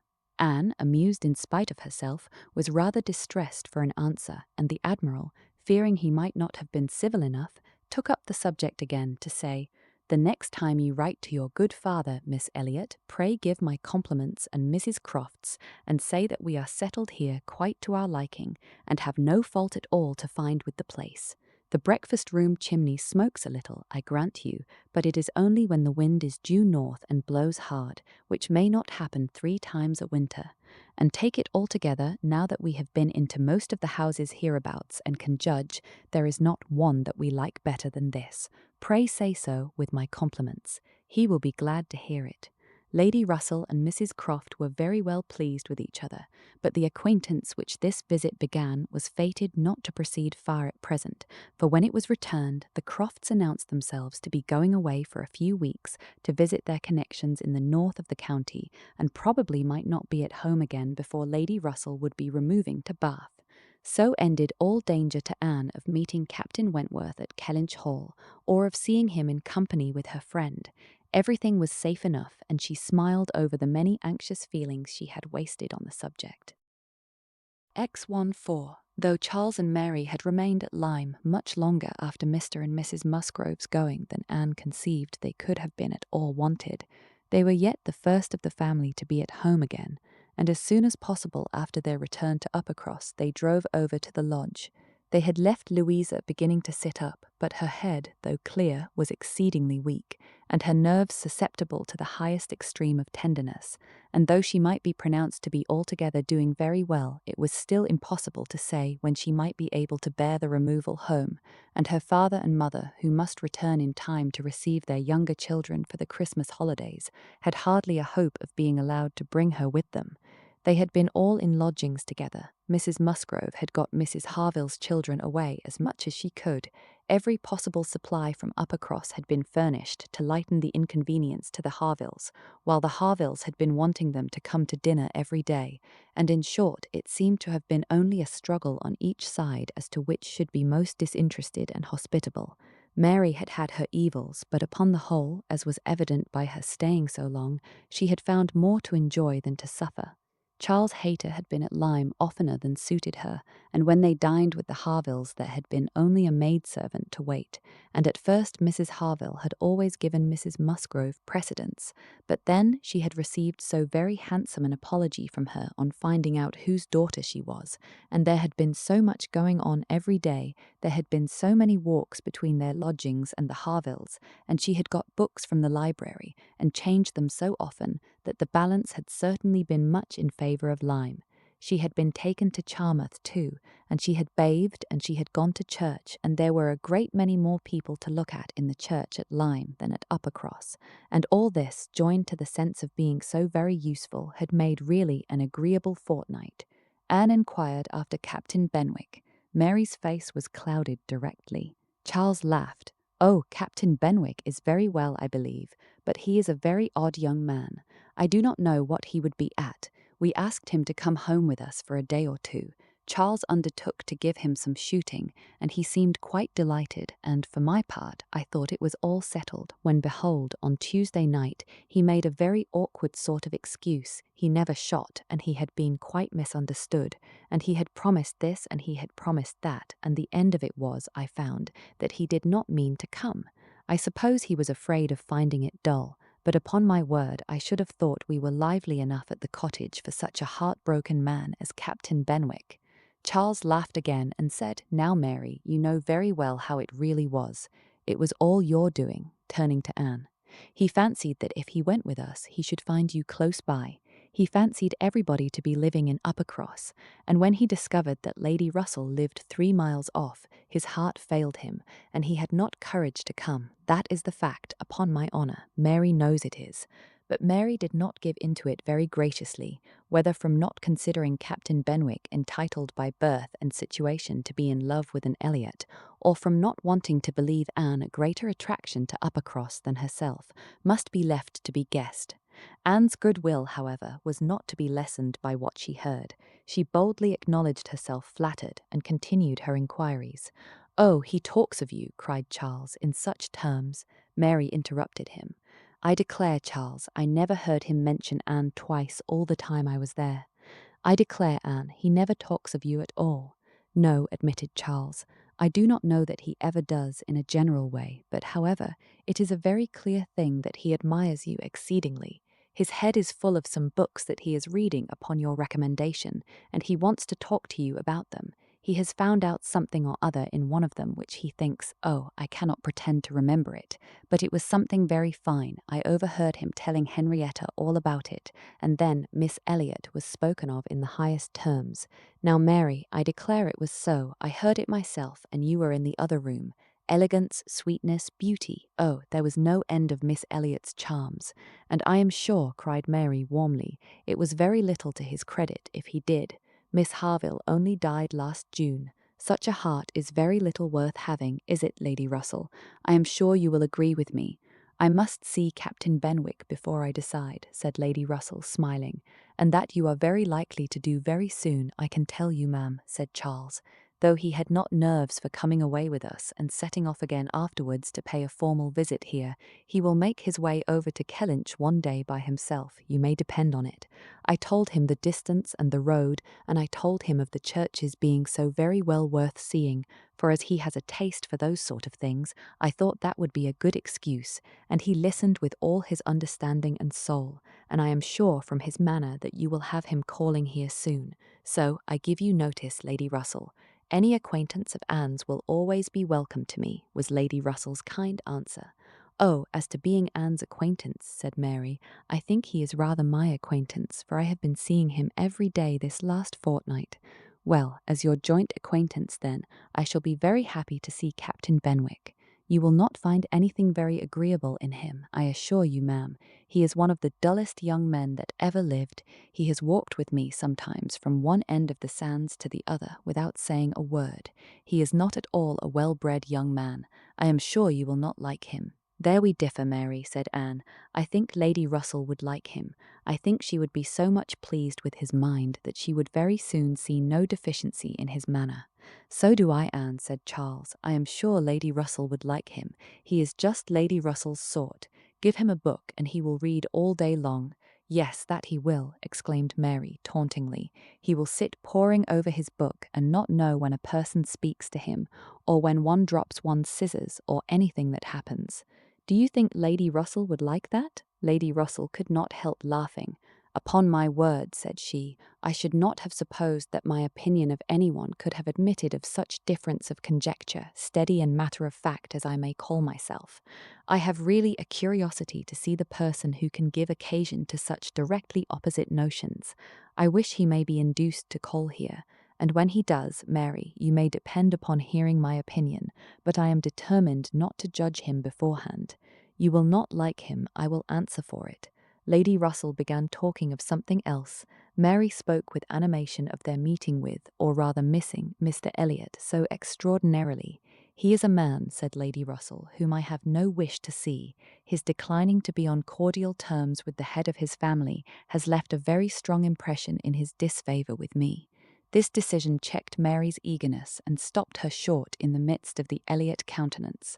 With regard to Captain Wentworth, though Anne hazarded no enquiries, there was voluntary communication sufficient. His spirits had been greatly recovering lately, as might be expected. As Louisa improved, he had improved, and he was now quite a different creature from what he had been the first week. He had not seen Louisa, and was so extremely fearful of any ill consequence to her from an interview that he did not press for it at all, and on the contrary seemed to have a plan of going away for a week or 10 days till her head was stronger. He had talked of going down to Plymouth for a week, and wanted to persuade Captain Benwick to go with him, but as Charles maintained to the last, Captain Benwick seemed much more disposed to ride over to Kellynch. There can be no doubt that Lady Russell and Anne were both occasionally thinking of Captain Benwick from this time. Lady Russell could not hear the doorbell without feeling that it might be his herald, nor could Anne return from any stroll of solitary indulgence in her father's grounds or any visit of charity in the village without wondering whether she might see him or hear of him. Captain Benwick came not, however. He was either less disposed for it than Charles had imagined, or he was too shy, and after giving him a week's indulgence, Lady Russell determined him to be unworthy of the interest which he had been beginning to excite. The Musgroves came back to receive their happy boys and girls from school, bringing with them Mrs. Harville's little children to improve the noise of Uppercross and lessen that of Lyme. Henrietta remained with Louisa, but all the rest of the family were again in their usual quarters. Lady Russell and Anne paid their compliments to them once, when Anne could not but feel that Uppercross was already quite alive again, though neither Henrietta, nor Louisa, nor Charles Hayter, nor Captain Wentworth were there. The room presented as strong a contrast as could be wished to the last state she had seen it in. Immediately surrounding Mrs. Musgrove were the little Harvilles, whom she was sedulously guarding from the tyranny of the 2 children from the cottage, expressly arrived to amuse them. On one side was a table occupied by some chattering girls, cutting up silk and gold paper, and on the other were trestles and trays, bending under the weight of brawn and cold pies, where riotous boys were holding high revel, the whole completed by a roaring Christmas fire, which seemed determined to be heard, in spite of all the noise of the others. Charles and Mary also came in, of course, during their visit, and Mr. Musgrove made a point of paying his respects to Lady Russell, and sat down close to her for 10 minutes, talking with a very raised voice, but from the clamour of the children on his knees, generally in vain. It was a fine family piece. Anne, judging from her own temperament, would have deemed such a domestic hurricane a bad restorative of the nerves, which Louisa's illness must have so greatly shaken. But Mrs. Musgrove, who got Anne near her on purpose to thank her most cordially again and again for all her attentions to them, concluded a short recapitulation of what she had suffered herself by observing, with a happy glance round the room, that after all she had gone through, nothing was so likely to do her good as a little quiet cheerfulness at home. Louisa was now recovering apace. Her mother could even think of her being able to join their party at home before her brothers and sisters went to school again. The Harvilles had promised to come with her and stay at Uppercross whenever she returned. Captain Wentworth was gone, for the present, to see his brother in Shropshire. "I hope I shall remember in future," said Lady Russell as soon as they were reseated in the carriage, "not to call at Uppercross in the Christmas holidays. Everybody has their taste in noises as well as in other matters, and sounds are quite innocuous or most distressing by their sort rather than their quantity. When Lady Russell not long afterwards was entering Bath on a wet afternoon and driving through the long course of streets from the Old Bridge to Camden Place, amidst the dash of other carriages, the heavy rumble of carts and drays, the bawling of newspapermen, muffin-men and milkmen, and the ceaseless clink of pattens, she made no complaint. No, these were noises which belonged to the winter pleasures. Her spirits rose under their influence, and like Mrs. Musgrove, she was feeling, though not saying, that after being long in the country, nothing could be so good for her as a little quiet cheerfulness. Anne did not share these feelings. She persisted in a very determined, though very silent, disinclination for Bath, caught the first dim view of the extensive buildings, smoking in rain, without any wish of seeing them better, felt their progress through the streets to be, however disagreeable, yet too rapid, for who would be glad to see her when she arrived, and looked back with fond regret to the bustles of Uppercross and the seclusion of Kellynch. Elizabeth's last letter had communicated a piece of news of some interest. Mr. Elliot was in Bath. He had called in Camden Place, had called a second time, a third, had been pointedly attentive, if Elizabeth and her father did not deceive themselves, had been taking as much pains to seek the acquaintance and proclaim the value of the connection as he had formerly taken pains to show neglect. This was very wonderful if it were true, and Lady Russell was in a state of very agreeable curiosity and perplexity about Mr. Elliot, already recanting the sentiment she had so lately expressed to Mary of his being a man whom she had no wish to see. She had a great wish to see him. If he really sought to reconcile himself like a dutiful branch, he must be forgiven for having dismembered himself from the paternal tree.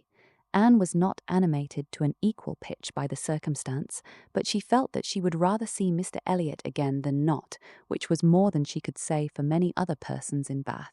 She was put down in Camden Place, and Lady Russell then drove to her own lodgings in Rivers Street. XV Sir Walter had taken a very good house in Camden Place, a lofty, dignified situation, such as becomes a man of consequence, and both he and Elizabeth were settled there, much to their satisfaction. Anne entered it with a sinking heart, anticipating an imprisonment of many months, and anxiously saying to herself, "Oh, when shall I leave you again?"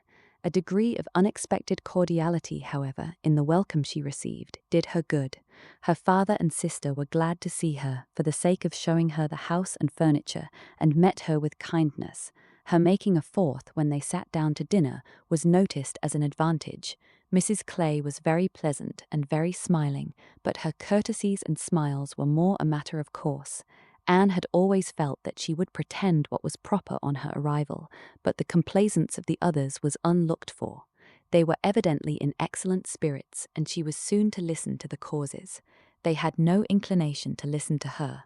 After laying out for some compliments of being deeply regretted in their old neighbourhood, which Anne could not pay, they had only a few faint inquiries to make, before the talk must be all their own.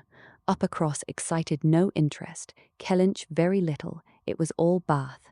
They had the pleasure of assuring her that Bath more than answered their expectations in every respect. Their house was undoubtedly the best in Camden Place. Their drawing-rooms had many decided advantages over all the others which they had either seen or heard of, and the superiority was not less in the style of the fitting up or the taste of the furniture. Their acquaintance was exceedingly sought after. Everybody was wanting to visit them. They had drawn back from many introductions, and still were perpetually having cards left by people of whom they knew nothing. Here were funds of enjoyment. Could Anne wonder that her father and sister were happy? She might not wonder, but she must sigh that her father should feel no degradation in his change, should see nothing to regret in the duties and dignity of the resident landholder, should find so much to be vain of in the littlenesses of a town, and she must sigh and smile and wonder too, as Elizabeth threw open the folding doors and walked with exultation from one drawing-room to the other, boasting of their space, at the possibility of that woman, who had been mistress of Kellynch Hall, finding extent to be proud of between two walls, perhaps 30 feet asunder. But this was not all which they had to make them happy. They had Mr. Elliot too. Anne had a great deal to hear of Mr. Elliot. He was not only pardoned, they were delighted with him. He had been in Bath about a fortnight. He had passed through Bath in November in his way to London, when the intelligence of Sir Walter's being settled there had of course reached him, though only 24 hours in the place, but he had not been able to avail himself of it.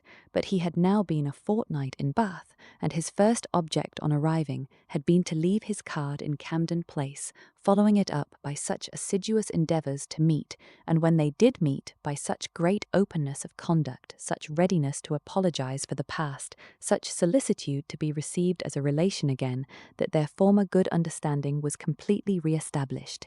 They had not a fault to find in him. He had explained away all the appearance of neglect on his own side. It had originated in misapprehension entirely. He had never had an idea of throwing himself off. He had feared that he was thrown off, but knew not why, and delicacy had kept him silent. Upon the hint of having spoken disrespectfully or carelessly of the family and the family honours, he was quite indignant. He who had ever boasted of being an Elliot, and whose feelings as to connection were only too strict to suit the unfeudal tone of the present day. He was astonished, indeed, but his character and general conduct must refute it. He could refer Sir Walter to all who knew him, and certainly the pains he had been taking on this, the first opportunity of reconciliation, to be restored to the footing of a relation and heir presumptive, was a strong proof of his opinions on the subject. The circumstances of his marriage, too, were found to admit of much extenuation.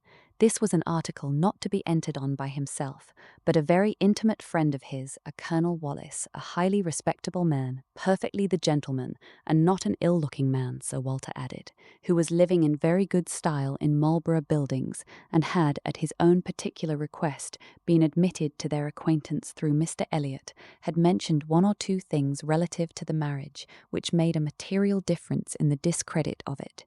Colonel Wallis had known Mr. Elliot long, had been well acquainted also with his wife, had perfectly understood the whole story. She was certainly not a woman of family, but well educated, accomplished, rich, and excessively in love with his friend. There had been the charm. She had sought him. Without that attraction, not all her money would have tempted Elliot, and Sir Walter was, moreover, assured of her having been a very fine woman. Here was a great deal to soften the business. A very fine woman with a large fortune in love with him. Sir Walter seemed to admit it as complete apology, and though Elizabeth could not see the circumstance in quite so favourable a light, she allowed it be a great extenuation.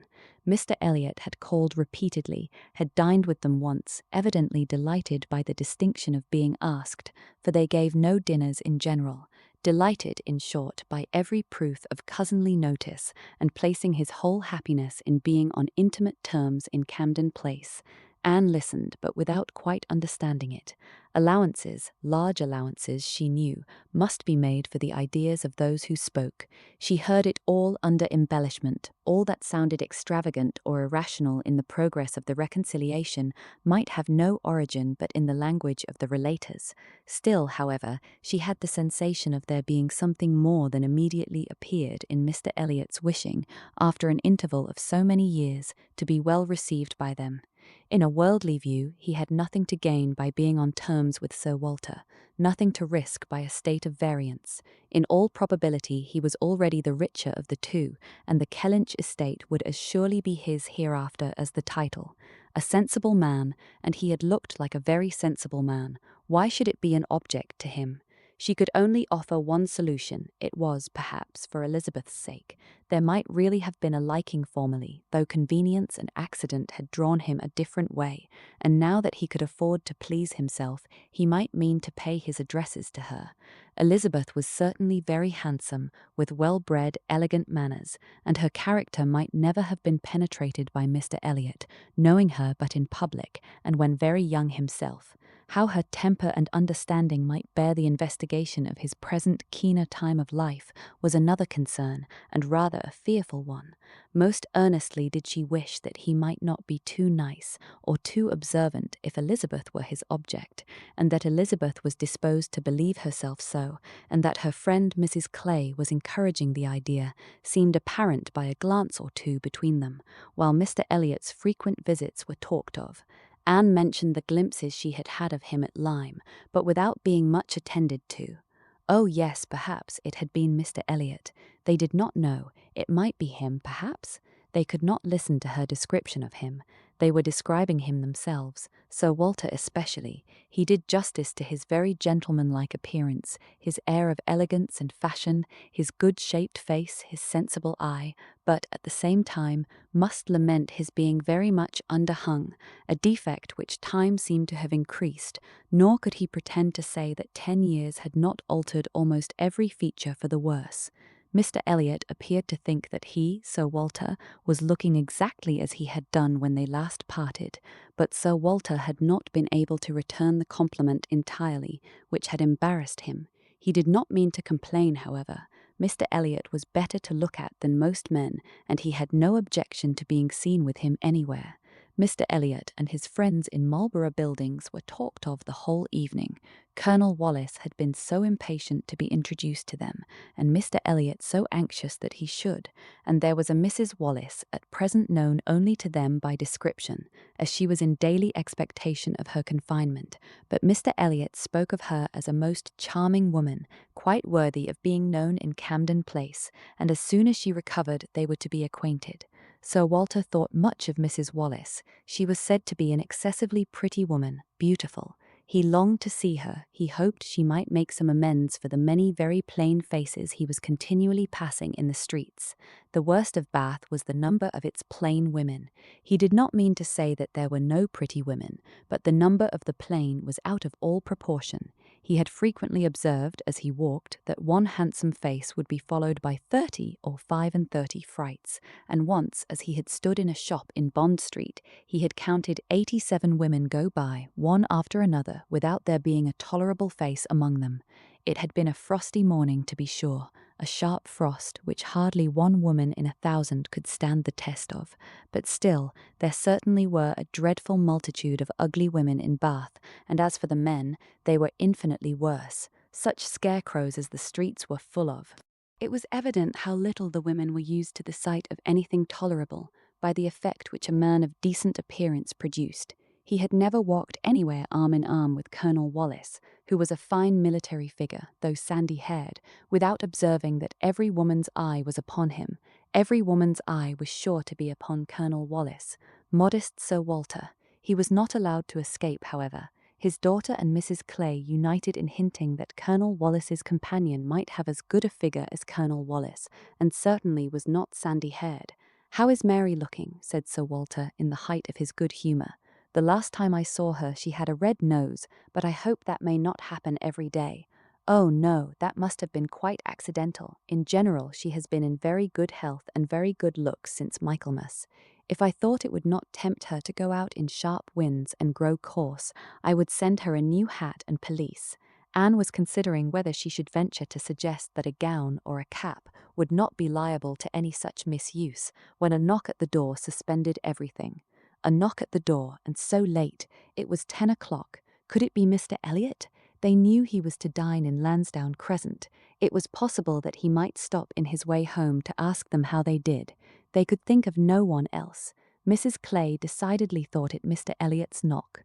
Mrs. Clay was right. With all the state which a butler and footboy could give, Mr. Elliot was ushered into the room. It was the very same man, with no difference but of dress. Anne drew a little back, while the others received his compliments, and her sister his apologies for calling at so unusual an hour, but he could not be so near without wishing to know that neither she nor her friend had taken cold the day before, etc., etc., which was all as politely done and as politely taken as possible, but her part must follow then. Sir Walter talked of his youngest daughter. Mr. Elliot must give him leave to present him to his youngest daughter. There was no occasion for remembering Mary, and Anne, smiling and blushing, very becomingly showed to Mr. Elliot the pretty features which he had by no means forgotten, and instantly saw, with amusement at his little start of surprise, that he had not been at all aware of who she was. He looked completely astonished, but not more astonished than pleased. His eyes brightened, and with the most perfect alacrity he welcomed the relationship, alluded to the past, and entreated to be received as an acquaintance already. He was quite as good-looking as he had appeared at Lyme, his countenance improved by speaking, and his manners were so exactly what they ought to be, so polished, so easy, so particularly agreeable, that she could compare them in excellence to only one person's manners. They were not the same, but they were, perhaps, equally good. He sat down with them and improved their conversation very much. There could be no doubt of his being a sensible man. 10 minutes were enough to certify that. His tone, his expressions, his choice of subject, his knowing where to stop, it was all the operation of a sensible, discerning mind. As soon as he could, he began to talk to her of Lyme, wanting to compare opinions respecting the place, but especially wanting to speak of the circumstance of their happening to be guests in the same inn at the same time, to give his own route, understand something of hers, and regret that he should have lost such an opportunity of paying his respects to her. She gave him a short account of her party and business at Lyme. His regret increased as he listened. He had spent his whole solitary evening in the room adjoining theirs, had heard voices, mirth continually, thought they must be a most delightful set of people, longed to be with them, but certainly without the smallest suspicion of his possessing the shadow of a right to introduce himself. If he had but asked who the party were, the name of Musgrove would have told him enough. Well, it would serve to cure him of an absurd practice of never asking a question at an inn, which he had adopted when quite a young man, on the principle of its being very ungenteel to be curious. The notions of a young man of 21 or 22, said he, as to what is necessary in manners to make him quite the thing, are more absurd, I believe, than those of any other set of beings in the world. The folly of the means they often employ is only to be equalled by the folly of what they have in view. But he must not be addressing his reflections to Anne alone. He knew it. He was soon diffused again among the others, and it was only at intervals that he could return to Lyme. His enquiries, however, produced at length an account of the scene she had been engaged in there, soon after his leaving the place. Having alluded to an accident, he must hear the whole. When he questioned, Sir Walter and Elizabeth began to question also, but the difference in their manner of doing it could not be unfelt. She could only compare Mr. Elliot to Lady Russell in the wish of really comprehending what had passed and in the degree of concern for what she must have suffered in witnessing it. He stayed an hour with them. The elegant little clock on the mantelpiece had struck 11 with its silver sounds, and the watchman was beginning to be heard at a distance telling the same tale before Mr. Elliot or any of them seemed to feel that he had been there long. Anne could not have supposed it possible that her first evening in Camden Place could have passed so well. XYZ, there was one point which Anne, on returning to her family, would have been more thankful to ascertain even than Mr. Elliot's being in love with Elizabeth, which was her father's not being in love with Mrs. Clay, and she was very far from easy about it when she had been at home a few hours. On going down to breakfast the next morning, she found there had just been a decent pretence on the ladies' side of meaning to leave them. She could imagine Mrs. Clay to have said that now Miss Anne was come, she could not suppose herself at all wanted, for Elizabeth was replying in a sort of whisper, "That must not be any reason indeed. I assure you I feel it none. She is nothing to me compared with you," and she was in full time to hear her father say, "My dear madam, this must not be. As yet you have seen nothing of Bath. You have been here only to be useful. You must not run away from us now. You must stay to be acquainted with Mrs. Wallace, the beautiful Mrs. Wallace. To your fine mind, I well know the sight of beauty is a real gratification." He spoke and looked so much in earnest that Anne was not surprised to see Mrs. Clay stealing a glance at Elizabeth and herself. Her countenance, perhaps, might express some watchfulness, but the praise of the fine mind did not appear to excite a thought in her sister. The lady could not but yield to such joint entreaties and promised to stay. In the course of the same morning, Anne and her father chancing to be alone together, he began to compliment her on her improved looks. He thought her less thin in her person, in her cheeks, her skin, her complexion greatly improved, clearer, fresher. Had she been using anything in particular? No, nothing. Merely Gowland, he supposed. No, nothing at all. Ha! He was surprised at that, and added, "Certainly you cannot do better than continue as you are. You cannot be better than well, or I should recommend Gowland, the constant use of Gowland during the spring months. Mrs. Clay has been using it at my recommendation, and you see what it has done for her. You see how it has carried away her freckles. If Elizabeth could but have heard this, such personal praise might have struck her, especially as it did not appear to Anne that the freckles were at all lessened. But everything must take its chance. The evil of the marriage would be much diminished if Elizabeth were also to marry. As for herself, she might always command a home with Lady Russell. Lady Russell's composed mind and polite manners were put to some trial on this point in her intercourse in Camden Place. The sight of Mrs. Clay in such favour, and of Anne so overlooked, was a perpetual provocation to her there, and vexed her as much when she was away, as a person in Bath who drinks the water, gets all the new publications, and has a very large acquaintance, has time to be vexed. As Mr. Elliot became known to her, she grew more charitable or more indifferent towards the others. His manners were an immediate recommendation, and on conversing with him she found the solid so fully supporting the superficial that she was at first, as she told Anne, almost ready to exclaim, "Can this be Mr. Elliot?" and could not seriously picture to herself a more agreeable or estimable man. Everything united in him: good understanding, correct opinions, knowledge of the world, and a warm heart. He had strong feelings of family attachment and family honour, without pride or weakness. He lived with the liberality of a man of fortune, without display. He judged for himself in everything essential, without defying public opinion in any point of worldly decorum. He was steady, observant, moderate, candid, never run away with by spirits or by selfishness, which fancied itself strong feeling, and yet with a sensibility to what was amiable and lovely, and a value for all the felicities of domestic life, which characters of fancied enthusiasm and violent agitation seldom really possess. She was sure that he had not been happy in marriage.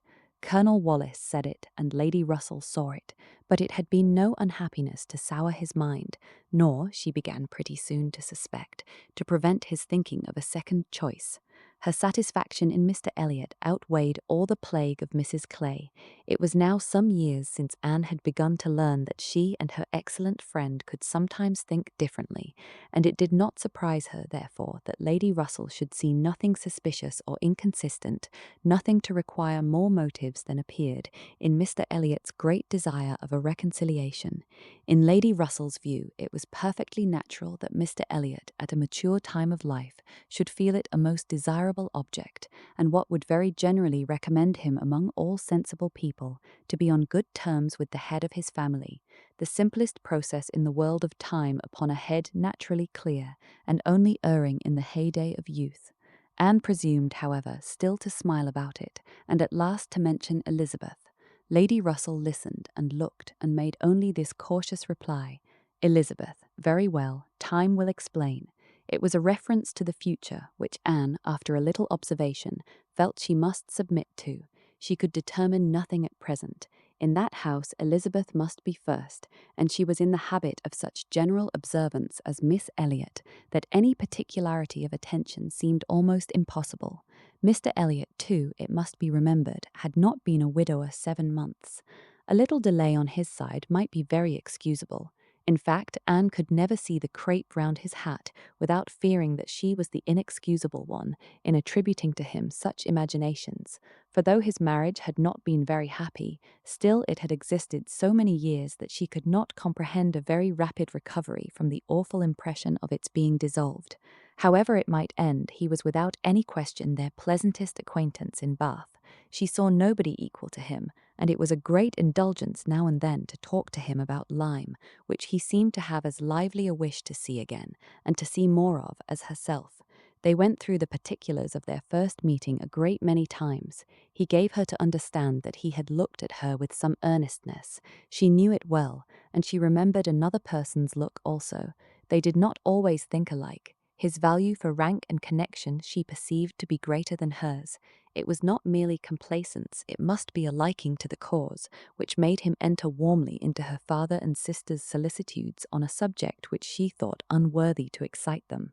The Bath paper one morning announced the arrival of the Dowager Viscountess Dalrymple and her daughter, the Honourable Miss Carteret, and all the comfort of Number Greet and Camden Place was swept away for many days, for the Dalrymples, in Anne's opinion, most unfortunately, were cousins of the Elliots, and the agony was how to introduce themselves properly. Anne had never seen her father and sister before in contact with nobility, and she must acknowledge herself disappointed. She had hoped better things from their high ideas of their own situation in life, and was reduced to form a wish which she had never foreseen, a wish that they had more pride. For our cousins, Lady Dalrymple and Miss Carteret, our cousins, the Dalrymples, sounded in her ears all day long. Sir Walter had once been in company with the late Viscount, but had never seen any of the rest of the family, and the difficulties of the case arose from there having been a suspension of all intercourse by letters of ceremony, ever since the death of that said late Viscount, when, in consequence of a dangerous illness of Sir Walter's at the same time, there had been an unlucky omission at Kellynch. No letter of condolence had been sent to Ireland. The neglect had been visited on the head of the sinner, for when poor Lady Elliot died herself, no letter of condolence was received at Kellynch, and consequently there was but too much reason to apprehend that the Dalrymples considered the relationship as closed. How to have this anxious business set to rights and be admitted as cousins again was the question, and it was a question which, in a more rational manner, neither Lady Russell nor Mr. Elliot thought unimportant. Family connections were always worth preserving, good company always worth seeking. Lady Dalrymple had taken a house for 3 months in Laura Place and would be living in style. She had been at Bath the year before, and Lady Russell had heard her spoken of as a charming woman. It was very desirable that the connection should be renewed, if it could be done, without any compromise of propriety on the side of the Elliots. Sir Walter, however, would choose his own means, and at last wrote a very fine letter of ample explanation, regret, and entreaty to his right honourable cousin. Neither Lady Russell nor Mr. Elliot could admire the letter, but it did all that was wanted in bringing 3 lines of scrawl from the Dowager Viscountess. She was very much honoured and should be happy in their acquaintance. The toils of the business were over. The sweets began. They visited in Laura Place. They had the cards of Dowager Viscountess Dalrymple and the Honourable Miss Carteret to be arranged wherever they might be most visible, and our cousins in Laura Place, our cousins, Lady Dalrymple and Miss Carteret, were talked of to everybody. Anne was ashamed. Had Lady Dalrymple and her daughter even been very agreeable, she would still have been ashamed of the agitation they created, but they were nothing. There was no superiority of manner, accomplishment, or understanding. Lady Dalrymple had acquired the name of a charming woman because she had a smile and a civil answer for everybody. Miss Carteret, with still less to say, was so plain and so awkward that she would never have been tolerated in Camden Place but for her birth. Lady Russell confessed that she had expected something better, but yet it was an acquaintance worth having, and when Anne ventured to speak her opinion of them to Mr. Elliot, he agreed to their being nothing in themselves, but still maintained that, as a family connection, as good company, as those who would collect good company around them, they had their value. Anne smiled and said, "My idea of good company, Mr. Elliot, is the company of clever, well-informed people who have a great deal of conversation. That is what I call good company." "You are mistaken," said he gently. "That is not good company. That is the best. Good company requires only birth, education, and manners, and with regard to education is not very nice. Birth and good manners are essential, but a little learning is by no means a dangerous thing in good company. On the contrary, it will do very well. My cousin Anne shakes her head. She is not satisfied. She is fastidious. My dear cousin, sitting down by her, you have a better right to be fastidious than almost any other woman I know. But will it answer? Will it make you happy? Will it not be wiser to accept the society of these good ladies in Laura Place, and enjoy all the advantages of the connection as far as possible? You may depend upon it that they will move in the first set in Bath this winter, and as rank is rank, your being known to be related to them will have its use in fixing your family, our family, let me say, in that degree of consideration which we must all wish for." "Yes," sighed Anne, "we shall indeed be known to be related to them." Then, recollecting herself, and not wishing to be answered, she added, "I certainly do think there has been by far too much trouble taken to procure the acquaintance. I suppose," smiling, "I have more pride than any of you, but I confess it does vex me that we should be so solicitous to have the relationship acknowledged, which we may be very sure is a matter of perfect indifference to them." Pardon me, my dear cousin, you are unjust to your own claims. In London, perhaps, in your present quiet style of living, it might be as you say, but in Bath, Sir Walter Elliot and his family will always be worth knowing, always acceptable as acquaintance. Well, said Anne, I certainly am proud, too proud to enjoy a welcome which depends so entirely upon place. I love your indignation, said he. It is very natural. But here you are in Bath, and the object is to be established here with all the credit and dignity which ought to belong to Sir Walter Elliot. You talk of being proud. I am called proud, I know, and I shall not wish to believe myself otherwise, for our pride, if investigated, would have the same object, I have no doubt, though the kind may seem a little different. In one point, I am sure, my dear cousin, he continued, speaking lower, though there was no one else in the room, in one point, I am sure, we must feel alike. We must feel that every addition to your father's society, among his equals or superiors, may be of use in diverting his thoughts from those who are beneath him. He looked, as he spoke, to the seat which Mrs. Clay had been lately occupying, a sufficient explanation of what he particularly meant, and though Anne could not believe in their having the same sort of pride, she was pleased with him for not liking Mrs. Clay, and her conscience admitted that his wishing to promote her father's getting great acquaintance was more than excusable in the view of defeating her. Absolutely. While Sir Walter and Elizabeth were assiduously pushing their good fortune in Laura Place, Anne was renewing an acquaintance of a very different description. She had called on her former governess, and had heard from her of there being an old schoolfellow in Bath, who had the two strong claims on her attention of past kindness and present suffering. Miss Hamilton, now Mrs. Smith, had shown her kindness in one of those periods of her life when it had been most valuable. Anne had gone unhappy to school, grieving for the loss of a mother whom she had dearly loved, feeling her separation from home, and suffering as a girl of 14 of strong sensibility and not high spirits must suffer at such a time, and Miss Hamilton, 3 years older than herself, but still, from the want of near relations and a settled home, remaining another year at school, had been useful and good to her in a way which had considerably lessened her misery, and could never be remembered with indifference. Miss Hamilton had left school, had married not long afterwards, was said to have married a man of fortune, and this was all that Anne had known of her, till now that their governess's account brought her situation forward in a more decided but very different form. She was a widow and poor. Her husband had been extravagant, and at his death, about 2 years before, had left his affairs dreadfully involved. She had had difficulties of every sort to contend with, and in addition to these distresses had been afflicted with a severe rheumatic fever, which, finally settling in her legs, had made her for the present a cripple. She had come to Bath on that account, and was now in lodgings near the hot baths, living in a very humble way, unable even to afford herself the comfort of a servant, and of course almost excluded from society. Their mutual friend answered for the satisfaction which a visit from Miss Elliot would give Mrs. Smith, and Anne therefore lost no time in going. She mentioned nothing of what she had heard, or what she intended, at home. It would excite no proper interest there. She only consulted Lady Russell, who entered thoroughly into her sentiments, and was most happy to convey her as near to Mrs. Smith's lodgings in Westgate Buildings as Anne chose to be taken.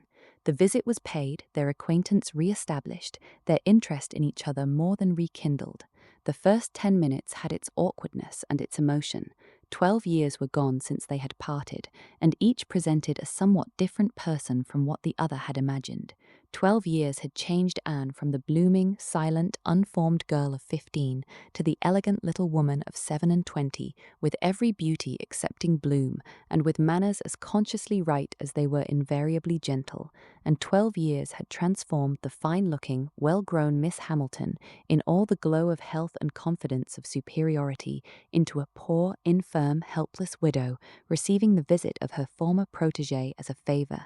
But all that was uncomfortable in the meeting had soon passed away, and left only the interesting charm of remembering former partialities and talking over old times.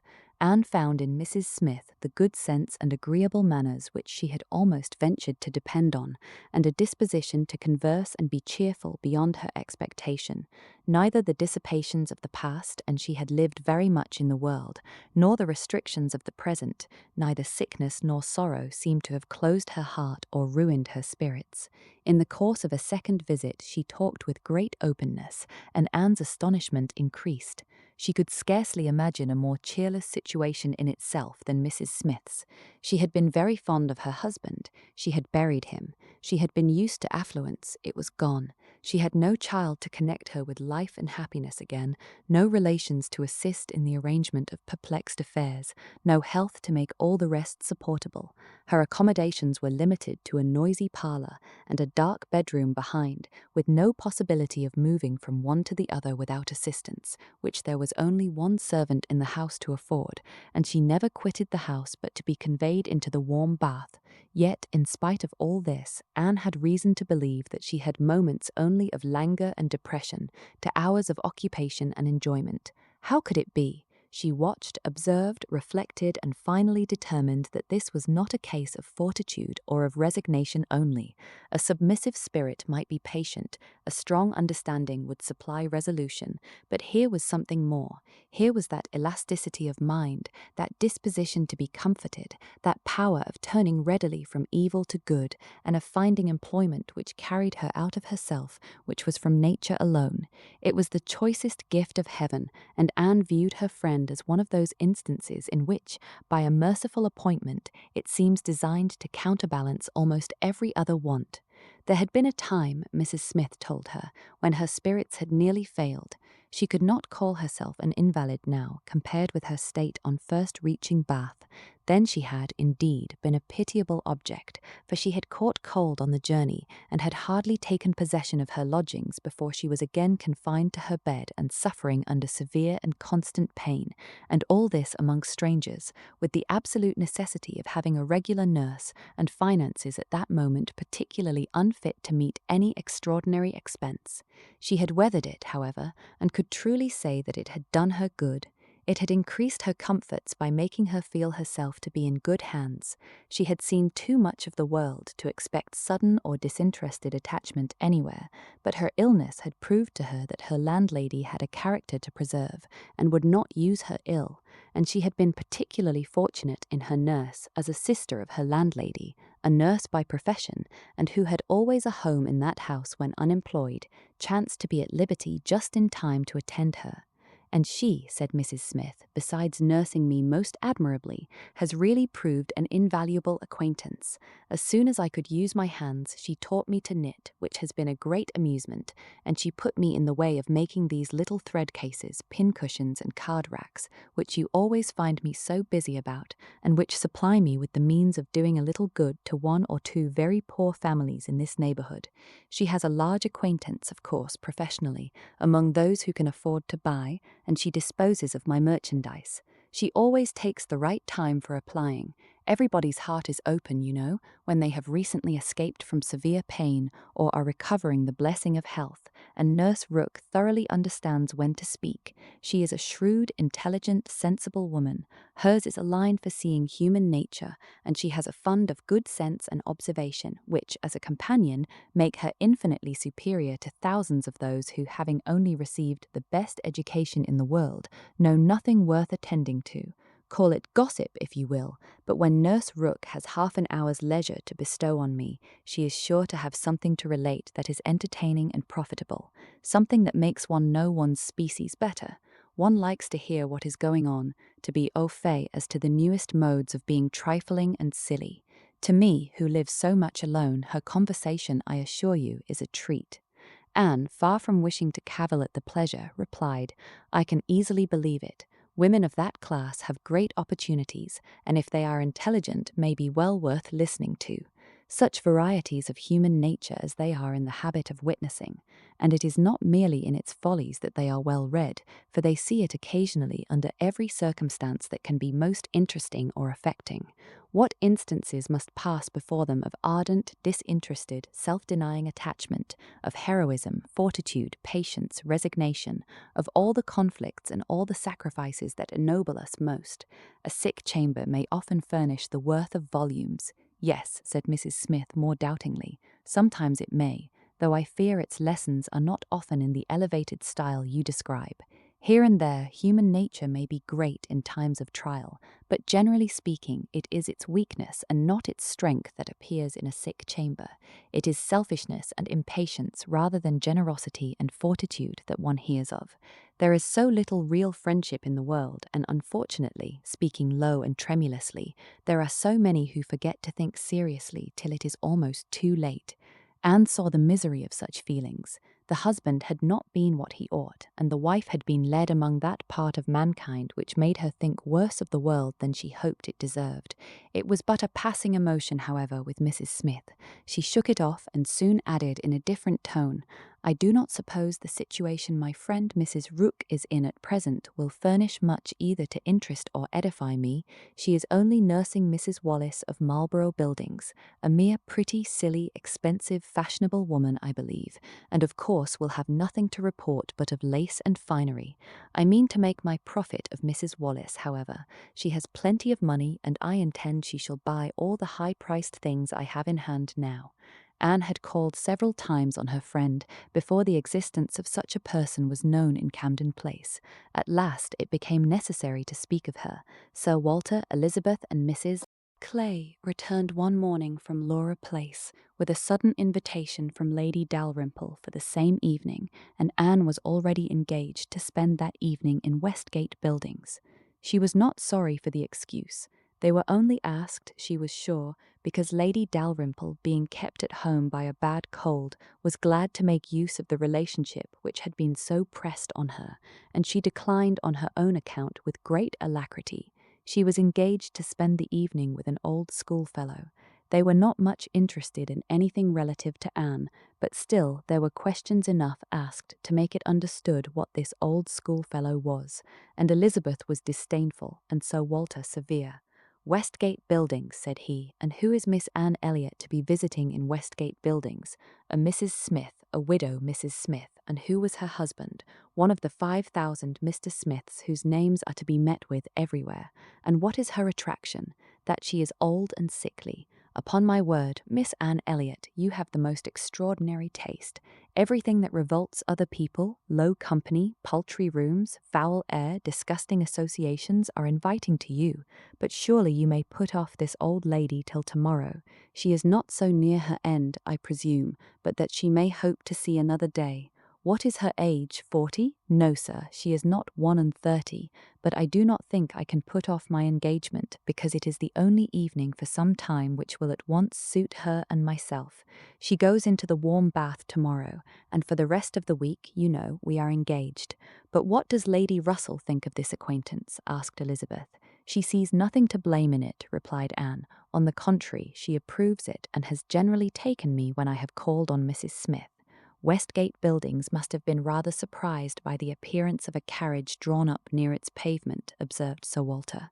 Sir Henry Russell's widow, indeed, has no honours to distinguish her arms, but still it is a handsome equipage, and no doubt is well known to convey a Miss Elliot, a widow Mrs. Smith lodging in Westgate Buildings, a poor widow barely able to live, between 30 and 40, a mere Mrs. Smith, an everyday Mrs. Smith, of all people and all names in the world, to be the chosen friend of Miss Anne Elliot, and to be preferred by her to her own family connections among the nobility of England and Ireland. Mrs. Smith, such a name. Mrs. Clay, who had been present while all this passed, now thought it advisable to leave the room, and Anne could have said much, and did long to say a little in defence of her friends' not very dissimilar claims to theirs, but her sense of personal respect to her father prevented her. She made no reply. She left it to himself to recollect that Mrs. Smith was not the only widow in Bath between 30 and 40, with little to live on, and no surname of dignity. Anne kept her appointment. The others kept theirs, and of course she heard the next morning that they had had a delightful evening. She had been the only one of the set absent, for Sir Walter and Elizabeth had not only been quite at her ladyship's service themselves, but had actually been happy to be employed by her in collecting others, and had been at the trouble of inviting both Lady Russell and Mr. Elliot, and Mr. Elliot had made a point of leaving Colonel Wallis early, and Lady Russell had fresh arranged all her evening engagements in order to wait on her. Anne had the whole history of all that such an evening could supply from Lady Russell. To her, its greatest interest must be in having been very much talked of between her friend and Mr. Elliot, in having been wished for, regretted, and at the same time honoured for staying away in such a cause. Her kind, compassionate visits to this old schoolfellow, sick and reduced, seemed to have quite delighted Mr. Elliot. He thought her a most extraordinary young woman, in her temper, manners, mind, a model of female excellence. He could meet even Lady Russell in a discussion of her merits, and Anne could not be given to understand so much by her friend, could not know herself to be so highly rated by a sensible man, without many of those agreeable sensations which her friend meant to create. Lady Russell was now perfectly decided in her opinion of Mr. Elliot. She was as much convinced of his meaning to gain Anne in time as of his deserving her, and was beginning to calculate the number of weeks which would free him from all the remaining restraints of widowhood, and leave him at liberty to exert his most open powers of pleasing. She would not speak to Anne with half the certainty she felt on the subject. She would venture on little more than hints of what might be hereafter, of a possible attachment on his side, of the desirableness of the alliance, supposing such attachment to be real and returned. Anne heard her, and made no violent exclamations. She only smiled, blushed, and gently shook her head. "I am no matchmaker, as you well know," said Lady Russell, being much too well aware of the uncertainty of all human events and calculations. "I only mean that if Mr. Elliot should some time hence pay his addresses to you, and if you should be disposed to accept him, I think there would be every possibility of your being happy together. A most suitable connection, everybody must consider it, but I think it might be a very happy one. Mr. Elliot is an exceedingly agreeable man, and in many respects I think highly of him," said Anne, "but we should not suit." Lady Russell let this pass, and only said in rejoinder, "I own that to be able to regard you as the future mistress of Kellynch, the future Lady Elliot, to look forward and see you occupying your dear mother's place, succeeding to all her rights and all her popularity, as well as to all her virtues, would be the highest possible gratification to me. You are your mother's self in countenance and disposition, and if I might be allowed to fancy you such as she was in situation and name and home, presiding and blessing in the same spot, and only superior to her in being more highly valued, my dearest Anne, it would give me more delight than is often felt at my time of life."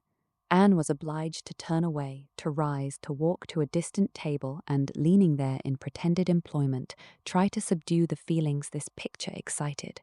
For a few moments her imagination and her heart were bewitched.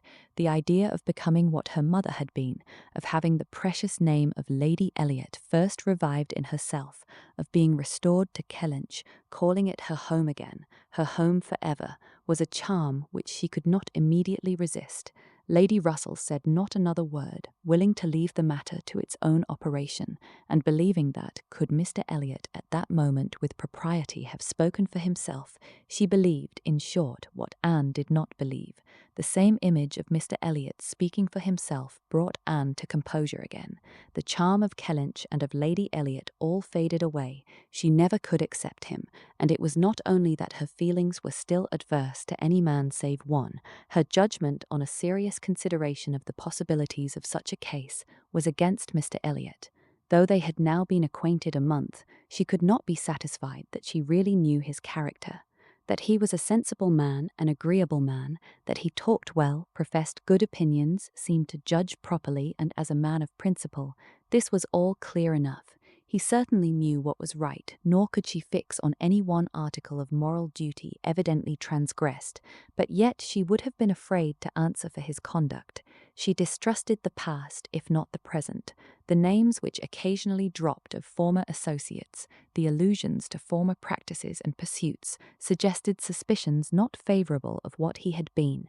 She saw that there had been bad habits, that Sunday travelling had been a common thing, that there had been a period of his life, and probably not a short one, when he had been, at least, careless on all serious matters, and, though he might now think very differently, who could answer for the true sentiments of a clever, cautious man, grown old enough to appreciate a fair character?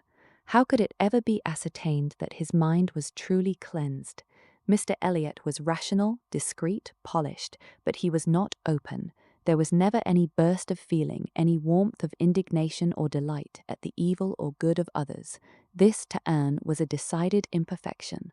Her early impressions were incurable. She prized the frank, the open-hearted, the eager character beyond all others. Warmth and enthusiasm did captivate her still. She felt that she could so much more depend upon the sincerity of those who sometimes looked or said a careless or a hasty thing, than of those whose presence of mind never varied, whose tongue never slipped. Mr. Elliot was too generally agreeable. Various as were the tempers in her father's house, he pleased them all. He endured too well, stood too well with everybody. He had spoken to her with some degree of openness of Mrs. Clay, had appeared completely to see what Mrs. Clay was about, and to hold her in contempt, and yet Mrs. Clay found him as agreeable as anybody. Lady Russell saw either less or more than her young friend, for she saw nothing to excite distrust. She could not imagine a man more exactly what he ought to be than Mr. Elliot, nor did she ever enjoy a sweeter feeling than the hope of seeing him receive the hand of her beloved Anne in Kellynch Church in the course of the following autumn. XVIII. It was the beginning of February, and Anne, having been a month in Bath, was growing very eager for news from Uppercross and Lyme. She wanted to hear much more than Mary communicated.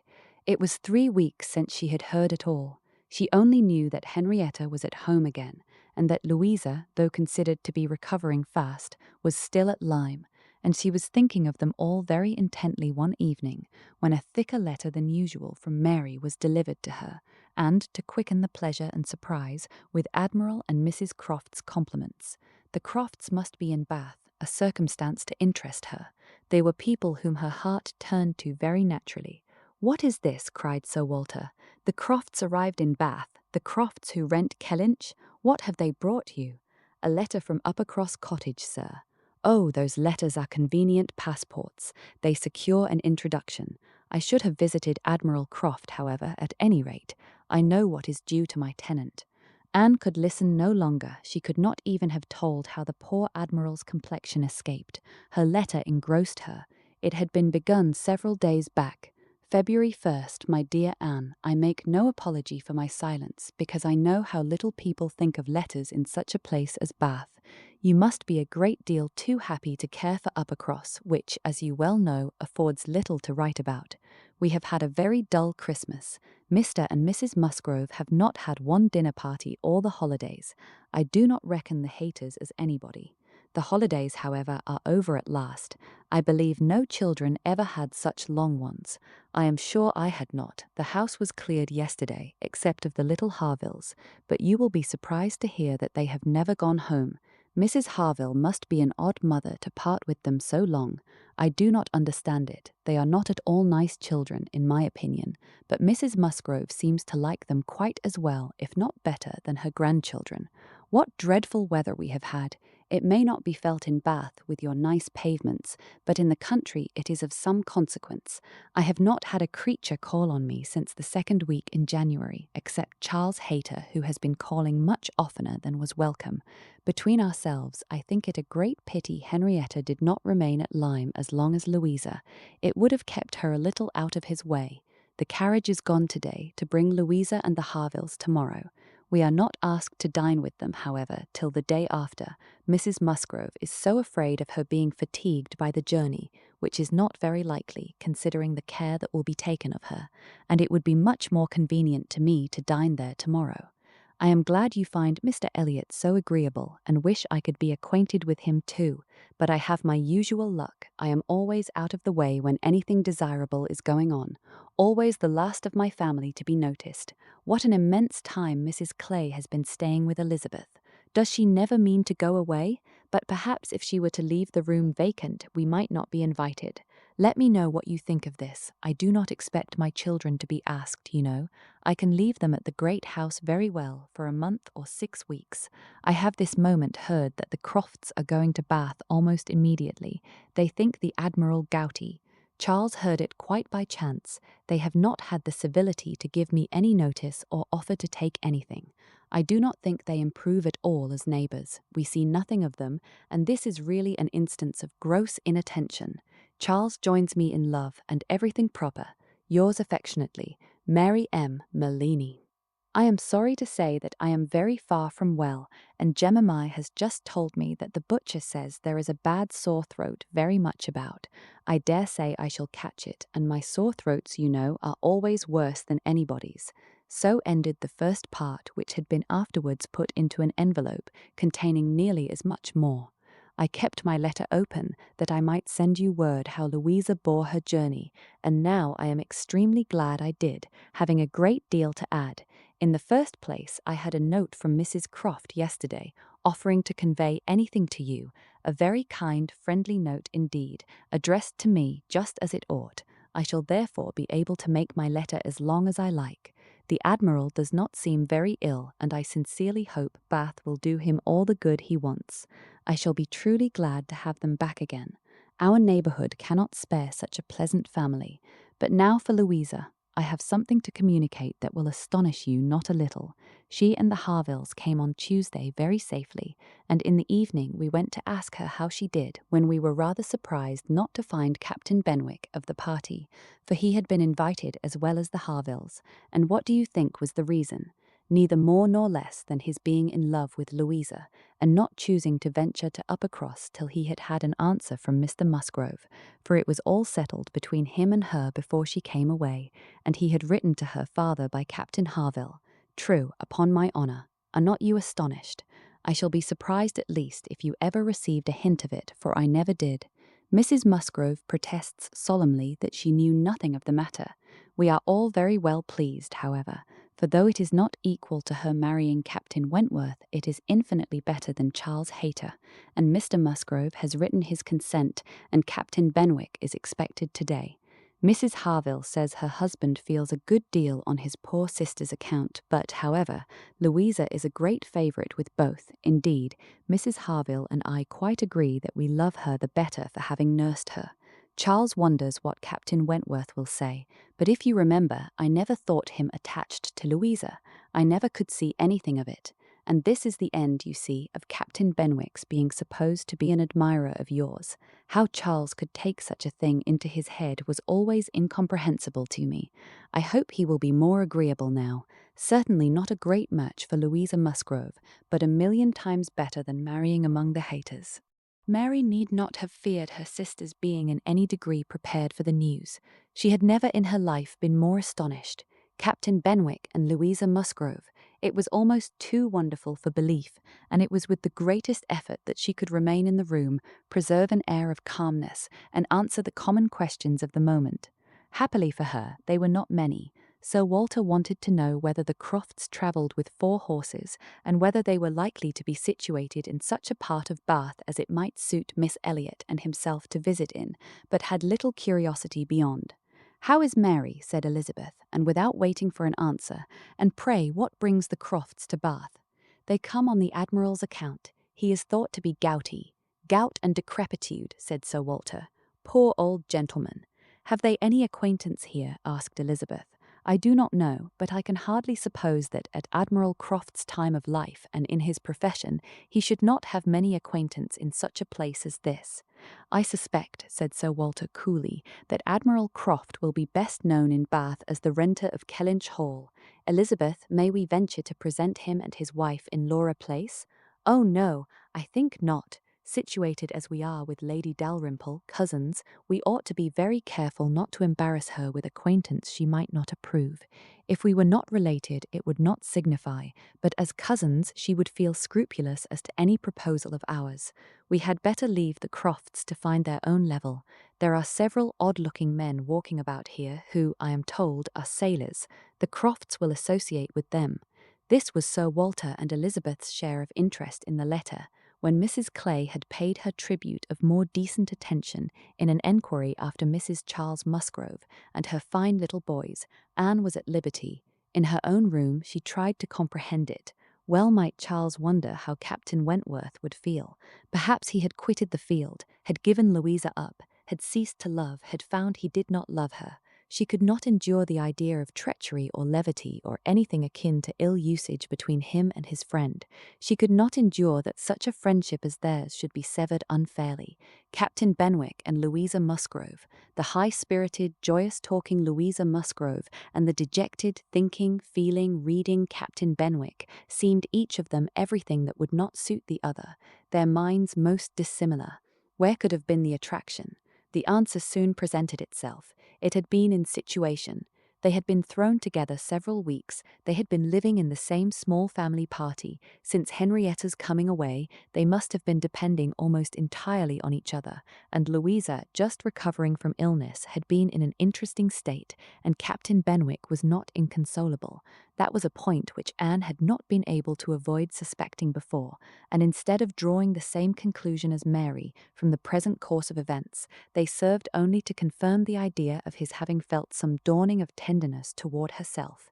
She did not mean, however, to derive much more from it to gratify her vanity than Mary might have allowed. She was persuaded that any tolerably pleasing young woman who had listened and seemed to feel for him would have received the same compliment. He had an affectionate heart, he must love somebody. She saw no reason against their being happy. Louisa had fine naval fervour to begin with, and they would soon grow more alike. He would gain cheerfulness, and she would learn to be an enthusiast for Scott and Lord Byron. Nay, that was probably learnt already. Of course they had fallen in love over poetry. The idea of Louisa Musgrove turned into a person of literary taste and sentimental reflection was amusing, but she had no doubt of its being so. The day at Lyme, the fall from the Cobb, might influence her health, her nerves, her courage, her character to the end of her life as thoroughly as it appeared to have influenced her fate. The conclusion of the whole was that if the woman who had been sensible of Captain Wentworth's merits could be allowed to prefer another man, there was nothing in the engagement to excite lasting wonder, and if Captain Wentworth lost no friend by it, certainly nothing to be regretted. No, it was not regret which made Anne's heart beat in spite of herself, and brought the colour into her cheeks when she thought of Captain Wentworth unshackled and free. She had some feelings which she was ashamed to investigate. They were too much like joy, senseless joy. She longed to see the Crofts, but when the meeting took place, it was evident that no rumour of the news had yet reached them. The visit of ceremony was paid and returned, and Louisa Musgrove was mentioned, and Captain Benwick too, without even half a smile. The Crofts had placed themselves in lodgings in Gay Street, perfectly to Sir Walter's satisfaction. He was not at all ashamed of the acquaintance, and did, in fact, think and talk a great deal more about the Admiral than the Admiral ever thought or talked about him. The Crofts knew quite as many people in Bath as they wished for, and considered their intercourse with the Elliots as a mere matter of form, and not in the least likely to afford them any pleasure. They brought with them their country habit of being almost always together. He was ordered to walk to keep off the gout, and Mrs. Croft seemed to go shares with him in everything, and to walk for her life to do him good. Anne saw them wherever she went. Lady Russell took her out in her carriage almost every morning, and she never failed to think of them and never failed to see them. Knowing their feelings as she did, it was a most attractive picture of happiness to her.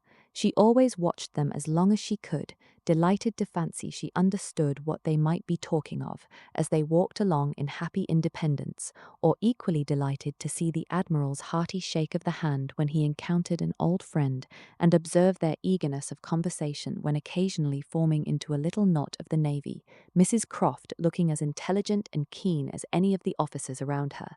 Anne was too much engaged with Lady Russell to be often walking herself, but it so happened that one morning, about a week or 10 days after the Crofts' arrival, it suited her best to leave her friend or her friend's carriage in the lower part of the town and return alone to Camden Place, and in walking up Milsom Street she had the good fortune to meet with the Admiral. He was standing by himself at a print shop window, with his hands behind him, in earnest contemplation of some print, and she not only might have passed him unseen, but was obliged to touch as well as address him before she could catch his notice. When he did perceive and acknowledge her, however, it was done with all his usual frankness and good humour. "Ha! Is it you? Thank you, thank you. This is treating me like a friend. Here I am, you see, staring at a picture. I can never get by this shop without stopping. But what a thing here is, by way of a boat. Do look at it. Did you ever see the like? What queer fellows your fine painters must be, to think that anybody would venture their lives in such a shapeless old cockleshell as that. And yet here are two gentlemen stuck up in it mightily at their ease, and looking about them at the rocks and mountains, as if they were not to be upset the next moment, which they certainly must be. I wonder where that boat was built," laughing heartily. "I would not venture over a horse pond in it." Well, turning away. "Now, where are you bound? Can I go anywhere for you, or with you? Can I be of any use?" "None, I thank you, unless you will give me the pleasure of your company the little way our road lies together. I am going home." "That I will, with all my heart, and father too. Yes, yes, we will have a snug walk together, and I have something to tell you as we go along. There, take my arm, that's right. I do not feel comfortable if I have not a woman there. Lord, what a boat it is," taking a last look at the picture as they began to be in motion. "Did you say that you had something to tell me, sir?" "Yes, I have, presently. But here comes a friend, Captain Brigden. I shall only say, 'How ye do,' as we pass, however. I shall not stop. How ye do." Brigden stares to see anybody with me but my wife. She, poor soul, is tied by the leg. She has a blister on one of her heels as large as a 3-shilling piece. If you look across the street, you will see Admiral Brand coming down and his brother. Shabby fellows, both of them. I am glad they are not on this side of the way. Sophie cannot bear them. They played me a pitiful trick once, got away some of my best men. I will tell you the whole story another time. There comes old Sir Archibald Drew and his grandson. Look, he sees us. He kisses his hand to you. He takes you for my wife. Ah, the peace has come too soon for that yonker. Poor old Sir Archibald. How do you like Bath, Miss Elliot? It suits us very well. We are always meeting with some old friend or other, the streets full of them every morning, sure to have plenty of chat, and then we get away from them all, and shut ourselves into our lodgings, and draw in our chairs, and are as snug as if we were at Kellynch, aye, or as we used to be even at North Yarmouth and Deal. We do not like our lodgings here the worse, I can tell you, for putting us in mind of those we first had at North Yarmouth. The wind blows through one of the cupboards just in the same way. When they were got a little farther, Anne ventured to press again for what he had to communicate. She had hoped, when clear of Milsom Street, to have her curiosity gratified, but she was still obliged to wait, for the Admiral had made up his mind not to begin till they had gained the greater space and quiet of Belmont, and as she was not really Mrs. Croft, she must let him have his own way. As soon as they were fairly ascending Belmont, he began, "Well, now you shall hear something that will surprise you. But first of all, you must tell me the name of the young lady I am going to talk about. That young lady, you know, that we have all been so concerned for. The Miss Musgrove that all this has been happening to. Her Christian name, I always forget her Christian name." Anne had been ashamed to appear to comprehend so soon as she really did, but now she could safely suggest the name of Louisa. Aye, Miss Louisa Musgrove, that is the name. I wish young ladies had not such a number of fine Christian names. I should never be out if they were all Sophies or something of that sort. Well, this Miss Louisa, we all thought, you know, was to marry Frederick. He was courting her week after week. The only wonder was what they could be waiting for, till the business at Lyme came. Then, indeed, it was clear enough that they must wait till her brain was set to right. But even then there was something odd in their way of going on. Instead of staying at Lyme, he went off to Plymouth, and then he went off to see Edward. When we came back from Minehead, he was gone down to Edward's, and there he has been ever since. We have seen nothing of him since November. Even Sophie could not understand it, but now the matter has taken the strangest turn of all. For this young lady, this same Miss Musgrove, instead of being to marry Frederick, is to marry James Benwick. You know James Benwick? A little. I am a little acquainted with Captain Benwick. Well, she is to marry him. Nay, most likely they are married already, for I do not know what they should wait for. I thought Captain Benwick a very pleasing young man, said Anne, and I understand that he bears an excellent character. Oh, yes, yes, there is not a word to be said against James Benwick. He is only a commander, it is true, made last summer, and these are bad times for getting on, but he has not another fault that I know of. An excellent, good-hearted fellow, I assure you, a very active, zealous officer too, which is more than you would think for, perhaps, for that soft sort of manner does not do him justice. Indeed, you are mistaken there, sir. I should never augur want of spirit from Captain Benwick's manners. I thought them particularly pleasing, and I will answer for it they would generally please. Well, well, ladies are the best judges, but James Benwick is rather too piano for me, and though very likely it is all our partiality, Sophie and I cannot help thinking Frederick's manners better than his. There is something about Frederick more to our taste. Anne was caught. She had only meant to oppose the too common idea of spirit and gentleness being incompatible with each other, not at all to represent Captain Benwick's manners as the very best that could possibly be, and after a little hesitation, she was beginning to say, I was not entering into any comparison of the two friends, but the Admiral interrupted her with, and the thing is certainly true, it is not a mere bit of gossip. We have it from Frederick himself. His sister had a letter from him yesterday, in which he tells us of it, and he had just had it in a letter from Harville, written upon the spot from Uppercross. I fancy they are all at Uppercross. This was an opportunity which Anne could not resist. She said, therefore, I hope, Admiral, I hope there is nothing in the style of Captain Wentworth's letter to make you and Mrs. Croft particularly uneasy. It did certainly seem, last autumn, as if there were an attachment between him and Louisa Musgrove, but I hope it may be understood to have worn out on each side equally, and without violence. I hope his letter does not breathe the spirit of an ill-used man. Not at all, not at all. There is not an oath or a murmur from beginning to end. Anne looked down to hide her smile. No, no, Frederick is not a man to whine and complain. He has too much spirit for that. If the girl likes another man better, it is very fit she should have him. Certainly, but what I mean is that I hope there is nothing in Captain Wentworth's manner of writing to make you suppose he thinks himself ill-used by his friend, which might appear, you know, without its being absolutely said. I should be very sorry that such a friendship as has subsisted between him and Captain Benwick should be destroyed, or even wounded by a circumstance of this sort. Yes, yes, I understand you, but there is nothing at all of that nature in the letter. He does not give the least fling at Benwick, does not so much as say, I wonder at it, I have a reason of my own for wondering at it. No, you would not guess from his way of writing that he had ever thought of this Miss What's-her-name for himself. He very handsomely hopes they will be happy together, and there is nothing very unforgiving in that, I think. Anne did not receive the perfect conviction which the Admiral meant to convey, but it would have been useless to press the inquiry farther. She therefore satisfied herself with commonplace remarks or quiet attention, and the Admiral had it all his own way. Poor Frederick, said he at last, now he must begin all over again with somebody else. I think we must get him to Bath. Sophie must write and beg him to come to Bath. Here are pretty girls enough, I am sure. It would be of no use to go to Uppercross again, for that other Miss Musgrove, I find, is bespoke by her cousin, the young parson. Do not you think, Miss Elliot, we had better try to get him to Bath? XXIX. While Admiral Croft was taking this walk with Anne and expressing his wish of getting Captain Wentworth to Bath, Captain Wentworth was already on his way thither. Before Mrs. Croft had written, he was arrived, and the very next time Anne walked out, she saw him. Mr. Elliot was attending his two cousins and Mrs. Clay. They were in Milsom Street. It began to rain, not much, but enough to make shelter desirable for women, and quite enough to make it very desirable for Miss Elliot to have the advantage of being conveyed home in Lady Dalrymple's carriage, which was seen waiting at a little distance. She, Anne, and Mrs. Clay, therefore, turned into Molins, while Mr. Elliot stepped to Lady Dalrymple to request her assistance. He soon joined them again, successful, of course.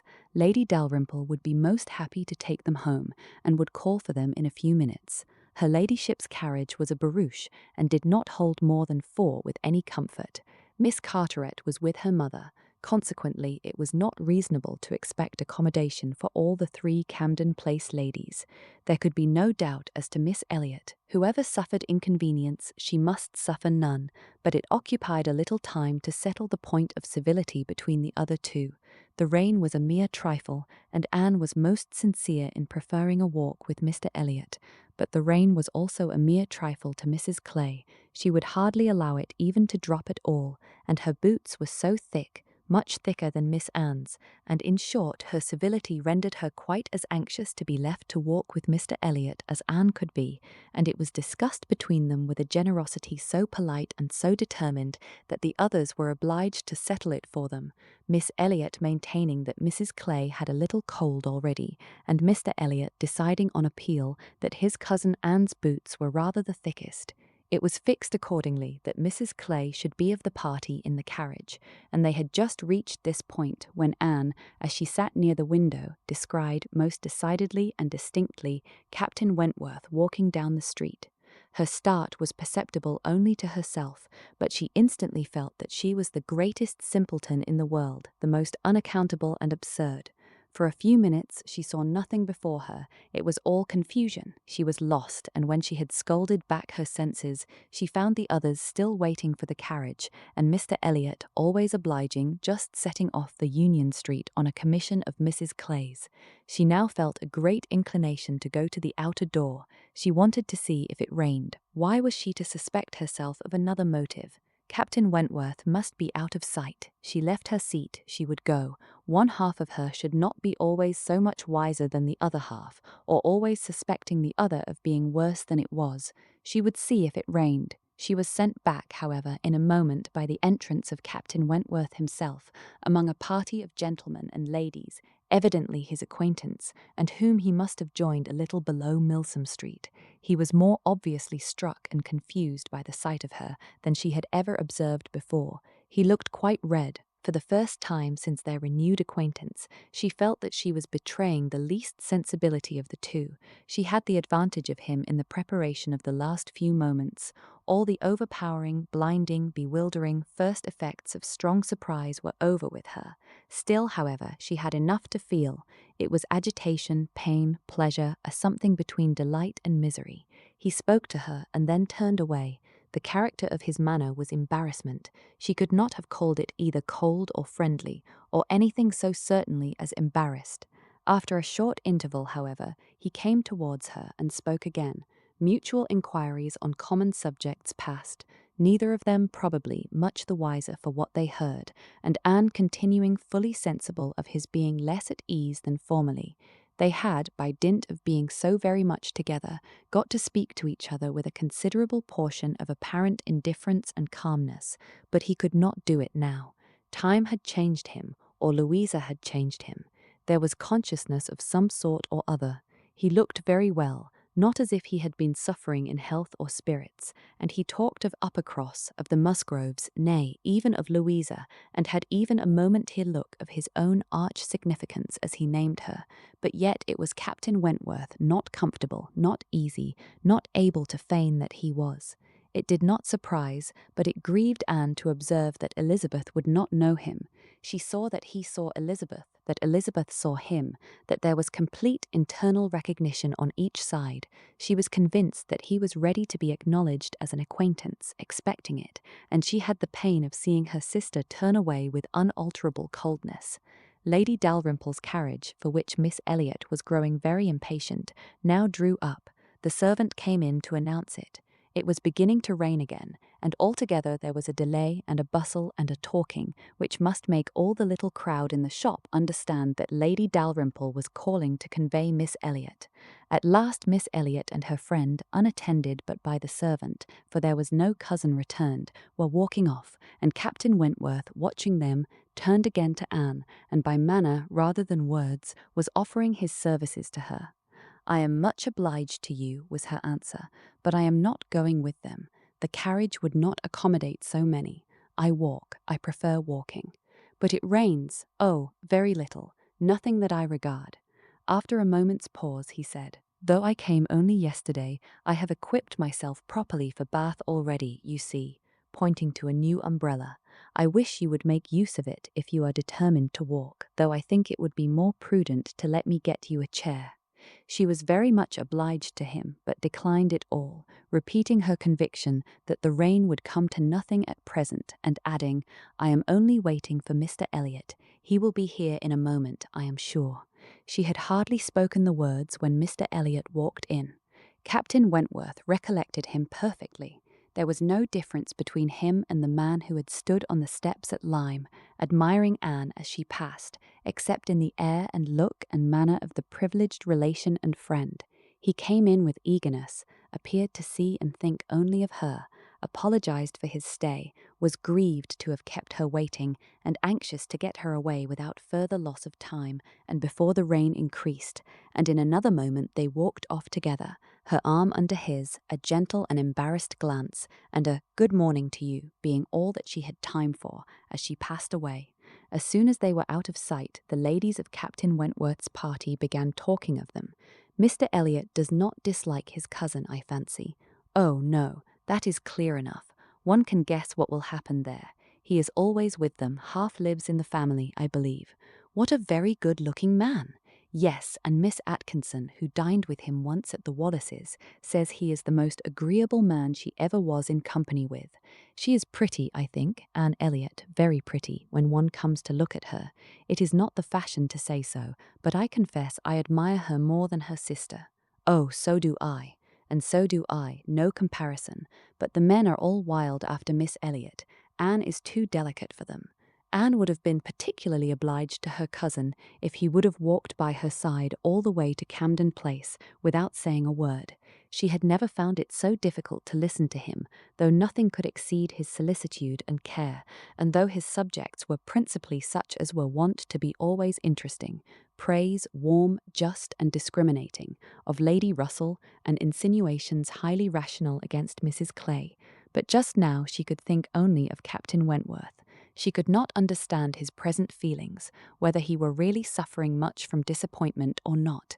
Until that point were settled, she could not be quite herself. She hoped to be wise and reasonable in time, but alas, alas, she must confess to herself that she was not wise yet. Another circumstance very essential for her to know was how long he meant to be in Bath. He had not mentioned it, or she could not recollect it. He might be only passing through, but it was more probable that he should be come to stay. In that case, so liable as everybody was to meet everybody in Bath, Lady Russell would in all likelihood see him somewhere.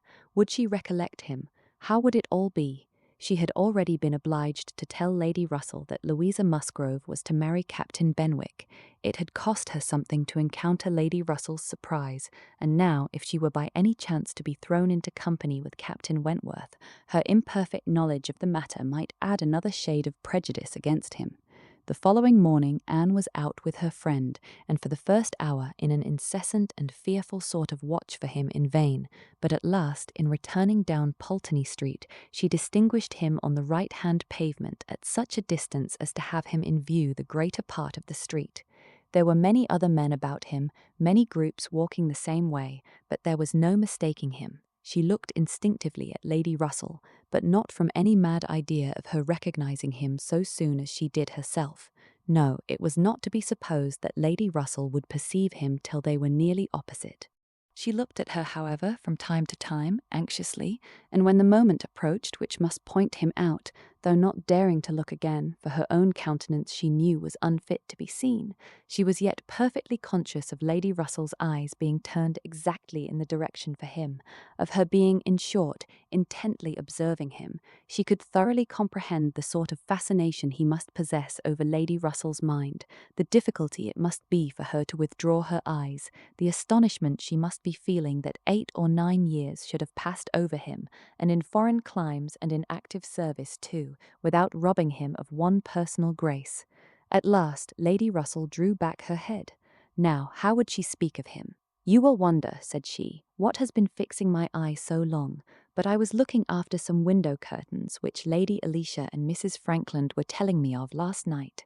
They described the drawing-room window curtains of one of the houses on this side of the way, and this part of the street as being the handsomest and best hung of any in Bath, but could not recollect the exact number, and I have been trying to find out which it could be, but I confess I can see no curtains hereabouts that answer their description. Anne sighed and blushed and smiled in pity and disdain, either at her friend or herself. The part which provoked her most was that in all this waste of foresight and caution she should have lost the right moment for seeing whether he saw them. A day or two passed without producing anything. The theatre or the rooms, where he was most likely to be, were not fashionable enough for the Elliots, whose evening amusements were solely in the elegant stupidity of private parties, in which they were getting more and more engaged, and Anne, wearied of such a state of stagnation, sick of knowing nothing, and fancying herself stronger because her strength was not tried, was quite impatient for the concert evening. It was a concert for the benefit of a person patronized by Lady Dalrymple. Of course they must attend. It was really expected to be a good one, and Captain Wentworth was very fond of music. If she could only have a few minutes' conversation with him again, she fancied she should be satisfied, and as to the power of addressing him, she felt all over courage if the opportunity occurred. Elizabeth had turned from him, Lady Russell overlooked him, her nerves were strengthened by these circumstances. She felt that she owed him attention. She had once partly promised Mrs. Smith to spend the evening with her, but in a short, hurried call she excused herself and put it off, with the more decided promise of a longer visit on the morrow. Mrs. Smith gave a most good-humoured acquiescence. "By all means," said she, "only tell me all about it when you do come. Who is your party?" Anne named them all. Mrs. Smith made no reply, but when she was leaving her said, and with an expression half serious, half arch, "Well, I heartily wish your concert may answer, and do not fail me tomorrow if you can come, for I begin to have a foreboding that I may not have many more visits from you." Anne was startled and confused, but after standing in a moment's suspense was obliged, and not sorry to be obliged, to hurry away. Sir Walter, his two daughters, and Mrs. Clay were the earliest of all their party at the rooms in the evening, and as Lady Dalrymple must be waited for, they took their station by one of the fires in the octagon room. But hardly were they so settled when the door opened again and Captain Wentworth walked in alone. Anne was the nearest to him, and making yet a little advance, she instantly spoke. He was preparing only to bow and pass on, but her gentle "How do you do?" brought him out of the straight line to stand near her and make enquiries in return, in spite of the formidable father and sister in the background. Their being in the background was a support to Anne. She knew nothing of their looks and felt equal to everything which she believed right to be done. While they were speaking, a whispering between her father and Elizabeth caught her ear. She could not distinguish, but she must guess the subject, and on Captain Wentworth's making a distant bow, she comprehended that her father had judged so well as to give him that simple acknowledgment of acquaintance, and she was just in time by a side glance to see a slight curtsy from Elizabeth herself. This, though late and reluctant and ungracious, was yet better than nothing, and her spirits improved. After talking, however, of the weather and Bath and the concert, their conversation began to flag, and so little was said at last that she was expecting him to go every moment, but he did not. He seemed in no hurry to leave her, and presently, with renewed spirit, with a little smile, a little glow, he said, "I have hardly seen you since our day at Lyme. I am afraid you must have suffered from the shock, and the more from its not overpowering you at the time." She assured him that she had not. "It was a frightful hour," said he, "a frightful day," and he passed his hand across his eyes as if the remembrance were still too painful, but in a moment, half smiling again, added, "The day has produced some effects, however, has had some consequences which must be considered as the very reverse of frightful. When you had the presence of mind to suggest that Benwick would be the properest person to fetch a surgeon, you could have little idea of his being eventually one of those most concerned in her recovery. Certainly I could have none, but it appears I should hope it would be a very happy match. There are on both sides good principles and good temper." "Yes," said he, looking not exactly forward, But there, I think, ends the resemblance. With all my soul I wish them happy, and rejoice over every circumstance in favour of it. They have no difficulties to contend with at home, no opposition, no caprice, no delays. The Musgroves are behaving like themselves, most honourably and kindly, only anxious with true parental hearts to promote their daughter's comfort. All this is much, very much in favour of their happiness, more than perhaps. He stopped. A sudden recollection seemed to occur and to give him some taste of that emotion which was reddening Anne's cheeks and fixing her eyes on the ground. After clearing his throat, however, he proceeded thus: "I confess that I do think there is a disparity, too great a disparity, and in a point no less essential than mind. I regard Louisa Musgrove as a very amiable, sweet-tempered girl, and not deficient in understanding, but Benwick is something more. He is a clever man, a reading man, and I confess that I do consider his attaching himself to her with some surprise. Had it been the effect of gratitude, had he learnt to love her because he believed her to be preferring him, it would have been another thing, but I have no reason to suppose it so. It seems, on the contrary, to have been a perfectly spontaneous, untaught feeling on his side, and this surprises me. A man like him, in his situation, with a heart pierced, wounded, almost broken. Fanny Harville was a very superior creature, and his attachment to her was indeed attachment. A man does not recover from such a devotion of the heart to such a woman. He ought not, he does not, either from the consciousness, however, that his friend had recovered, or from some other consciousness. He went no farther, and Anne, who, in spite of the agitated voice in which the latter part had been uttered, and in spite of all the various noises of the room, the almost ceaseless slam of the door and ceaseless buzz of persons walking through, had distinguished every word, was struck, gratified, confused, and beginning to breathe very quick, and feel 100 things in a moment. It was impossible for her to enter on such a subject, and yet, after a pause, feeling the necessity of speaking, and having not the smallest wish for a total change, she only deviated so far as to say, "You were a good while at Lyme, I think." "About a fortnight. I could not leave it till Louisa's doing well was quite ascertained. I had been too deeply concerned in the mischief to be soon at peace. It had been my doing, solely mine. She would not have been obstinate if I had not been weak. The country round Lyme is very fine. I walked and rode a great deal, and the more I saw, the more I found to admire." "I should very much like to see Lyme again," said Anne. "Indeed, I should not have supposed that you could have found anything in Lyme to inspire such a feeling. The horror and distress you were involved in, the stretch of mind, the wear of spirits, I should have thought your last impressions of Lyme must have been strong disgust." "The last few hours were certainly very painful," replied Anne, "but when pain is over, the remembrance of it often becomes a pleasure.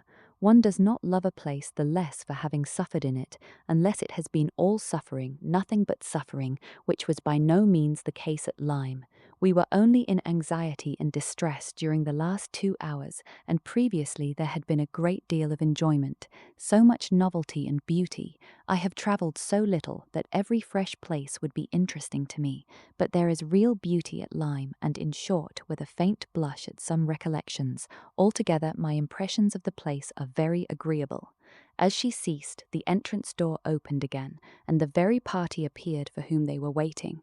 Lady Dalrymple, was the rejoicing sound, and with all the eagerness compatible with anxious elegance, Sir Walter and his 2 ladies stepped forward to meet her. Lady Dalrymple and Miss Carteret, escorted by Mr. Elliot and Colonel Wallis, who had happened to arrive nearly at the same instant, advanced into the room. The others joined them, and it was a group in which Anne found herself also necessarily included. She was divided from Captain Wentworth. Their interesting, almost too interesting conversation must be broken up for a time, but slight was the penance compared with the happiness which brought it on.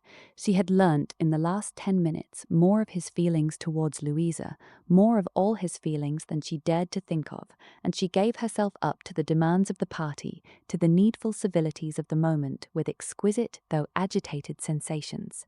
She was in good humour with all. She had received ideas which disposed her to be courteous and kind to all, and to pity everyone as being less happy than herself.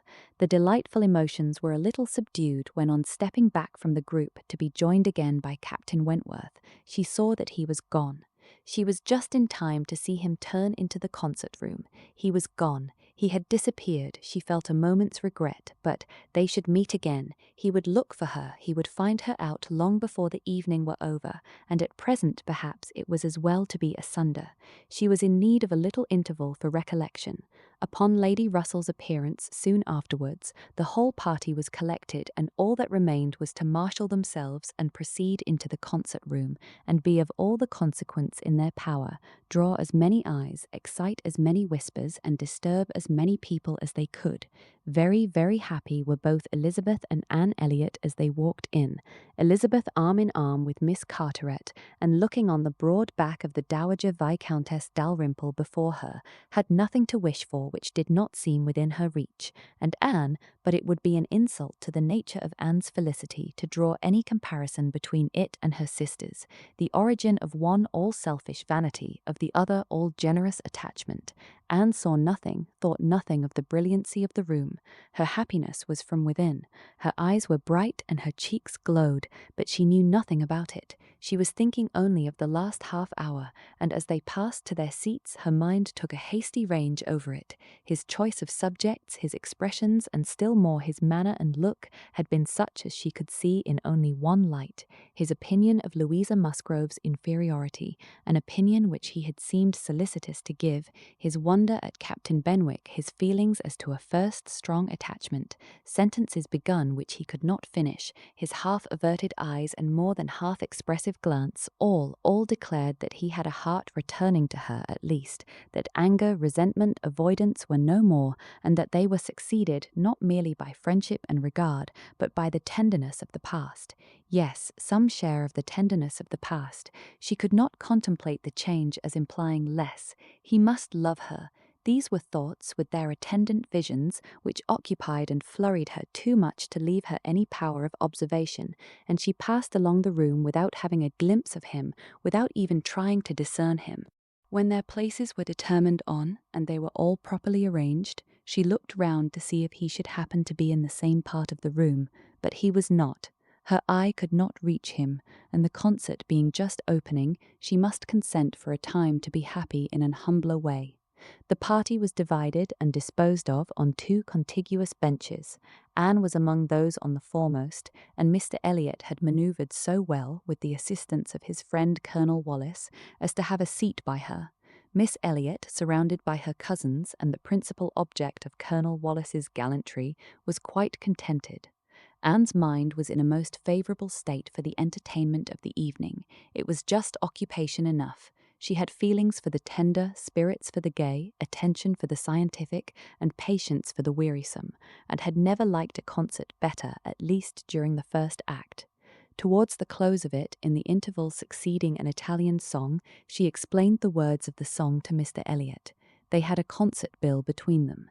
"This," said she, "is nearly the sense, or rather the meaning of the words, for certainly the sense of an Italian love song must not be talked of, but it is as nearly the meaning as I can give, for I do not pretend to understand the language. I am a very poor Italian scholar." "Yes, yes, I see you are. I see you know nothing of the matter. You have only knowledge enough of the language to translate at sight these inverted, transposed, curtailed Italian lines into clear, comprehensible, elegant English. You need not say anything more of your ignorance. Here is complete proof. I will not oppose such kind politeness, but I should be sorry to be examined by a real proficient. "I have not had the pleasure of visiting in Camden Place so long," replied he, "without knowing something of Miss Anne Elliot, and I do regard her as one who is too modest for the world in general to be aware of half her accomplishments, and too highly accomplished for modesty to be natural in any other woman. For shame, for shame! This is too much of flattery. I forget what we are to have next," turning to the bill. "Perhaps," said Mr. Elliot, speaking low, "I have had a longer acquaintance with your character than you are aware of." "Indeed? How so? You can have been acquainted with it only since I came to Bath, excepting as you might hear me previously spoken of in my own family. I knew you by report long before you came to Bath. I had heard you described by those who knew you intimately. I have been acquainted with you by character many years. Your person, your disposition, accomplishments, manner, they were all described, they were all present to me. Mr. Elliot was not disappointed in the interest he hoped to raise. No one can withstand the charm of such a mystery. To have been described long ago to a recent acquaintance by nameless people is irresistible, and Anne was all curiosity. She wondered and questioned him eagerly, but in vain. He delighted in being asked, but he would not tell. No, some time or other, perhaps, but not now. He would mention no names now, but such, he could assure her, had been the fact. He had many years ago received such a description of Miss Anne Elliot as had inspired him with the highest idea of her merit, and excited the warmest curiosity to know her. Anne could think of no one so likely to have spoken with partiality of her many years ago as the Mr. Wentworth of Monkford, Captain Wentworth's brother. He might have been in Mr. Elliot's company, but she had not courage to ask the question. "The name of Anne Elliot," said he, "has long had an interesting sound to me. Very long has it possessed a charm over my fancy, and if I dared, I would breathe my wishes that the name might never change." Such, she believed, were his words, but scarcely had she received their sound than her attention was caught by other sounds immediately behind her, which rendered everything else trivial. Her father and Lady Dalrymple were speaking. "A well-looking man," said Sir Walter, "a very well-looking man." "A very fine young man indeed," said Lady Dalrymple. "More air than one often sees in Bath. Irish, I dare say." "No, I just know his name. A bowing acquaintance. Wentworth, Captain Wentworth of the Navy. His sister married my tenant in Somersetshire, the Croft, who rents Kellynch." Before Sir Walter had reached this point, Anne's eyes had caught the right direction, and distinguished Captain Wentworth standing among a cluster of men at a little distance. As her eyes fell on him, his seemed to be withdrawn from her. It had that appearance. It seemed as if she had been one moment too late, and as long as she dared observe, he did not look again. But the performance was recommencing, and she was forced to seem to restore her attention to the orchestra and look straight forward. When she could give another glance, he had moved away. He could not have come nearer to her if he would. She was so surrounded and shut in, but she would rather have caught his eye. Mr. Elliot's speech, too, distressed her. She had no longer any inclination to talk to him. She wished him not so near her. The first act was over. Now she hoped for some beneficial change, and after a period of nothing saying amongst the party, some of them did decide on going in quest of tea. Anne was one of the few who did not choose to move. She remained in her seat, and so did Lady Russell, but she had the pleasure of getting rid of Mr. Elliot, and she did not mean, whatever she might feel on Lady Russell's account, to shrink from conversation with Captain Wentworth if he gave her the opportunity. She was persuaded by Lady Russell's countenance that she had seen him. He did not come, however. Anne sometimes fancied she discerned him at a distance, but he never came. The anxious interval wore away unproductively. The others returned, the room filled again, benches were reclaimed and repossessed, and another hour of pleasure or of penance was to be sat out. Another hour of music was to give delight or the gapes, as real or affected taste for it prevailed. To Anne, it chiefly wore the prospect of an hour of agitation. She could not quit that room in peace without seeing Captain Wentworth once more, without the interchange of one friendly look. In resettling themselves, there were now many changes, the result of which was favourable for her. Colonel Wallis declined sitting down again, and Mr. Elliot was invited by Elizabeth and Miss Carteret, in a manner not to be refused, to sit between them, and by some other removals and a little scheming of her own, Anne was enabled to place herself much nearer the end of the bench than she had been before, much more within reach of a passer-by. She could not do so without comparing herself with Miss Larolles, the inimitable Miss Larolles, but still she did it, and not with much happier effect, though by what seemed prosperity in the shape of an early abdication in her next neighbours, she found herself at the very end of the bench before the concert closed. Such was her situation, with a vacant space at hand, when Captain Wentworth was again in sight. She saw him not far off. He saw her too, yet he looked grave and seemed irresolute, and only by very slow degrees came at last near enough to speak to her. She felt that something must be the matter. The change was indubitable. The difference between his present air and what it had been in the octagon room was strikingly great. Why was it? She thought of her father, of Lady Russell. Could there have been any unpleasant glances? He began by speaking of the concert gravely, more like the Captain Wentworth of Uppercross. owned himself disappointed, had expected better singing, and in short must confess that he should not be sorry when it was over. Anne replied and spoke in defence of the performance so well, and yet in allowance for his feelings so pleasantly, that his countenance improved, and he replied again with almost a smile. They talked for a few minutes more. The improvement held. He even looked down towards the bench as if he saw a place on it well worth occupying, when at that moment a touch on her shoulder obliged Anne to turn round. It came from Mr. Elliot. He begged her pardon, but she must be applied to explain Italian again. Miss Carteret was very anxious to have a general idea of what was next to be sung. Anne could not refuse, but never had she sacrificed to politeness with a more suffering spirit. A few minutes, though as few as possible, were inevitably consumed, and when her own mistress again, when able to turn and look as she had done before, she found herself accosted by Captain Wentworth in a reserved yet hurried sort of farewell. He must wish her good night. He was going. He should get home as fast as he could. "Is not this song worth staying for?" said Anne, suddenly struck by an idea which made her yet more anxious to be encouraging. "No," he replied impressively, "there is nothing worth my staying for," and he was gone directly. Jealousy of Mr. Elliot, it was the only intelligible motive. Captain Wentworth jealous of her affection. Could she have believed it a week ago, 3 hours ago? For a moment the gratification was exquisite, but alas, there were very different thoughts to succeed. How was such jealousy to be quieted? How was the truth to reach him? How, in all the peculiar disadvantages of their respective situations, would he ever learn her real sentiments? It was misery to think of Mr. Elliot's attentions. Their evil was incalculable. XXI. Anne recollected with pleasure the next morning her promise of going to Mrs. Smith, meaning that it should engage her from home at the time when Mr. Elliot would be most likely to call, for to avoid Mr. Elliot was almost a first object. She felt a great deal of goodwill towards him. In spite of the mischief of his attentions, she owed him gratitude and regard, perhaps compassion. She could not help thinking much of the extraordinary circumstances attending their acquaintance, of the right which he seemed to have to interest her, by everything in situation, by his own sentiments, by his early prepossession. It was altogether very extraordinary, flattering, but painful. There was much to regret. How she might have felt had there been no Captain Wentworth in the case was not worth enquiry, for there was a Captain Wentworth, and be the conclusion of the present suspense good or bad, her affection would be his forever.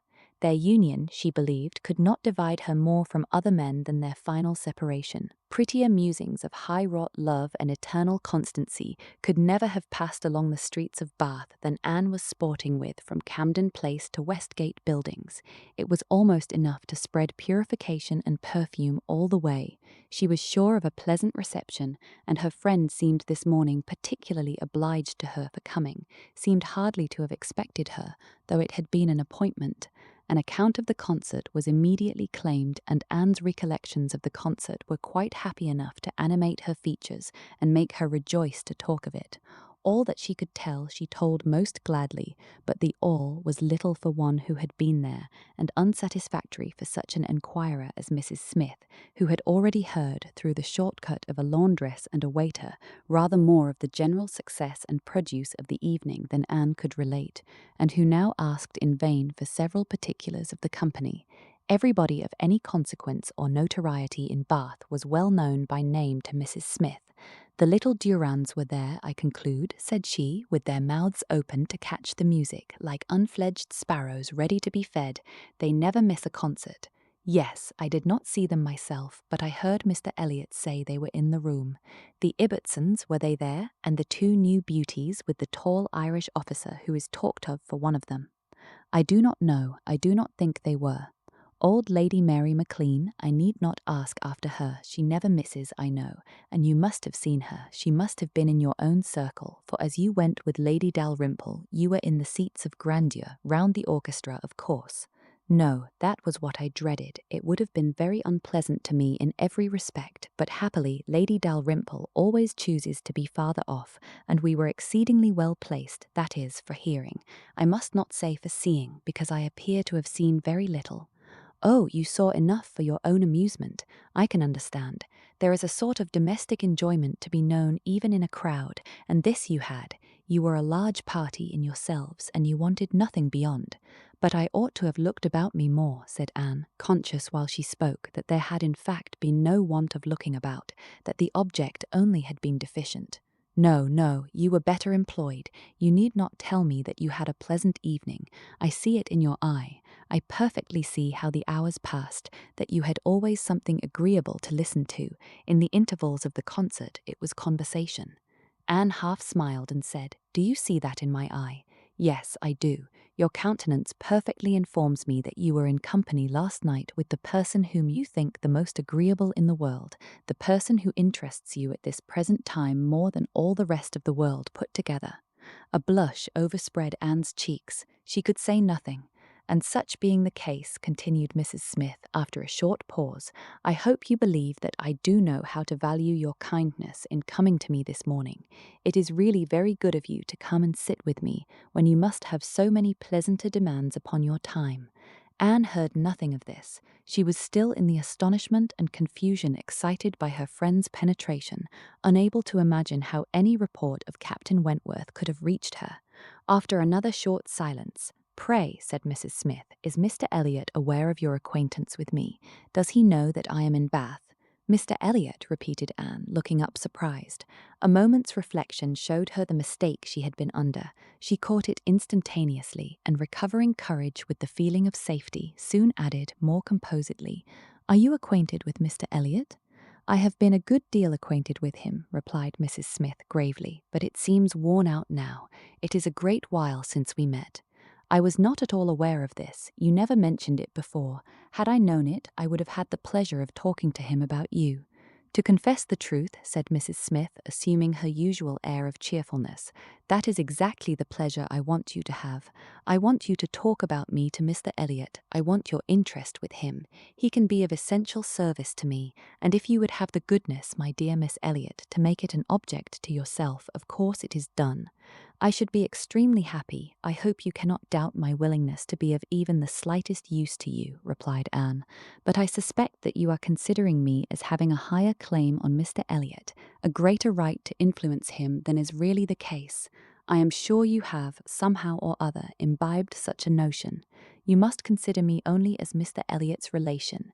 If in that light there is anything which you suppose his cousin might fairly ask of him, I beg you would not hesitate to employ me. Mrs. Smith gave her a penetrating glance, and then, smiling, said, I have been a little premature, I perceive. I beg your pardon. I ought to have waited for official information. But now, my dear Miss Elliot, as an old friend, do give me a hint as to when I may speak. Next week?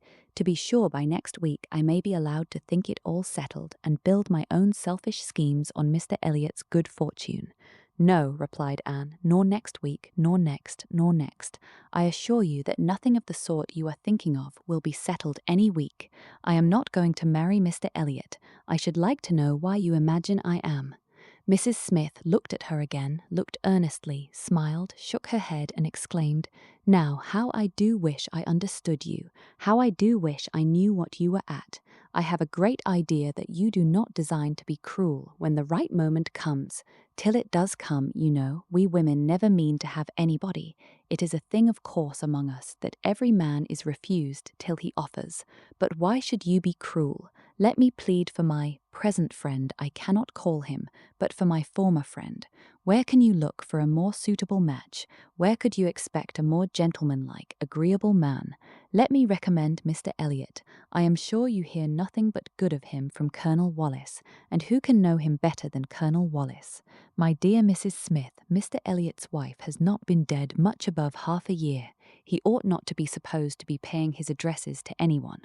Oh, if these are your only objections, cried Mrs. Smith archly, Mr. Elliot is safe, and I shall give myself no more trouble about him.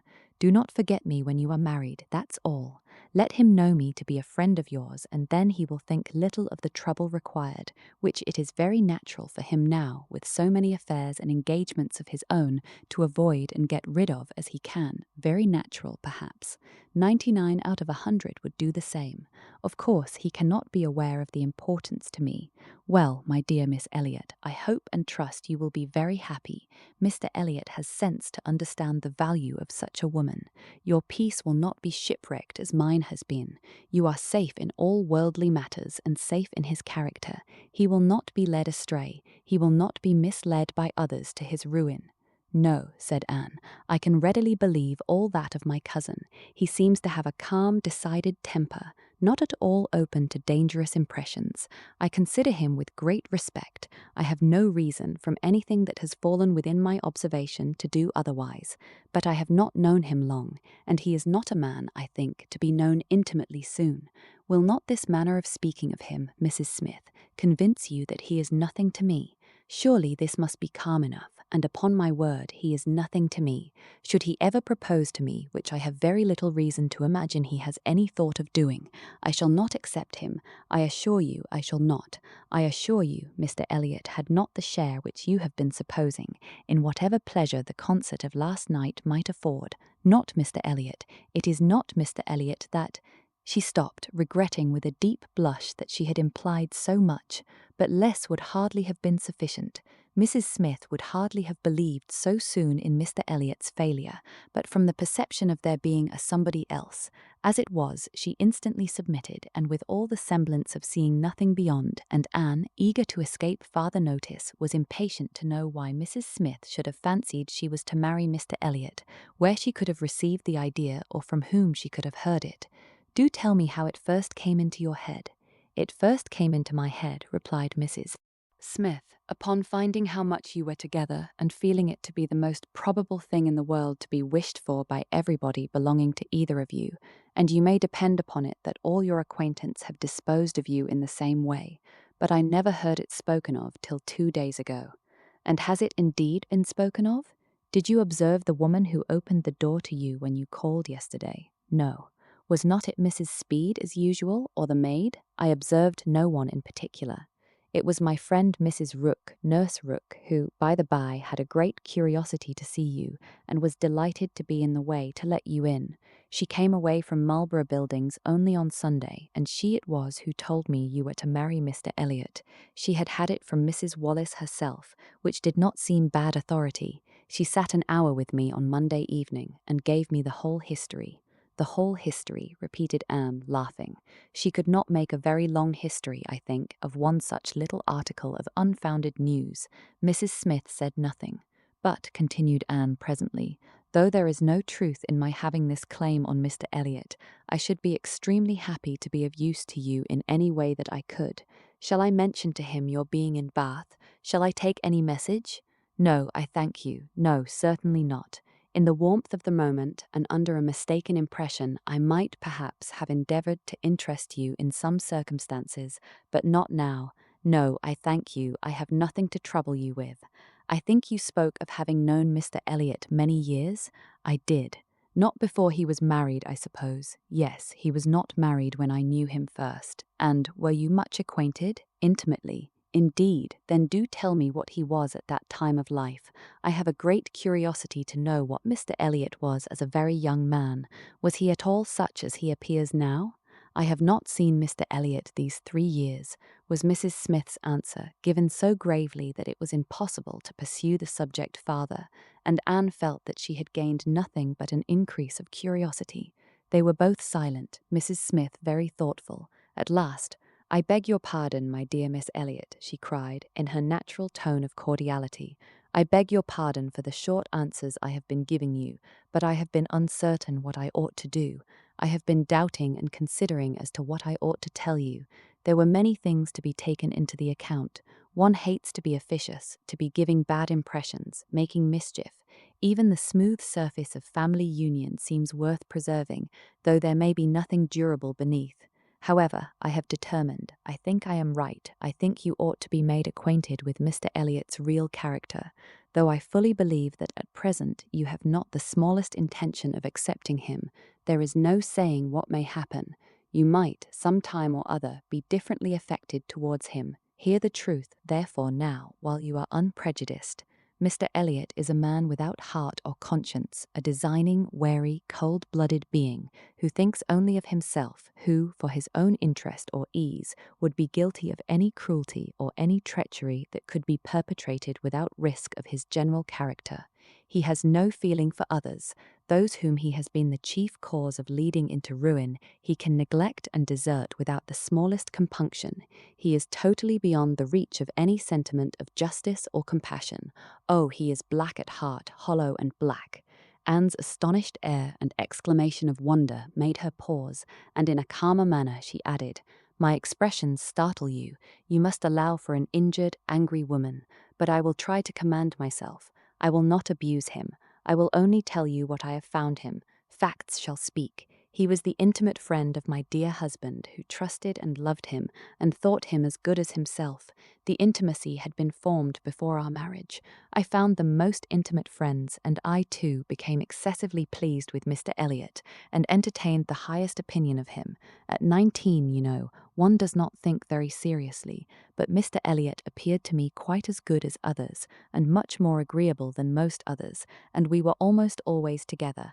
We were principally in town, living in very good style. He was then the inferior in circumstances. He was then the poor one. He had chambers in the Temple, and it was as much as he could do to support the appearance of a gentleman. He had always a home with us whenever he chose it. He was always welcome. He was like a brother. My poor Charles, who had the finest, most generous spirit in the world, would have divided his last farthing with him, and I know that his purse was open to him. I know that he often assisted him. This must have been about that very period of Mr. Elliot's life, said Anne, which has always excited my particular curiosity. It must have been about the same time that he became known to my father and sister. I never knew him myself, I only heard of him, but there was a something in his conduct then, with regard to my father and sister, and afterwards in the circumstances of his marriage, which I never could quite reconcile with present times. It seemed to announce a different sort of man. I know it all, I know it all, cried Mrs. Smith. He had been introduced to Sir Walter and your sister before I was acquainted with him, but I heard him speak of them forever. I know he was invited and encouraged, and I know he did not choose to go. I can satisfy you, perhaps, on points which you would little expect, and as to his marriage, I knew all about it at the time. I was privy to all the fors and againsts. I was the friend to whom he confided his hopes and plans, and though I did not know his wife previously, her inferior situation in society, indeed, rendered that impossible, yet I knew her all her life afterwards, or at least till within the last 2 years of her life, and can answer any question you wish to put. Nay, said Anne, I have no particular inquiry to make about her. I have always understood they were not a happy couple, but I should like to know why, at that time of his life, he should slight my father's acquaintance as he did. My father was certainly disposed to take very kind and proper notice of him. Why did Mr. Elliot draw back? Mr. Elliot, replied Mrs. Smith, at that period of his life had one object in view, to make his fortune, and by a rather quicker process than the law. He was determined to make it by marriage. He was determined, at least, not to mar it by an imprudent marriage, and I know it was his belief, whether justly or not, of course I cannot decide, that your father and sister, in their civilities and invitations, were designing a match between the heir and the young lady, and it was impossible that such a match should have answered his ideas of wealth and independence. That was his motive for drawing back, I can assure you. He told me the whole story. He had no concealments with me. It was curious that, having just left you behind me in Bath, my first and principal acquaintance on marrying should be your cousin, and that, through him, I should be continually hearing of your father and sister. He described one Miss Elliot, and I thought very affectionately of the other. Perhaps, cried Anne, struck by a sudden idea, you sometimes spoke of me to Mr. Elliot. To be sure I did, very often. I used to boast of my own Anne Elliot, and vouch for your being a very different creature from— She checked herself just in time. This accounts for something which Mr. Elliot said last night, cried Anne. This explains it. I found he had been used to hear of me. I could not comprehend how. What wild imaginations one forms where dear self is concerned. How sure to be mistaken. But I beg your pardon, I have interrupted you. Mr. Elliot married then completely for money. The circumstances, probably, which first opened your eyes to his character. Mrs. Smith hesitated a little here. Oh, those things are too common. When one lives in the world, a man or woman's marrying for money is too common to strike one as it ought. I was very young and associated only with the young, and we were a thoughtless, gay set without any strict rules of conduct. We lived for enjoyment. I think differently now. Time and sickness and sorrow have given me other notions, but at that period I must own I saw nothing reprehensible in what Mr. Elliot was doing. To do the best for himself passed as a duty. But was not she a very low woman? Yes, which I objected to, but he would not regard. Money was all that he wanted. Her father was a grazier, her grandfather had been a butcher, but that was all nothing. She was a fine woman, had had a decent education, was brought forward by some cousins, thrown by chance into Mr. Elliot's company, and fell in love with him, and not a difficulty or a scruple was there on his side, with respect to her birth. All his caution was spent in being secured of the real amount of her fortune before he committed himself. Depend upon it, whatever esteem Mr. Elliot may have for his own situation in life now, as a young man he had not the smallest value for it. His chance of the Kellynch estate was something, but all the honour of the family he held as cheap as dirt. I have often heard him declare that if baronetcies were saleable, anybody should have his for £50, arms and motto, name and livery included, but I will not pretend to repeat half that I used to hear him say on that subject. It would not be fair, and yet you ought to have proof, for what is all this but assertion, and you shall have proof. Indeed, my dear Mrs. Smith, I want none, cried Anne. You have asserted nothing contradictory to what Mr. Elliot appeared to be some years ago.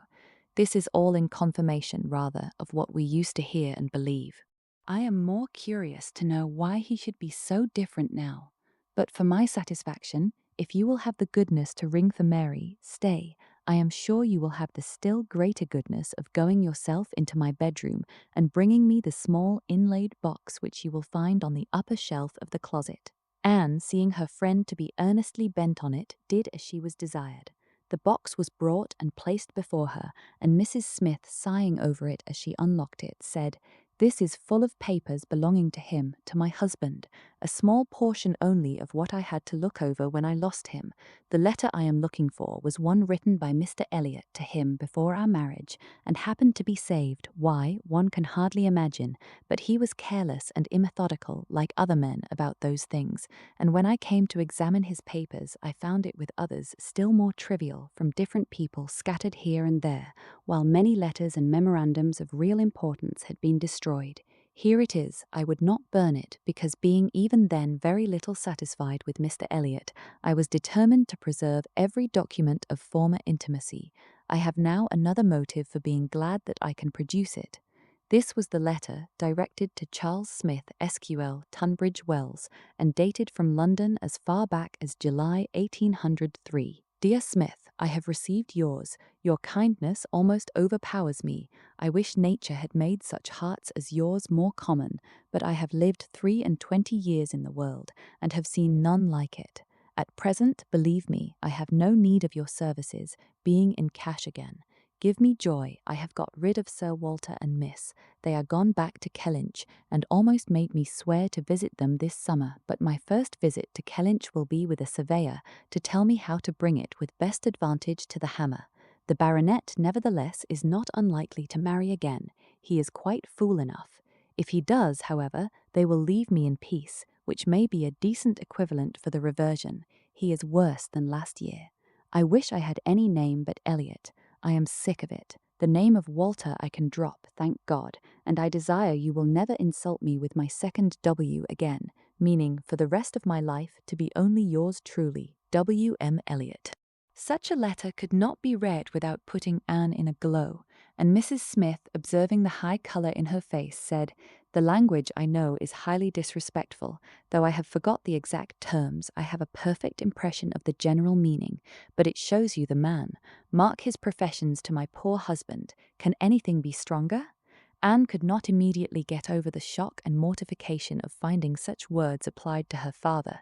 She was obliged to recollect that her seeing the letter was a violation of the laws of honour, that no one ought to be judged or to be known by such testimonies, that no private correspondence could bear the eye of others, before she could recover calmness enough to return the letter which she had been meditating over and say, "Thank you, this is full proof undoubtedly, proof of everything you were saying, but why be acquainted with us now?" "I can explain this too," cried Mrs. Smith, smiling. "Can you really?" "Yes, I have shown you Mr. Elliot as he was a dozen years ago, and I will show him as he is now. I cannot produce written proof again, but I can give as authentic oral testimony as you can desire of what he is now wanting and what he is now doing. He is no hypocrite now. He truly wants to marry you. His present attentions to your family are very sincere, quite from the heart. I will give you my authority, his friend Colonel Wallis." "Colonel Wallis? You are acquainted with him?" "No, it does not come to me in quite so direct a line as that. It takes a bend or two, but nothing of consequence. The stream is as good as at first. The little rubbish it collects in the turnings is easily moved away. Mr. Elliot talks unreservedly to Colonel Wallis of his views on you, which said Colonel Wallis I imagine to be in himself a sensible, careful, discerning sort of character, but Colonel Wallis has a very pretty silly wife, to whom he tells things which he had better not, and he repeats it all to her. She, in the overflowing spirits of her recovery, repeats it all to her nurse, and the nurse, knowing my acquaintance with you, very naturally brings it all to me. On Monday evening, my good friend Mrs. Rooke let me thus much into the secrets of Marlborough Buildings. When I talked of a whole history, therefore, you see I was not romancing so much as you supposed. My dear Mrs. Smith, your authority is deficient. This will not do. Mr. Elliot's having any views on me will not in the least account for the efforts he made towards a reconciliation with my father. That was all prior to my coming to Bath. I found them on the most friendly terms when I arrived. I know you did. I know it all perfectly, but indeed, Mrs. Smith, we must not expect to get real information in such a line. Facts or opinions which are to pass through the hands of so many, to be misconceived by folly in one and ignorance in another, can hardly have much truth left. Only give me a hearing, you will soon be able to judge of the general credit due, by listening to some particulars which you can yourself immediately contradict or confirm. Nobody supposes that you were his first inducement. He had seen you indeed, before he came to Bath, and admired you, but without knowing it to be you. So says my historian, at least. Is this true? Did he see you last summer or autumn, somewhere down in the west, to use her own words, without knowing it to be you? He certainly did. So far it is very true. At Lyme. I happened to be at Lyme. Well, continued Mrs. Smith triumphantly, grant my friend the credit due to the establishment of the first point asserted. He saw you then at Lyme, and liked you so well as to be exceedingly pleased to meet with you again in Camden Place, as Miss Anne Elliot, and from that moment I have no doubt had a double motive in his visits there. But there was another, and an earlier, which I will now explain. If there is anything in my story which you know to be either false or improbable, stop me.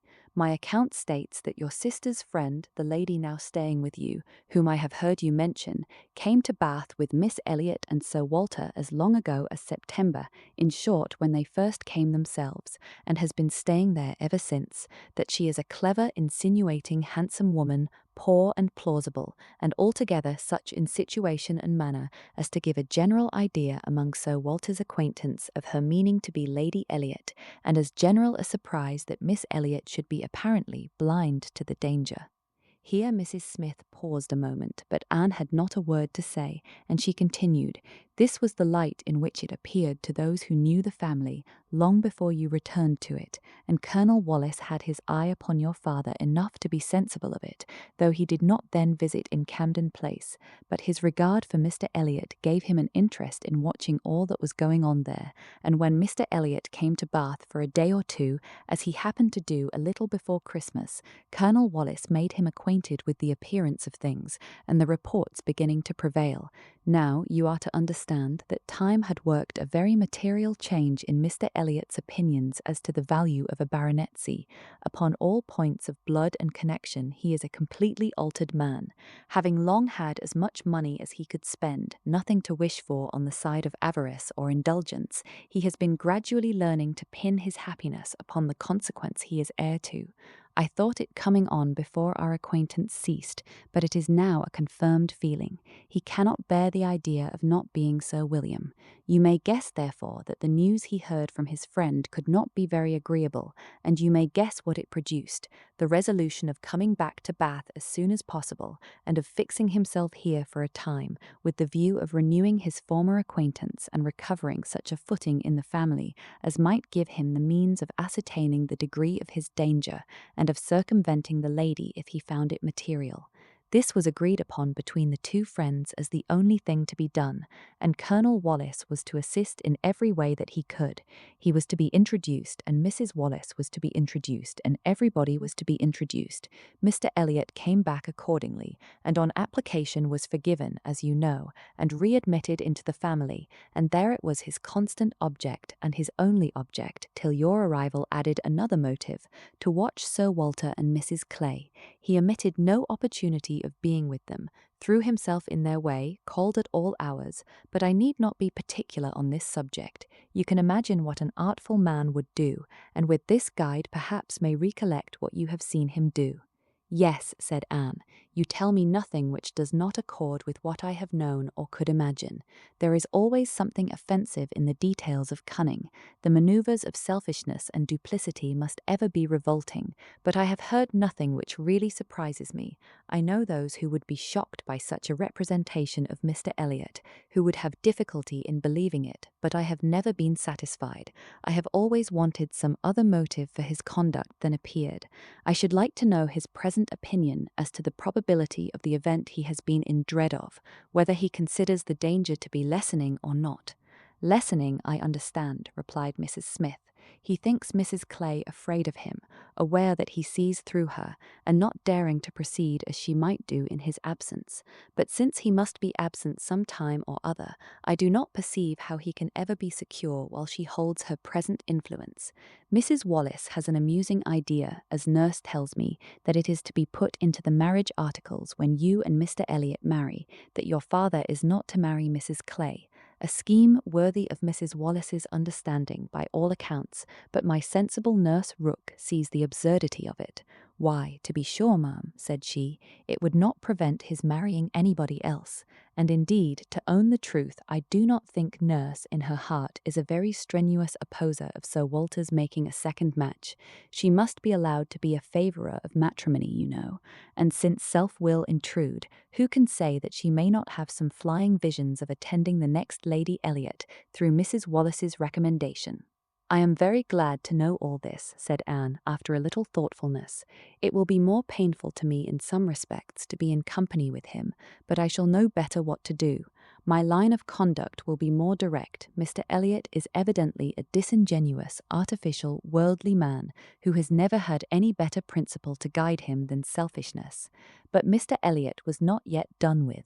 Mrs. Smith had been carried away from her first direction, and Anne had forgotten, in the interest of her own family concerns, how much had been originally implied against him, but her attention was now called to the explanation of those first hints, and she listened to a recital which, if it did not perfectly justify the unqualified bitterness of Mrs. Smith, proved him to have been very unfeeling in his conduct towards her, very deficient both in justice and compassion. She learned that, the intimacy between them continuing unimpaired by Mr. Elliot's marriage, they had been as before always together, and Mr. Elliot had led his friend into expenses much beyond his fortune. Mrs. Smith did not want to take blame to herself, and was most tender of throwing any on her husband, but Anne could collect that their income had never been equal to their style of living, and that from the first there had been a great deal of general and joint extravagance. From his wife's account of him she could discern Mr. Smith to have been a man of warm feelings, easy temper, careless habits, and not strong understanding, much more amiable than his friend, and very unlike him, led by him, and probably despised by him.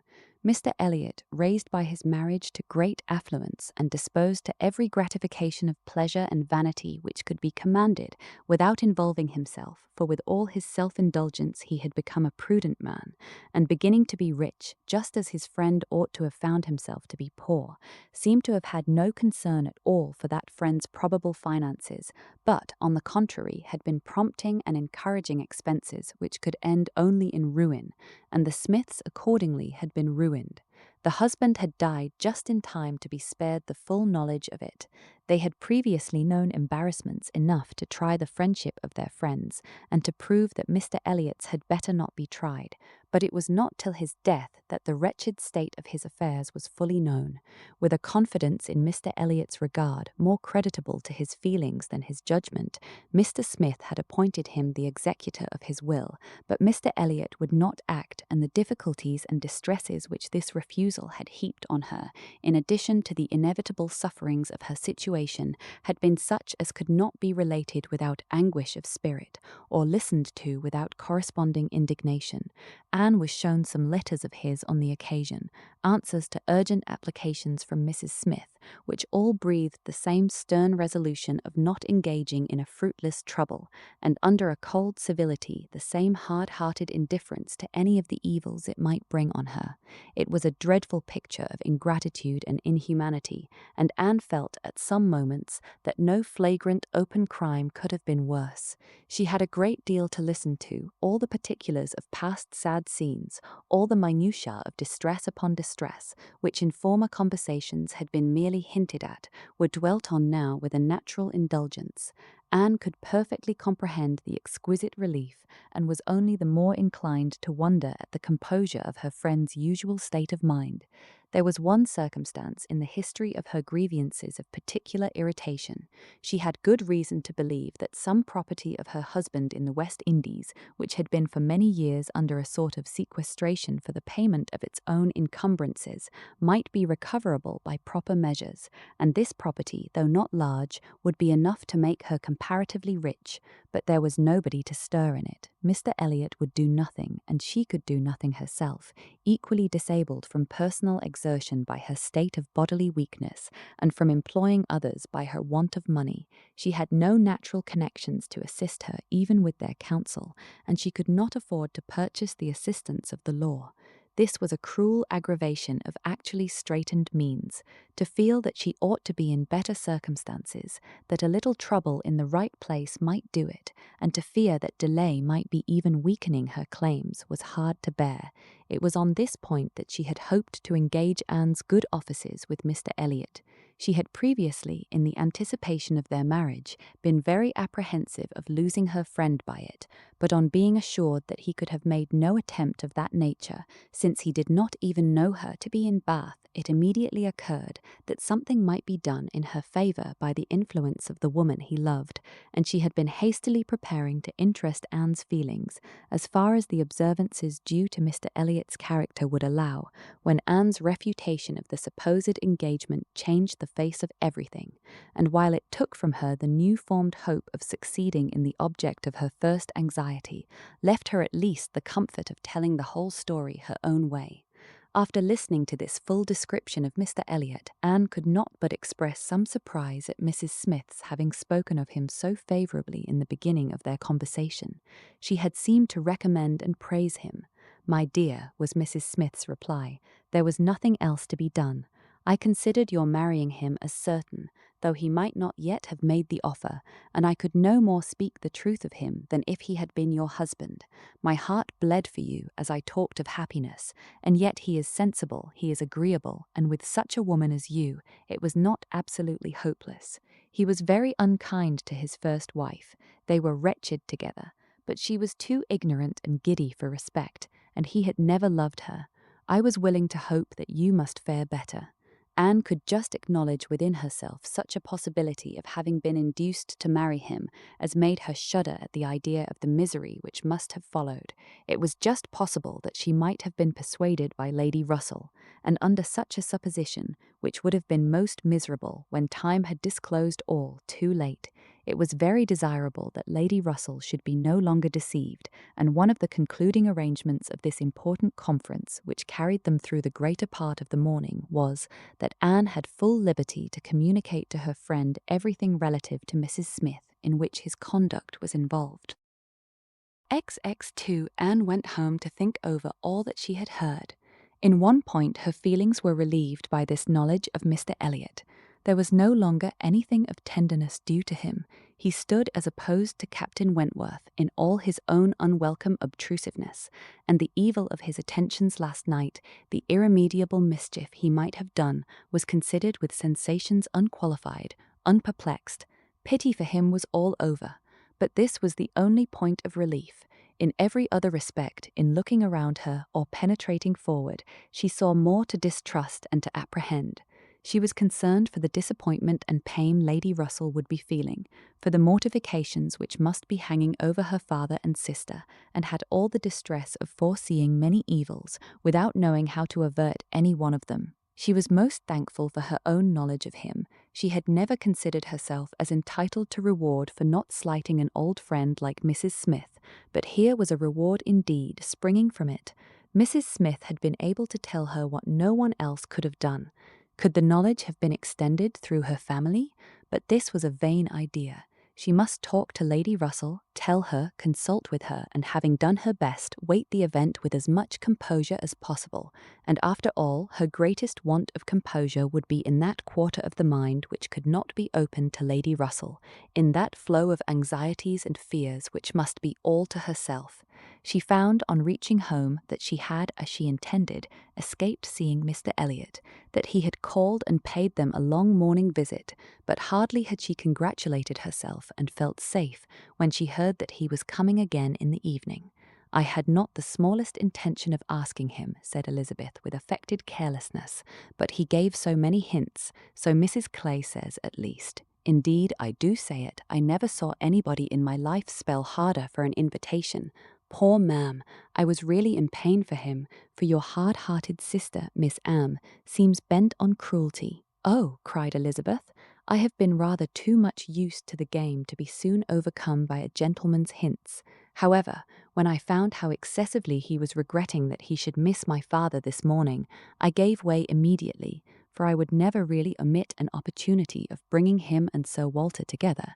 They appear to so much advantage in company with each other, each behaving so pleasantly, Mr. Elliot looking up with so much respect. Quite delightful," cried Mrs. Clay, not daring, however, to turn her eyes towards Anne. "Exactly like father and son. Dear Miss Elliot, may I not say father and son? Oh, I lay no embargo on anybody's words, if you will have such ideas, but upon my word I am scarcely sensible of his attentions being beyond those of other men." "My dear Miss Elliot," exclaimed Mrs. Clay, lifting up her hands and eyes and sinking all the rest of her astonishment in a convenient silence. "Well, my dear Penelope, you need not be so alarmed about him. I did invite him, you know. I sent him away with smiles. When I found he was really going to his friends at Thornbury Park for the whole day tomorrow, I had compassion on him." Anne admired the good acting of the friend in being able to show such pleasure as she did, in the expectation and in the actual arrival of the very person whose presence must really be interfering with her prime object. It was impossible but that Mrs. Clay must hate the sight of Mr. Elliot, and yet she could assume a most obliging, placid look and appear quite satisfied with the curtailed license of devoting herself only half as much to Sir Walter as she would have done otherwise. To Anne herself it was most distressing to see Mr. Elliot enter the room, and quite painful to have him approach and speak to her. She had been used before to feel that he could not be always quite sincere, but now she saw insincerity in everything. His attentive deference to her father, contrasted with his former language, was odious, and when she thought of his cruel conduct towards Mrs. Smith, she could hardly bear the sight of his present smiles and mildness, or the sound of his artificial good sentiments. She meant to avoid any such alteration of manners as might provoke a remonstrance on his side. It was a great object with her to escape all inquiry or éclat, but it was her intention to be as decidedly cool to him as might be compatible with their relationship, and to retrace, as quietly as she could, the few steps of unnecessary intimacy she had been gradually led along. She was accordingly more guarded and more cool than she had been the night before. He wanted to animate her curiosity again as to how and where he could have heard her formerly praised, wanted very much to be gratified by more solicitation, but the charm was broken. He found that the heat and animation of a public room was necessary to kindle his modest cousin's vanity. He found at least that it was not to be done now by any of those attempts which he could hazard among the too commanding claims of the others. He little surmised that it was a subject acting now exactly against his interest, bringing immediately to her thoughts all those parts of his conduct which were least excusable. She had some satisfaction in finding that he was really going out of Bath the next morning, going early, and that he would be gone the greater part of 2 days. He was invited again to Camden Place the very evening of his return, but from Thursday to Saturday evening his absence was certain. It was bad enough that a Mrs. Clay should be always before her, but that a deeper hypocrite should be added to their party seemed the destruction of everything like peace and comfort. It was so humiliating to reflect on the constant deception practiced on her father and Elizabeth, to consider the various sources of mortification preparing for them. Mrs. Clay's selfishness was not so complicate nor so revolting as his, and Anne would have compounded for the marriage at once with all its evils, to be clear of Mr. Elliot's subtleties in endeavouring to prevent it. On Friday morning she meant to go very early to Lady Russell and accomplish the necessary communication, and she would have gone directly after breakfast, but that Mrs. Clay was also going out on some obliging purpose of saving her sister trouble, which determined her to wait till she might be safe from such a companion. She saw Mrs. Clay fairly off, therefore, before she began to talk of spending the morning in Rivers Street. "Very well," said Elizabeth, "I have nothing to send but my love. Oh, you may as well take back that tiresome book she would lend me, and pretend I have read it through. I really cannot be plaguing myself forever with all the new poems and states of the nation that come out. Lady Russell quite bores one with her new publications. You need not tell her so, but I thought her dress hideous the other night. I used to think she had some taste in dress, but I was ashamed of her at the concert. Something so formal and arrangé in her air, and she sits so upright. My best love, of course, and mine," added Sir Walter, "kindest regards, and you may say that I mean to call upon her soon, make a civil message, but I shall only leave my card. Morning visits are never fair by women at her time of life, who make themselves up so little. If she would only wear rouge, she would not be afraid of being seen. But last time I called, I observed the blinds were let down immediately. While her father spoke, there was a knock at the door. Who could it be?" Anne, remembering the preconcerted visits at all hours of Mr. Elliot, would have expected him, but for his known engagement 7 miles off. After the usual period of suspense, the usual sounds of approach were heard, and Mr. and Mrs. Charles Musgrove were ushered into the room. Surprise was the strongest emotion raised by their appearance, but Anne was really glad to see them, and the others were not so sorry but that they could put on a decent air of welcome, and as soon as it became clear that these, their nearest relations, were not arrived with any views of accommodation in that house, Sir Walter and Elizabeth were able to rise in cordiality and do the honours of it very well. They were come to Bath for a few days with Mrs. Musgrove, and were at the White Hart. So much was pretty soon understood, but till Sir Walter and Elizabeth were walking Mary into the other drawing-room and regaling themselves with her admiration, Anne could not draw upon Charles's brain for a regular history of their coming, or an explanation of some smiling hints of particular business which had been ostentatiously dropped by Mary, as well as of some apparent confusion as to whom their party consisted of. She then found that it consisted of Mrs. Musgrove, Henrietta, and Captain Harville, beside their 2 selves. He gave her a very plain, intelligible account of the whole, a narration in which she saw a great deal of most characteristic proceeding. The scheme had received its first impulse by Captain Harville's wanting to come to Bath on business. He had begun to talk of it a week ago, and by way of doing something, as shooting was over, Charles had proposed coming with him, and Mrs. Harville had seemed to like the idea of it very much, as an advantage to her husband, but Mary could not bear to be left, and had made herself so unhappy about it that for a day or two everything seemed to to be in suspense or at an end, but then it had been taken up by his father and mother. His mother had some old friends in Bath whom she wanted to see. It was thought a good opportunity for Henrietta to come and buy wedding clothes for herself and her sister, and in short it ended in being his mother's party that everything might be comfortable and easy to Captain Harville, and he and Mary were included in it by way of general convenience. They had arrived late the night before. Mrs. Harville, her children, and Captain Benwick remained with Mr. Musgrove and Louisa at Uppercross. Anne's only surprise was that affairs should be in forwardness enough for Henrietta's wedding clothes to be talked of. She had imagined such difficulties of fortune to exist there as must prevent the marriage from being near at hand, but she learned from Charles that, very recently, since Mary's last letter to herself, Charles Hayter had been applied to by a friend to hold a living for a youth who could not possibly claim it under many years, and that on the strength of this present income, with almost a certainty of something more permanent long before the term in question, the two families had consented to the young people's wishes, and that their marriage was likely to take place in a few months, quite as soon as Louisa's. And a very good living it was, Charles added, only 25 miles from Uppercross, and in a very fine country, fine part of Dorsetshire, in the centre of some of the best preserves in the kingdom, surrounded by 3 great proprietors, each more careful and jealous than the other, and to 2 of the 3 at least, Charles Hayter might get a special recommendation. Not that he will value it as he ought, he observed. Charles is too cool about sporting. That's the worst of him.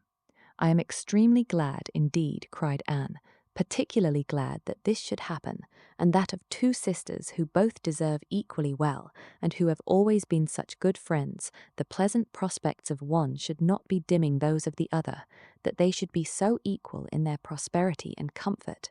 I hope your father and mother are quite happy with regard to both. Oh, yes, my father would be as well pleased if the gentleman were richer, but he has no other fault to find. Money, you know, coming down with money, 2 daughters at once, it cannot be a very agreeable operation, and it straightens him as to many things. However, I do not mean to say they have not a right to it. It is very fit they should have daughters' shares, and I am sure he has always been a very kind, liberal father to me. Mary does not above half like Henrietta's match. She never did, you know, but she does not do him justice, nor think enough about Winthrop. I cannot make her attend to the value of the property. It is a very fair match as times go, and I have liked Charles Hayter all my life, and I shall not leave off now. Such excellent parents as Mr. and Mrs. Musgrove, exclaimed Anne, should be happy in their children's marriages. They do everything to confer happiness, I am sure. What a blessing to young people to be in such hands! Your father and mother seem so totally free from all those ambitious feelings which have led to so much misconduct and misery, both in young and old. I hope you think Louisa perfectly recovered now. He answered rather hesitatingly, Yes, I believe I do, very much recovered, but she is altered. There is no running or jumping about, no laughing or dancing. It is quite different. If one happens only to shut the door a little hard, she starts and wriggles like a young dab chick in the water, and Benwick sits at her elbow, reading verses or whispering to her all day long. Anne could not help laughing. That cannot be much to your taste, I know, said she, but I do believe him to be an excellent young man.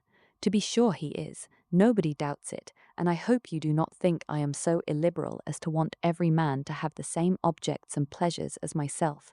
I have a great value for Benwick, and when one can but get him to talk, he has plenty to say. His reading has done him no harm, for he has fought as well as read. He is a brave fellow. I got more acquainted with him last Monday than ever I did before. We had a famous set-to at rat-hunting all the morning in my father's great barns, and he played his part so well that I have liked him the better ever since. Here they were interrupted by the absolute necessity of Charles's following the others to admire mirrors and china, but Anne had heard enough to understand the present state of Uppercross and rejoice in its happiness, and though she sighed as she rejoiced, her sigh had none of the ill will of envy in it. She would certainly have risen to their blessings if she could, but she did not want to lessen theirs. The visit passed off altogether in high good humour. Mary was in excellent spirits, enjoying the gaiety and the change, and so well satisfied with the journey in her mother-in-law's carriage with 4 horses, and with her own complete independence of Camden Place, that she was exactly in a temper to admire everything as she ought, and enter most readily into all the superiorities of the house, as they were detailed to her. She had no demands on her father or sister, and her consequence was just enough increased by their handsome drawing-rooms. Elizabeth was, for a short time, suffering a good deal. She felt that Mrs. Musgrove and all her party ought to be asked to dine with them, but she could not bear to have the difference of style, the reduction of servants, which a dinner must betray, witnessed by those who had been always so inferior to the Elliots of Kellynch. It was a struggle between propriety and vanity, but vanity got the better, and then Elizabeth was happy again. These were her internal persuasions, old-fashioned notions, country hospitality. We do not profess to give dinners. Few people in Bath do. Lady Alicia never does, did not even ask her own sister's family, though they were here a month, and I dare say it would be very inconvenient to Mrs. Musgrove, put her quite out of her way. I am sure she would rather not come. She cannot feel easy with us. I will ask them all for an evening. That will be much better. That will be a novelty and a treat. They have not seen 2 such drawing-rooms before. They will be delighted to come tomorrow evening. It shall be a regular party, small but most elegant. And this satisfied Elizabeth, and when the invitation was given to the 2 present and promised for the absent, Mary was as completely satisfied. She was particularly asked to meet Mr. Elliot and be introduced to Lady Dalrymple and Miss Carteret, who were fortunately already engaged to come, and she could not have received a more gratifying attention. Miss Elliot was to have the honour of calling on Mrs. Musgrove in the course of the morning, and Anne walked off with Charles and Mary to go and see her and Henrietta directly. Her plan of sitting with Lady Russell must give way for the present. They all 3 called in Rivers Street for a couple of minutes, but Anne convinced herself that a day's delay of the intended communication could be of no consequence, and hastened forward to the White Hart to see again the friends and companions of the last autumn, with an eagerness of goodwill which many associations contributed to form. They found Mrs. Musgrove and her daughter within, and by themselves, and Anne had the kindest welcome from each. Henrietta was exactly in that state of recently improved views of fresh-formed happiness, which made her full of regard and interest for everybody she had ever liked before at all, and Mrs. Musgrove's real affection had been won by her usefulness when they were in distress. It was a heartiness and a warmth and a sincerity which Anne delighted in the more, from the sad want of such blessings at home. She was entreated to give them as much of her time as possible, invited for every day and all day long, or rather claimed as a part of the family, and in return she naturally fell into all her wonted ways of attention and assistance, and on Charles's leaving them together, was listening to Mrs. Musgrove's history of Louisa, and to Henrietta's of herself, giving opinions on business and recommendations to shops, with intervals of every help which Mary required, from altering her ribbon to settling her accounts, from finding her keys and assorting her trinkets, to trying to convince her that she was not ill-used by anybody, which Mary, well amused as she generally was in her station at a window overlooking the entrance to the pump-room, could not but have her moments of imagining. A morning of thorough confusion was to be expected. A large party in an hotel ensured a quick changing, unsettled scene. 5 minutes brought a note, the next a parcel, and Anne had not been there half an hour when their dining-room, spacious as it was, seemed more than half filled. A party of steady old friends were seated round Mrs. Musgrove, and Charles came back with Captains Harville and Wentworth. The appearance of the latter could not be more than the surprise of the moment. It was impossible for her to have forgotten to feel that this arrival of their common friends must be soon bringing them together again. Their last meeting had been most important in opening his feelings. She had derived from it a delightful conviction, but she feared from his looks that the same unfortunate persuasion which had hastened him away from the concert-room still governed. He did not seem to want to be near enough for conversation. She tried to be calm and leave things to take their course, and tried to dwell much on this argument of rational dependence. Surely, if there be constant attachment on each side, our hearts must understand each other ere long. We are not boy and girl to be captiously irritable, misled by every moment's inadvertence, and wantonly playing with our own happiness. And yet, a few minutes afterwards, she felt as if their being in company with each other, under their present circumstances, could only be exposing them to inadvertencies and misconstructions of the most mischievous kind. "Anne," cried Mary, still at her window, "there is Mrs. Clay, I am sure, standing under the colonnade, and a gentleman with her. I saw them turn the corner from Bath Street just now. They seem deep in talk. Who is it? Come and tell me. Good heavens, I recollect. It is Mr. Elliot himself." "No," cried Anne quickly, "it cannot be Mr. Elliot, I assure you. He was to leave Bath at 9 this morning, and does not come back till tomorrow." As she spoke, she felt that Captain Wentworth was looking at her, the consciousness of which vexed and embarrassed her, and made her regret that she had said so much, simple as it was. Mary, resenting that she should be supposed not to know her own cousin, began talking very warmly about the family features, and protesting still more positively that it was Mr. Elliot, calling again upon Anne to come and look herself. But Anne did not mean to stir, and tried to be cool and unconcerned. Her distress returned, however, on perceiving smiles and intelligent glances pass between 2 or 3 of the lady visitors, as if they believed themselves quite in the secret. It was evident that the report concerning her had spread, and a short pause succeeded, which seemed to ensure that it would now spread farther. "Do come, Anne," cried Mary. "Come and look yourself. You will be too late if you do not make haste. They are parting, they are shaking hands. He is turning away. Not know Mr. Elliot, indeed, you seem to have forgot all about Lyme." To pacify Mary and perhaps screen her own embarrassment, Anne did move quietly to the window. She was just in time to ascertain that it really was Mr. Elliot, which she had never believed before he disappeared on one side as Mrs. Clay walked quickly off on the other, and checking the surprise which she could not but feel at such an appearance of friendly conference between two persons of totally opposite interests, she calmly said, "Yes, it is Mr. Elliot, certainly. He has changed his hour of going, I suppose, that is all, or I may be mistaken, I might not attend," and walked back to her chair, recomposed and with the comfortable hope of having acquitted herself well. The visitors took their leave, and Charles, having civilly seen them off, and then made a face at them and abused them for coming, began with, "Well, mother, I have done something for you that you will like. I have been to the theatre and secured a box for tomorrow night. And I a good boy? I know you love a play, and there is room for us all. It holds 9. I have engaged Captain Wentworth. Anne will not be sorry to join us, I am sure. We all like a play. Have not I done well, mother?" Mrs. Musgrove was good-humouredly beginning to express her perfect readiness for the play, if Henrietta and all the others liked it, when Mary eagerly interrupted her by exclaiming, "Good heavens, Charles, how can you think of such a thing? Take a box for tomorrow night? Have you forgot that we are engaged to Camden Place tomorrow night, and that we were most particularly asked to meet Lady Dalrymple and her daughter, and Mr. Elliot, and all the principal family connections, on purpose to be introduced to them? How can you be so forgetful?" "Phoo, phoo," replied Charles. "What's an evening party? Never worth remembering. Your father might have asked us to dinner, I think, if he had wanted to see us. You may do as you like, but I shall go to the play." "Oh, Charles, I declare it will be too abominable if you do, when you promised to go." "No, I did not promise. I only smirked and bowed and said the word happy. There was no promise. But you must go, Charles. It would be unpardonable to fail. We were asked on purpose to be introduced. There was always such a great connection between the Dalrymples and ourselves.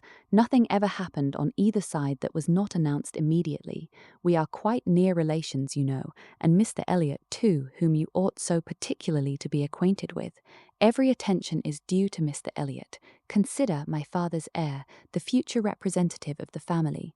"Don't talk to me about heirs and representatives," cried Charles. "I am not one of those who neglect the reigning power to bow to the rising sun. If I would not go for the sake of your father, I should think it scandalous to go for the sake of his heir. What is Mr. Elliot to me?" The careless expression was life to Anne, who saw that Captain Wentworth was all attention, looking and listening with his whole soul, and that the last words brought his inquiring eyes from Charles to herself. Charles and Mary still talked on in the same style. he half serious and half jesting, maintaining the scheme for the play, and she invariably serious, most warmly opposing it, and not omitting to make it known that, however determined to go to Camden Place herself, she should not think herself very well used if they went to the play without her. Mrs. Musgrove interposed. "We had better put it off. Charles, you had much better go back and change the box for Tuesday. It would be a pity to be divided, and we should be losing Miss Anne too if there is a party at her father's, and I am sure neither Henrietta nor I should care at all for the play if Miss Anne could not be with us." Anne felt truly obliged to her for such kindness, and quite as much so for the opportunity it gave her of decidedly saying, "If it depended only on my inclination, ma'am, the party at home, excepting on Mary's account, would not be the smallest impediment. I have no pleasure in the sort of meeting, and should be too happy to change it for a play and with you, but it had better not be attempted, perhaps." She had spoken it, but she trembled when it was done, conscious that her words were listened to and daring not even to try to observe their effect.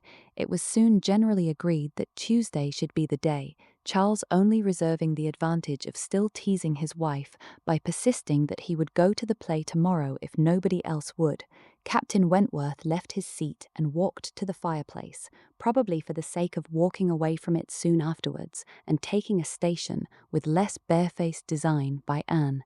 "You have not been long enough in Bath," said he, "to enjoy the evening parties of the place." "Oh, no, the usual character of them has nothing for me. I am no card player. You were not formerly, I know. You did not used to like cards, but time makes many changes." "I am not yet so much changed," cried Anne, and stopped, fearing she hardly knew what misconstruction. After waiting a few moments, he said, and as if it were the result of immediate feeling, "It is a period indeed. 8 years and a half is a period." Whether he would have proceeded farther was left to Anne's imagination to ponder over in a calmer hour, for while still hearing the sounds he had uttered, she was startled to other subjects by Henrietta, eager to make use of the present leisure for getting out, and calling on her companions to lose no time, lest somebody else should come in. They were obliged to move. Anne talked of being perfectly ready, and tried to look it, but she felt that could Henrietta have known the regret and reluctance of her heart in quitting that chair, in preparing to quit the room, she would have found in all her own sensations for her cousin, in the very security of his affection, wherewith to pity her. Their preparations, however, were stopped short. Alarming sounds were heard, other visitors approached, and the door was thrown open for Sir Walter and Miss Elliot, whose entrance seemed to give a general chill. Anne felt an instant oppression, and wherever she looked saw symptoms of the same. The comfort, the freedom, the gaiety of the room was over, hushed into cold composure, determined silence, or insipid talk, to meet the heartless elegance of her father and sister. How mortifying to feel that it was so! Her jealous eye was satisfied in one particular. Captain Wentworth was acknowledged again by each, by Elizabeth more graciously than before. She even addressed him once, and looked at him more than once. Elizabeth was, in fact, revolving a great measure. The sequel explained it. After the waste of a few minutes in saying the proper nothings, she began to give the invitation which was to comprise all the remaining dues of the Musgroves. Tomorrow evening, to meet a few friends, no formal party. It was all said very gracefully, and the cards with which she had provided herself, the Miss Elliot at home, were laid on the table, with a courteous, comprehensive smile to all, and one smile and one card more decidedly for Captain Wentworth. The truth was that Elizabeth had been long enough in Bath to understand the importance of a man of such an air and appearance as his. The past was nothing. The present was that Captain Wentworth would move about well in her drawing-room. The card was pointedly given, and Sir Walter and Elizabeth arose and disappeared. The interruption had been short, though severe, and ease and animation returned to most of those they left as the door shut them out, but not to Anne. She could think only of the invitation she had with such astonishment witnessed, and of the manner in which it had been received, a manner of doubtful meaning, of surprise rather than gratification, of polite acknowledgment rather than acceptance. She knew him, she saw disdain in his eye, and could not venture to believe that he had determined to accept such an offering as an atonement for all the insolence of the past. Her spirits sank. He held the card in his hand after they were gone, as if deeply considering it. Only think of Elizabeth's including everybody, whispered Mary very audibly. I do not wonder Captain Wentworth is delighted. You see, he cannot put the card out of his hand. Anne caught his eye, saw his cheeks glow, and his mouth form itself into a momentary expression of contempt, and turned away, that she might neither see nor hear more to vex her. The party separated. The gentlemen had their own pursuits, the ladies proceeded on their own business, and they met no more while Anne belonged to them. She was earnestly begged to return and dine, and give them all the rest of the day, but her spirits had been so long exerted that at present she felt unequal to more, and fit only for home, where she might be sure of being as silent as she chose.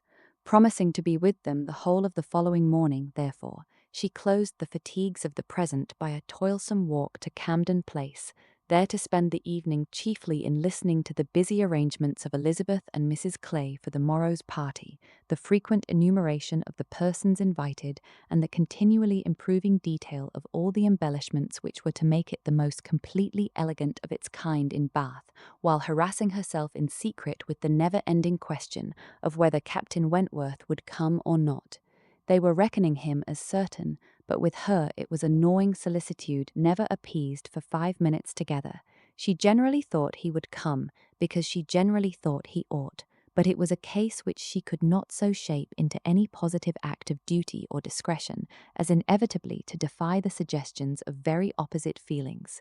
She only roused herself from the broodings of this restless agitation to let Mrs. Clay know that she had been seen with Mr. Elliot 3 hours after his being supposed to be out of Bath, for having watched in vain for some intimation of the interview from the lady herself. She determined to mention it, and it seemed to her that there was guilt in Mrs. Clay's face as she listened. It was transient, cleared away in an instant, but Anne could imagine she read there the consciousness of having, by some complication of mutual trick, or some overbearing authority of his, been obliged to attend, perhaps for half an hour, to his lectures and restrictions on her designs on Sir Walter. She exclaimed, however, with a very tolerable imitation of nature, "Oh dear, very true. Only think, Miss Elliot, to my great surprise I met with Mr. Elliot in Bath Street. I was never more astonished. He turned back and walked with me to the pump yard. He had been prevented setting off for Thornbury, but I really forget by what, for I was in a hurry and could not much attend, and I can only answer for his being determined not to be delayed in his return. He wanted to know how early he might be admitted tomorrow. He was full of tomorrow, and it is very evident that I have been full of it too, ever since I entered the house and learnt the extension of your plan and all that had happened, or my seeing him could never have gone so entirely out of my head." 23 one day only had passed since Anne's conversation with Mrs. Smith, but a keener interest had succeeded, and she was now so little touched by Mr. Elliot's conduct, except by its effects in one quarter, that it became a matter of course the next morning still to defer her explanatory visit in Rivers Street. She had promised to be with the Musgroves from breakfast to dinner. Her faith was plighted, and Mr. Elliot's character, like the Sultaness Scheherazade's head, must live another day. She could not keep her appointment punctually, however. The weather was unfavourable, and she had grieved over the rain on her friend's account, and felt it very much on her own, before she was able to attempt the walk.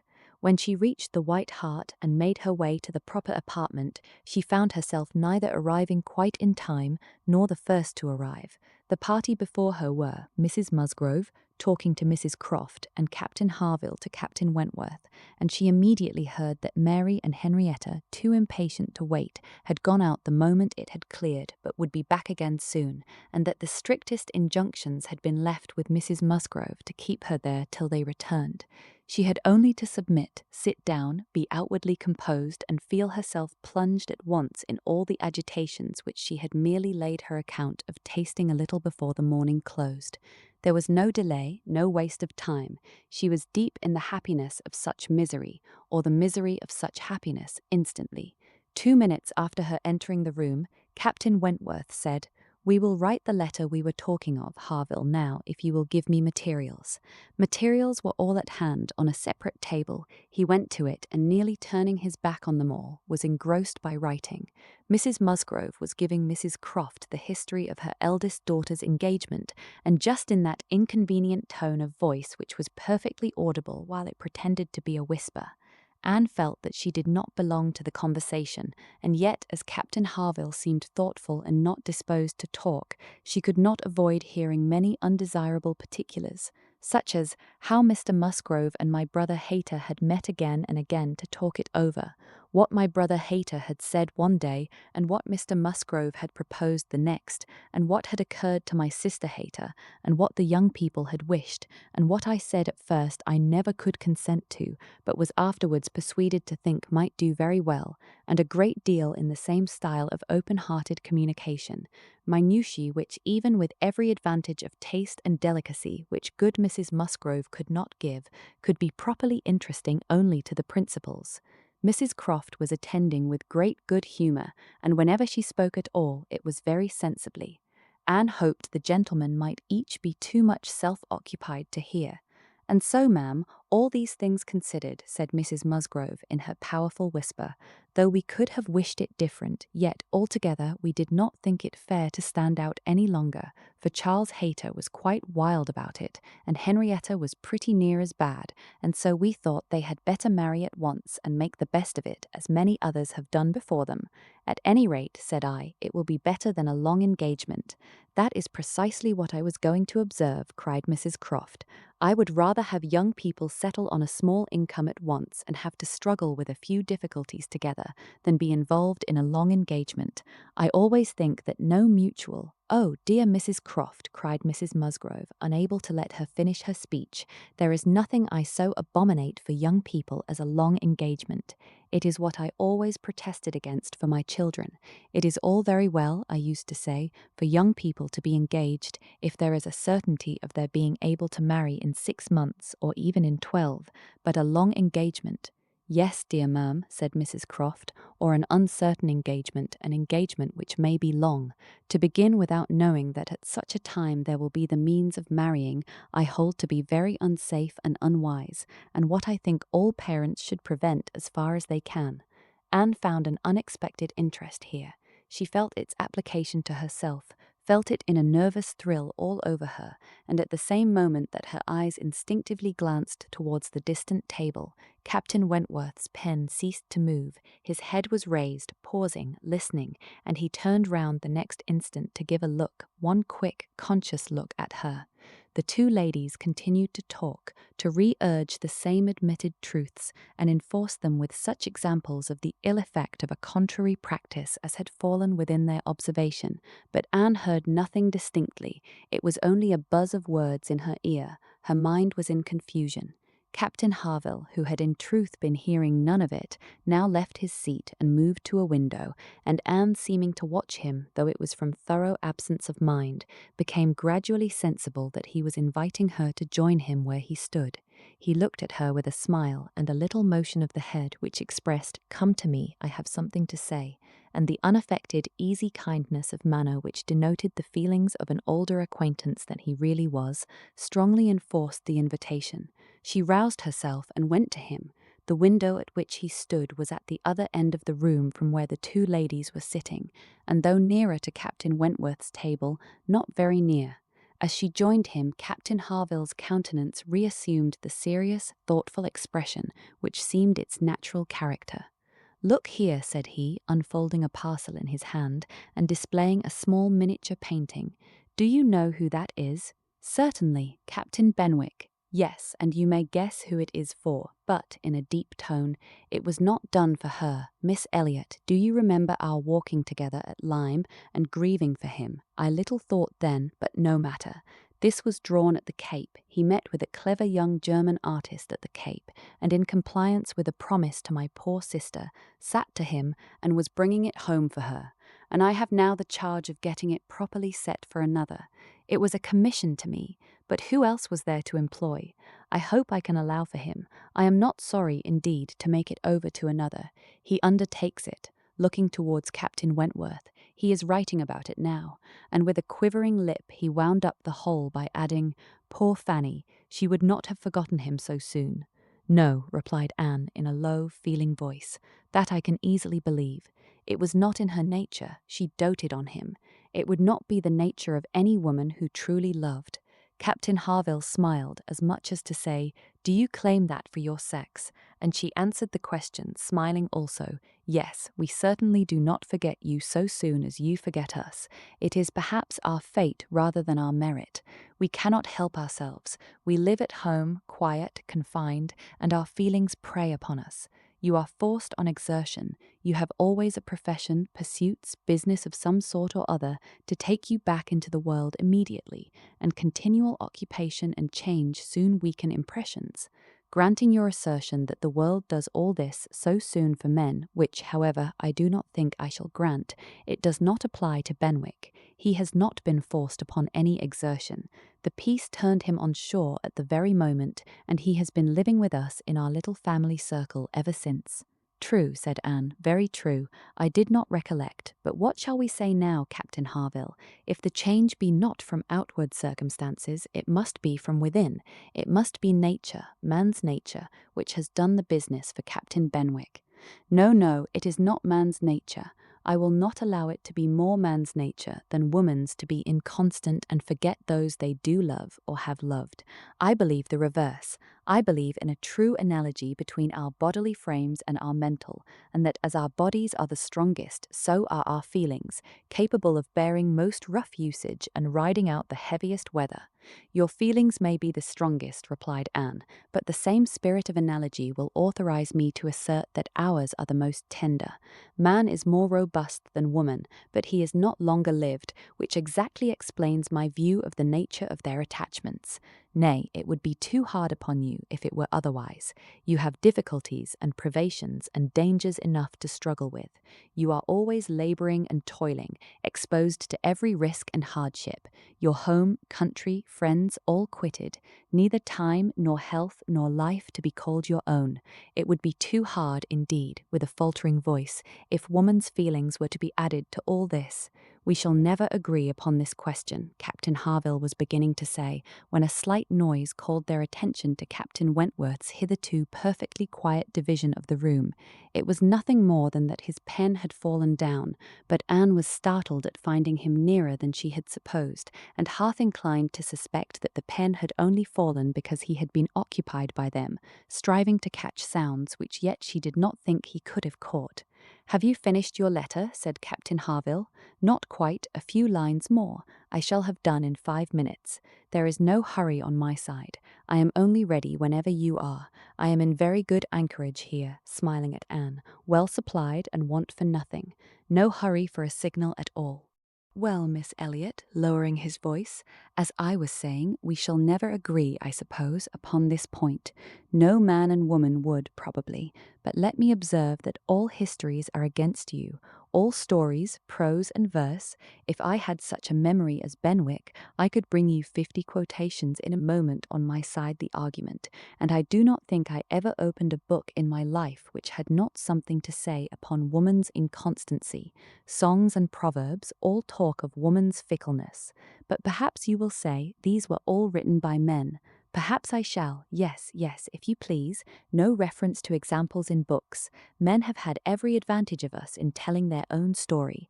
Education has been theirs in so much higher a degree. The pen has been in their hands. I will not allow books to prove anything.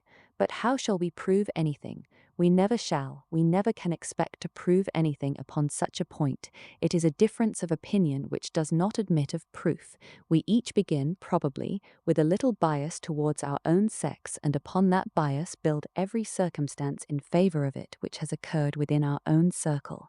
Many of which circumstances, perhaps those very cases which strike us the most, may be precisely such as cannot be brought forward without betraying a confidence, or in some respects saying what should not be said.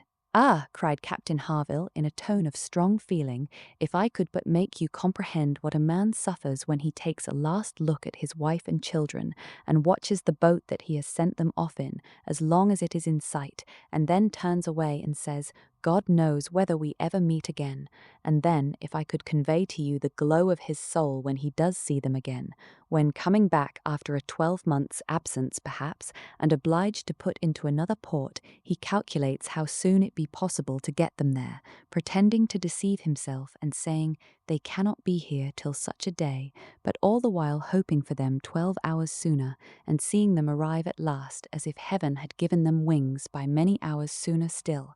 If I could explain to you all this and all that a man can bear and do, and glories to do, for the sake of these treasures of his existence, I speak, you know, only of such men as have hearts, pressing his own with emotion. Oh, cried Anne eagerly, I hope I do justice to all that is felt by you and by those who resemble you. God forbid that I should undervalue the warm and faithful feelings of any of my fellow creatures. I should deserve utter contempt if I dared to suppose that true attachment and constancy were known only by woman. No, I believe you capable of everything great and good in your married lives. I believe you equal to every important exertion, and to every domestic forbearance, so long as, if I may be allowed the expression, so long as you have an object, I mean while the woman you love lives and lives for you. All the privilege I claim for my own sex, it is not a very enviable one, you need not covet it, is that of loving longest when existence or when hope is gone. She could not immediately have uttered another sentence. Her heart was too full, her breath too much oppressed. You are a good soul, cried Captain Harville, putting his hand on her arm, quite affectionately. There is no quarrelling with you, and when I think of Benwick, my tongue is tied. Their attention was called towards the others. Mrs. Croft was taking leave. Here, Frederick, you and I part company, I believe, said she. I am going home, and you have an engagement with your friend. Tonight we may have the pleasure of all meeting again at your party, turning to Anne. We had your sister's card yesterday, and I understood Frederick had a card too, though I did not see it. And you are disengaged, Frederick, are you not, as well as ourselves? Captain Wentworth was folding up a letter in great haste, and either could not or would not answer fully. Yes, said he, very true, here we separate, but Harville and I shall soon be after you. That is, Harville, if you are ready, I am in half a minute. I know you will not be sorry to be off. I shall be at your service in half a minute. Mrs. Croft left them, and Captain Wentworth, having sealed his letter with great rapidity, was indeed ready, and had even a hurried, agitated air, which showed impatience to be gone. Anne knew not how to understand it. She had the kindest "Good morning, God bless you," from Captain Harville, but from him not a word, nor a look. He had passed out of the room without a look. She had only time, however, to move closer to the table where he had been writing, when footsteps were heard returning. The door opened, it was himself. He begged their pardon, but he had forgotten his gloves, and instantly crossing the room to the writing table, and standing with his back towards Mrs. Musgrove, he drew out a letter from under the scattered paper, placed it before Anne with eyes of glowing entreaty fixed on her for a time, and hastily collecting his gloves, was again out of the room, almost before Mrs. Musgrove was aware of his being in it. The work of an instant, the revolution which one instant had made in Anne, was almost beyond expression. The letter, with a direction hardly legible, to Miss A.E., Sea People, was evidently the one which he had been folding so hastily. While supposed to be writing only to Captain Benwick, he had been also addressing her. On the contents of that letter depended all which this world could do for her. Anything was possible, anything might be defied rather than suspense. Mrs. Musgrove had little arrangements of her own at her own table. To their protection she must trust, and sinking into the chair which he had occupied, succeeding to the very spot where he had leaned and written, her eyes devoured the following words: I can listen no longer in silence. I must speak to you by such means as are within my reach. You pierce my soul. I am half agony, half hope. Tell me not that I am too late, that such precious feelings are gone forever. I offer myself to you again with a heart even more your own than when you almost broke it 8 years and a half ago. Dare not say that man forgets sooner than woman, that his love has an earlier death. I have loved none but you. Unjust I may have been, weak and resentful I have been, but never inconstant. You alone have brought me to Bath. For you alone I think and plan. Have you not seen this? Can you fail to have understood my wishes? I had not waited even these 10 days could I have read your feelings, as I think you must have penetrated mine. I can hardly write. I am every instant hearing something which overpowers me. You sink your voice, but I can distinguish the tones of that voice when they would be lost on others. Too good, too excellent creature. You do us justice indeed. You do believe that there is true attachment and constancy among men. Believe it to be most fervent, most undeviating in F.W. I must go, uncertain of my fate, but I shall return hither or follow your party as soon as possible. A word, a look will be enough to decide whether I enter your father's house this evening or never. Such a letter was not to be soon recovered from. Half an hour's solitude and reflection might have tranquilized her, but the 10 minutes only which now passed before she was interrupted, with all the restraints of her situation, could do nothing towards tranquillity. Every moment rather brought fresh agitation. It was an overpowering happiness, and before she was beyond the first stage of full sensation, Charles, Mary, and Henrietta all came in. The absolute necessity of seeming like herself produced then an immediate struggle, but after a while she could do no more. She began not to understand a word they said, and was obliged to plead indisposition and excuse herself. They could then see that she looked very ill, were shocked and concerned, and would not stir without her for the world. This was dreadful. Would they only have gone away and left her in the quiet possession of that room, it would have been her cure. But to have them all standing or waiting around her was distracting, and in desperation she said she would go home.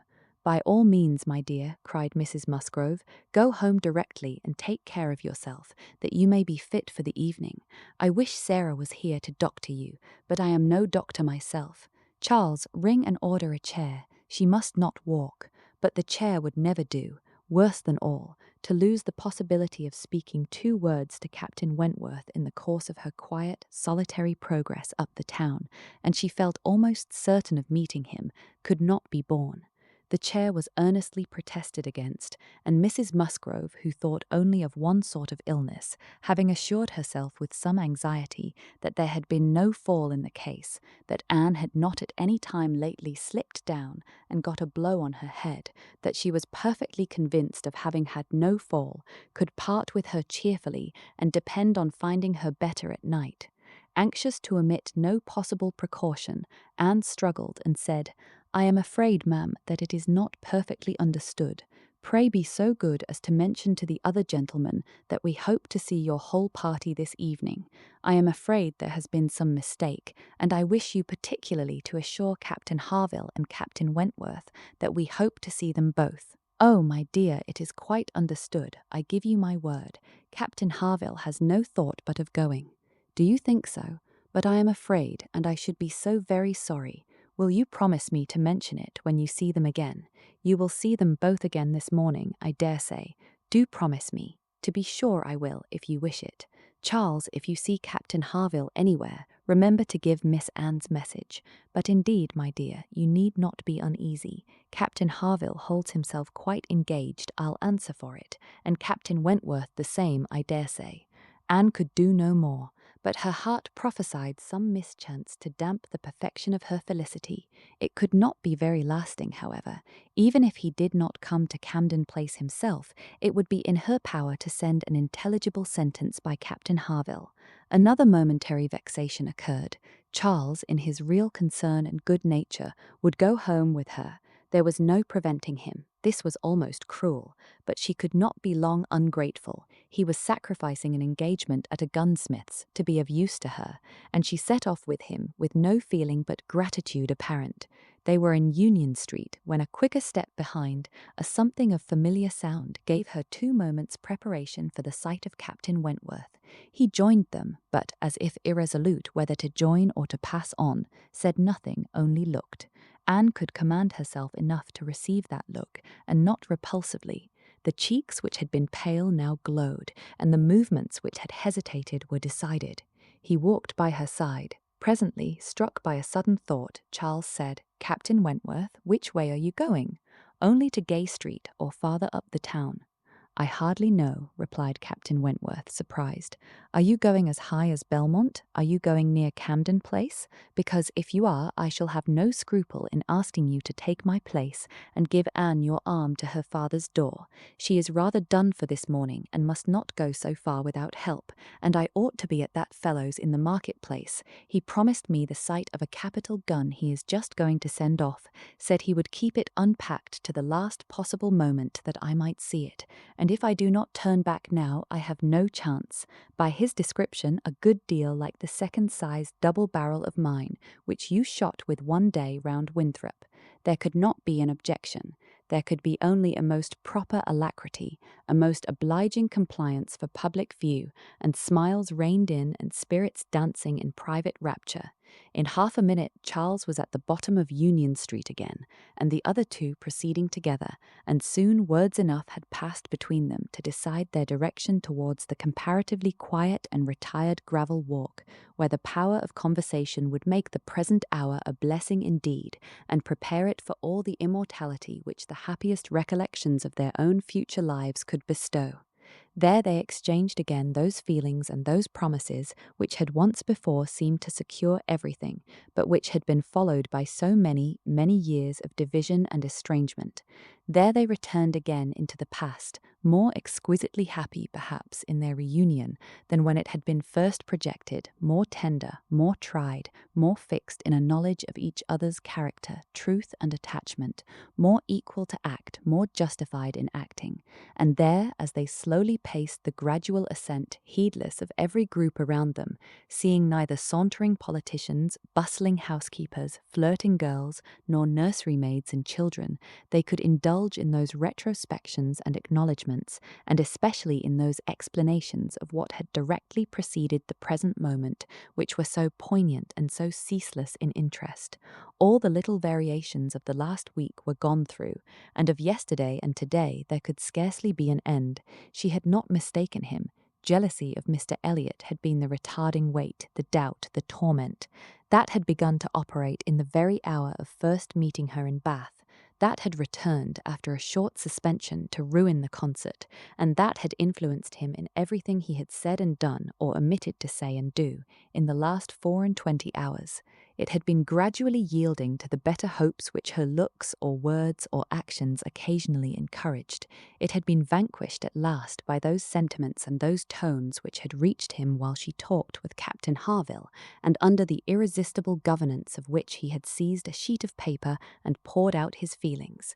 Of what he had then written, nothing was to be retracted or qualified. He persisted in having loved none but her. She had never been supplanted. He never even believed himself to see her equal.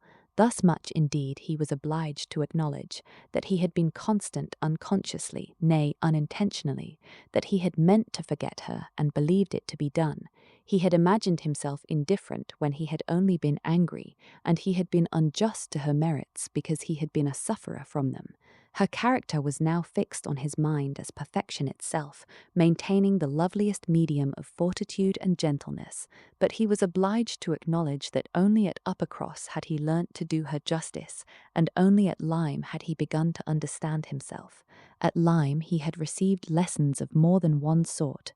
The passing admiration of Mr. Elliot had at least roused him, and the scenes on the Cobb and at Captain Harville's had fixed her superiority. In his preceding attempts to attach himself to Louisa Musgrove, the attempts of angry pride, he protested that he had forever felt it to be impossible, that he had not cared, could not care, for Louisa, though till that day, till the leisure for reflection which followed it, he had not understood the perfect excellence of the mind with which Louisa's could so ill bear a comparison, or the perfect unrivalled hold it possessed over his own. There he had learnt to distinguish between the steadiness of principle and the obstinacy of self-will, between the darings of heedlessness and the resolution of a collected mind. There he had seen everything to exalt in his estimation the woman he had lost, and there begun to deplore the pride, the folly, the madness of resentment which had kept him from trying to regain her when thrown in his way. From that period his penance had become severe. He had no sooner been free from the horror and remorse attending the first few days of Louisa's accident, no sooner begun to feel himself alive again, than he had begun to feel himself, though alive, not at liberty. I found, said he, that I was considered by Harville an engaged man, that neither Harville nor his wife entertained a doubt of our mutual attachment. I was startled and shocked. To a degree I could contradict this instantly, but when I began to reflect that others might have felt the same, her own family, nay, perhaps herself, I was no longer at my own disposal. I was hers in honour if she wished it. I had been unguarded. I had not thought seriously on this subject before. I had not considered that my excessive intimacy must have its danger of ill consequence in many ways, and that I had no right to be trying whether I could attach myself to either of the girls, at the risk of raising even an unpleasant report, were there no other ill effects. I had been grossly wrong and must abide the consequences. He found too late, in short, that he had entangled himself, and that precisely as he became fully satisfied of his not caring for Louisa at all, he must regard himself as bound to her, if her sentiments for him were what the Harvilles supposed. It determined him to leave Lyme and await her complete recovery elsewhere. He would gladly weaken, by any fair means, whatever feelings or speculations concerning him might exist, and he went, therefore, to his brother's, meaning after a while to return to Kellynch and act as circumstances might require. I was 6 weeks with Edward, said he, and saw him happy. I could have no other pleasure. I deserved none. He inquired after you very particularly, asked even if you were personally altered, little suspecting that to my eye you could never alter. Anne smiled and let it pass. It was too pleasing a blunder for a reproach. It is something for a woman to be assured in her 28th year that she has not lost one charm of earlier youth, but the value of such homage was inexpressibly increased to Anne by comparing it with former words, and feeling it to be the result, not the cause, of a revival of his warm attachment. He had remained in Shropshire, lamenting the blindness of his own pride and the blunders of his own calculations, till at once released from Louisa by the astonishing and felicitous intelligence of her engagement with Benwick. Here, said he, ended the worst of my state, for now I could at least put myself in the way of happiness. I could exert myself, I could do something, but to be waiting so long in inaction, and waiting only for evil, had been dreadful. Within the first 5 minutes, I said, I will be at Bath on Wednesday, and I was. Was it unpardonable to think it worth my while to come, and to arrive with some degree of hope? You were single. It was possible that you might retain the feelings of the past as I did, and one encouragement happened to be mine. I could never doubt that you would be loved and sought by others, but I knew to a certainty that you had refused one man at least of better pretensions than myself, and I could not help often saying, was this for me? Their first meeting in Milsom Street afforded much to be said, but the concert still more. That evening seemed to be made up of exquisite moments. The moment of her stepping forward in the octagon room to speak to him, the moment of Mr. Elliot's appearing and tearing her away, and 1 or 2 subsequent moments, marked by returning hope or increasing despondency, were dwelt on with energy. To see you, cried he, in the midst of those who could not be my well-wishers, to see your cousin close by you, conversing and smiling, and feel all the horrible eligibilities and proprieties of the match, to consider it as the certain wish of every being who could hope to influence you, even if your own feelings were reluctant or indifferent, to consider what powerful supports would be his. Was it not enough to make the fool of me which I appeared? How could I look on without agony? Was not the very sight of the friend who sat behind you, was not the recollection of what had been, the knowledge of her influence, the indelible, immovable impression of what Persuasion had once done, was it not all against me? You should have distinguished, replied Anne.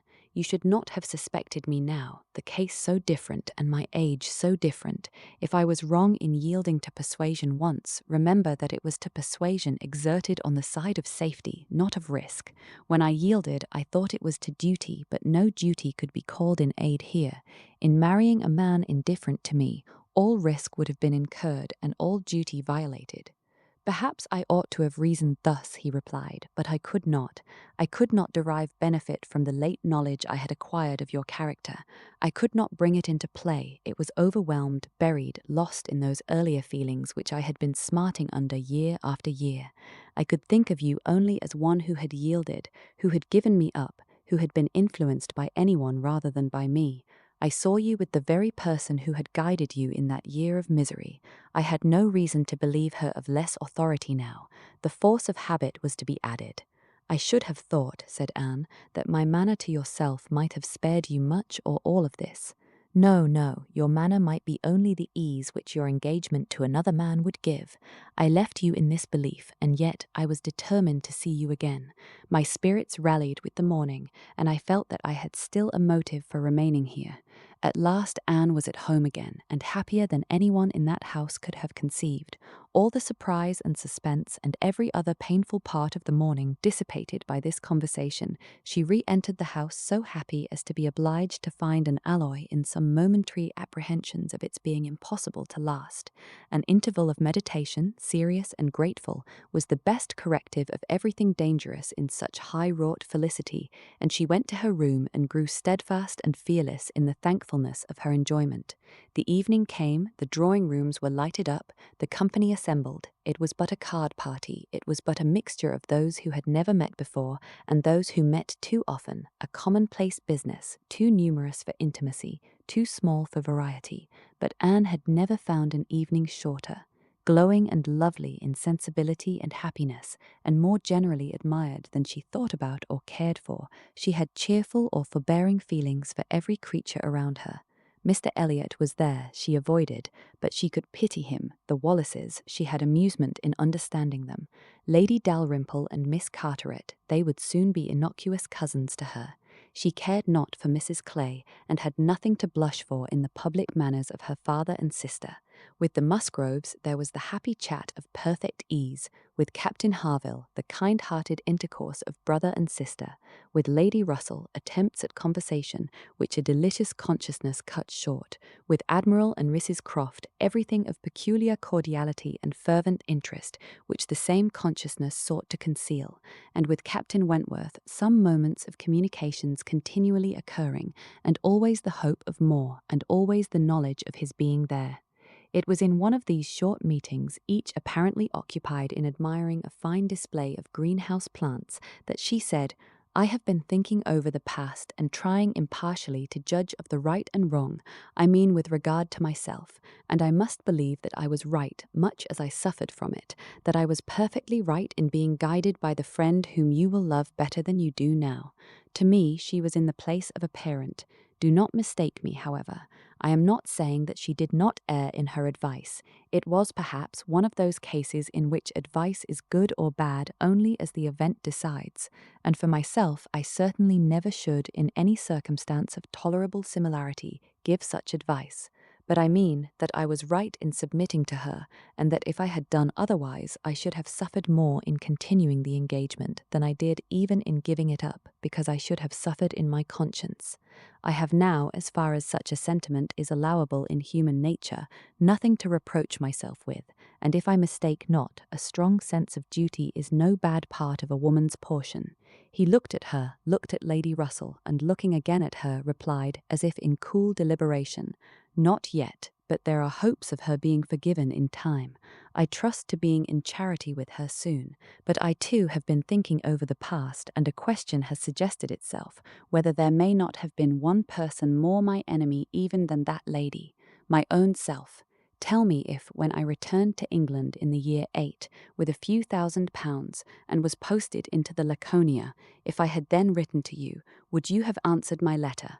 Would you, in short, have renewed the engagement then?" "Would I?" was all her answer, but the accent was decisive enough. "Good God," he cried, "you would! It is not that I did not think of it, or desire it, as what could alone crown all my other success, but I was proud, too proud to ask again. I did not understand you, I shut my eyes and would not understand you, or do you justice. This is a recollection which ought to make me forgive everyone sooner than myself. 6 years of separation and suffering might have been spared. It is a sort of pain, too, which is new to me. I have been used to the gratification of believing myself to earn every blessing that I enjoyed. I have valued myself on honourable toils and just rewards.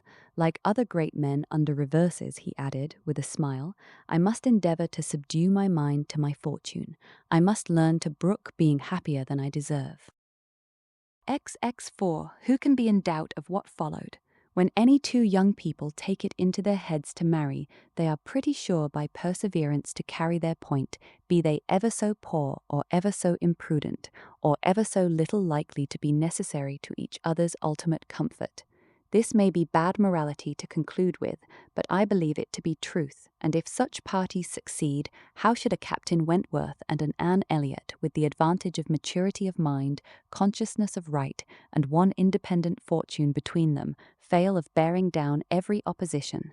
They might in fact have borne down a great deal more than they met with, for there was little to distress them beyond the want of graciousness and warmth. Sir Walter made no objection, and Elizabeth did nothing worse than look cold and unconcerned. Captain Wentworth, with £25,000 and as high in his profession as merit and activity could place him, was no longer nobody. He was now esteemed quite worthy to address the daughter of a foolish, spendthrift baronet who had not had principle or sense enough to maintain himself in the situation in which Providence had placed him, and who could give his daughter at present but a small part of the share of £10,000 which must be hers hereafter. Sir Walter, indeed, though he had no affection for Anne, and no vanity flattered to make him really happy on the occasion, was very far from thinking it a bad match for her. On the contrary, when he saw more of Captain Wentworth, saw him repeatedly by daylight, and eyed him well, he was very much struck by his personal claims, and felt that his superiority of appearance might be not unfairly balanced against her superiority of rank, and all this, assisted by his well-sounding name, enabled Sir Walter at last to prepare his pen, with a very good grace, for the insertion of the marriage in the volume of honour. The only one among them whose opposition of feeling could excite any serious anxiety was Lady Russell. Anne knew that Lady Russell must be suffering some pain in understanding and relinquishing Mr. Elliot, and be making some struggles to become truly acquainted with and do justice to Captain Wentworth. This, however, was what Lady Russell had now to do. She must learn to feel that she had been mistaken with regard to both, that she had been unfairly influenced by appearances in each, that because Captain Wentworth's manners had not suited her own ideas, she had been too quick in suspecting them to indicate a character of dangerous impetuosity, and that because Mr. Elliot's manners had precisely pleased her in their propriety and correctness, their general politeness and suavity, she had been too quick in receiving them as the certain result of the most correct opinions and well-regulated mind. There was nothing less for Lady Russell to do than to admit that she had been pretty completely wrong, and to take up a new set of opinions and of hopes. There is a quickness of perception in some, a nicety in the discernment of character, a natural penetration, in short, which no experience in others can equal, and Lady Russell had been less gifted in this part of understanding than her young friend. But she was a very good woman, and if her second object was to be sensible and well-judging, her first was to see Anne happy. She loved Anne better than she loved her own abilities, and when the awkwardness of the beginning was over, found little hardship in attaching herself as a mother to the man who was securing the happiness of her other child. Of all the family, Mary was probably the one most immediately gratified by the circumstance. It was creditable to have a sister married, and she might flatter herself with having been greatly instrumental to the connection by keeping Anne with her in the autumn, and as her own sister must be better than her husband's sisters, it was very agreeable that Captain Wentworth should be a richer man than either Captain Benwick or Charles Hayter. She had something to suffer, perhaps, when they came into contact again, in seeing Anne restored to the rights of seniority and the mistress of a very pretty landaulette, but she had a future to look forward to, of powerful consolation. Anne had no Uppercross Hall before her, no landed estate, no headship of a family, and if they could but keep Captain Wentworth from being made a baronet, she would not change situations with Anne. It would be well for the eldest sister if she were equally satisfied with her situation, for a change is not very probable there. She had soon the mortification of seeing Mr. Elliot withdraw, and no one of proper condition has since presented himself to raise even the unfounded hopes which sunk with him. The news of his cousin Anne's engagement burst on Mr. Elliot most unexpectedly. It deranged his best plan of domestic happiness, his best hope of keeping Sir Walter single by the watchfulness which a son-in-law's rights would have given. But, though discomfited and disappointed, he could still do something for his own interest and his own enjoyment. He soon quitted Bath, and on Mrs. Clay's quitting it soon afterwards, and being next heard of as established under his protection in London, it was evident how double a game he had been playing, and how determined he was to save himself from being cut out by one artful woman at least. Mrs. Clay's affections had overpowered her interest, and she had sacrificed, for the young man's sake, the possibility of scheming longer for Sir Walter. She has abilities, however, as well as affections, and it is now a doubtful point whether his cunning or hers may finally carry the day, whether, after preventing her from being the wife of Sir Walter, he may not be wheedled and caressed at last into making her the wife of Sir William. It cannot be doubted that Sir Walter and Elizabeth were shocked and mortified by the loss of their companion and the discovery of their deception in her. They had their great cousins, to be sure, to resort to for comfort, but they must long feel that to flatter and follow others, without being flattered and followed in turn, is but a state of half-enjoyment. Anne, satisfied at a very early period of Lady Russell's meaning to love Captain Wentworth as she ought, had no other alloy to the happiness of her prospects than what arose from the consciousness of having no relations to bestow on him which a man of sense could value.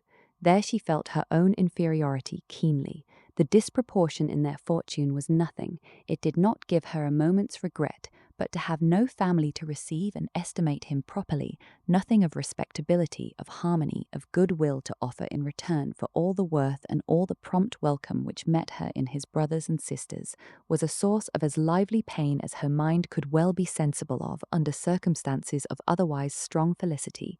She had but two friends in the world to add to his list, Lady Russell and Mrs. Smith.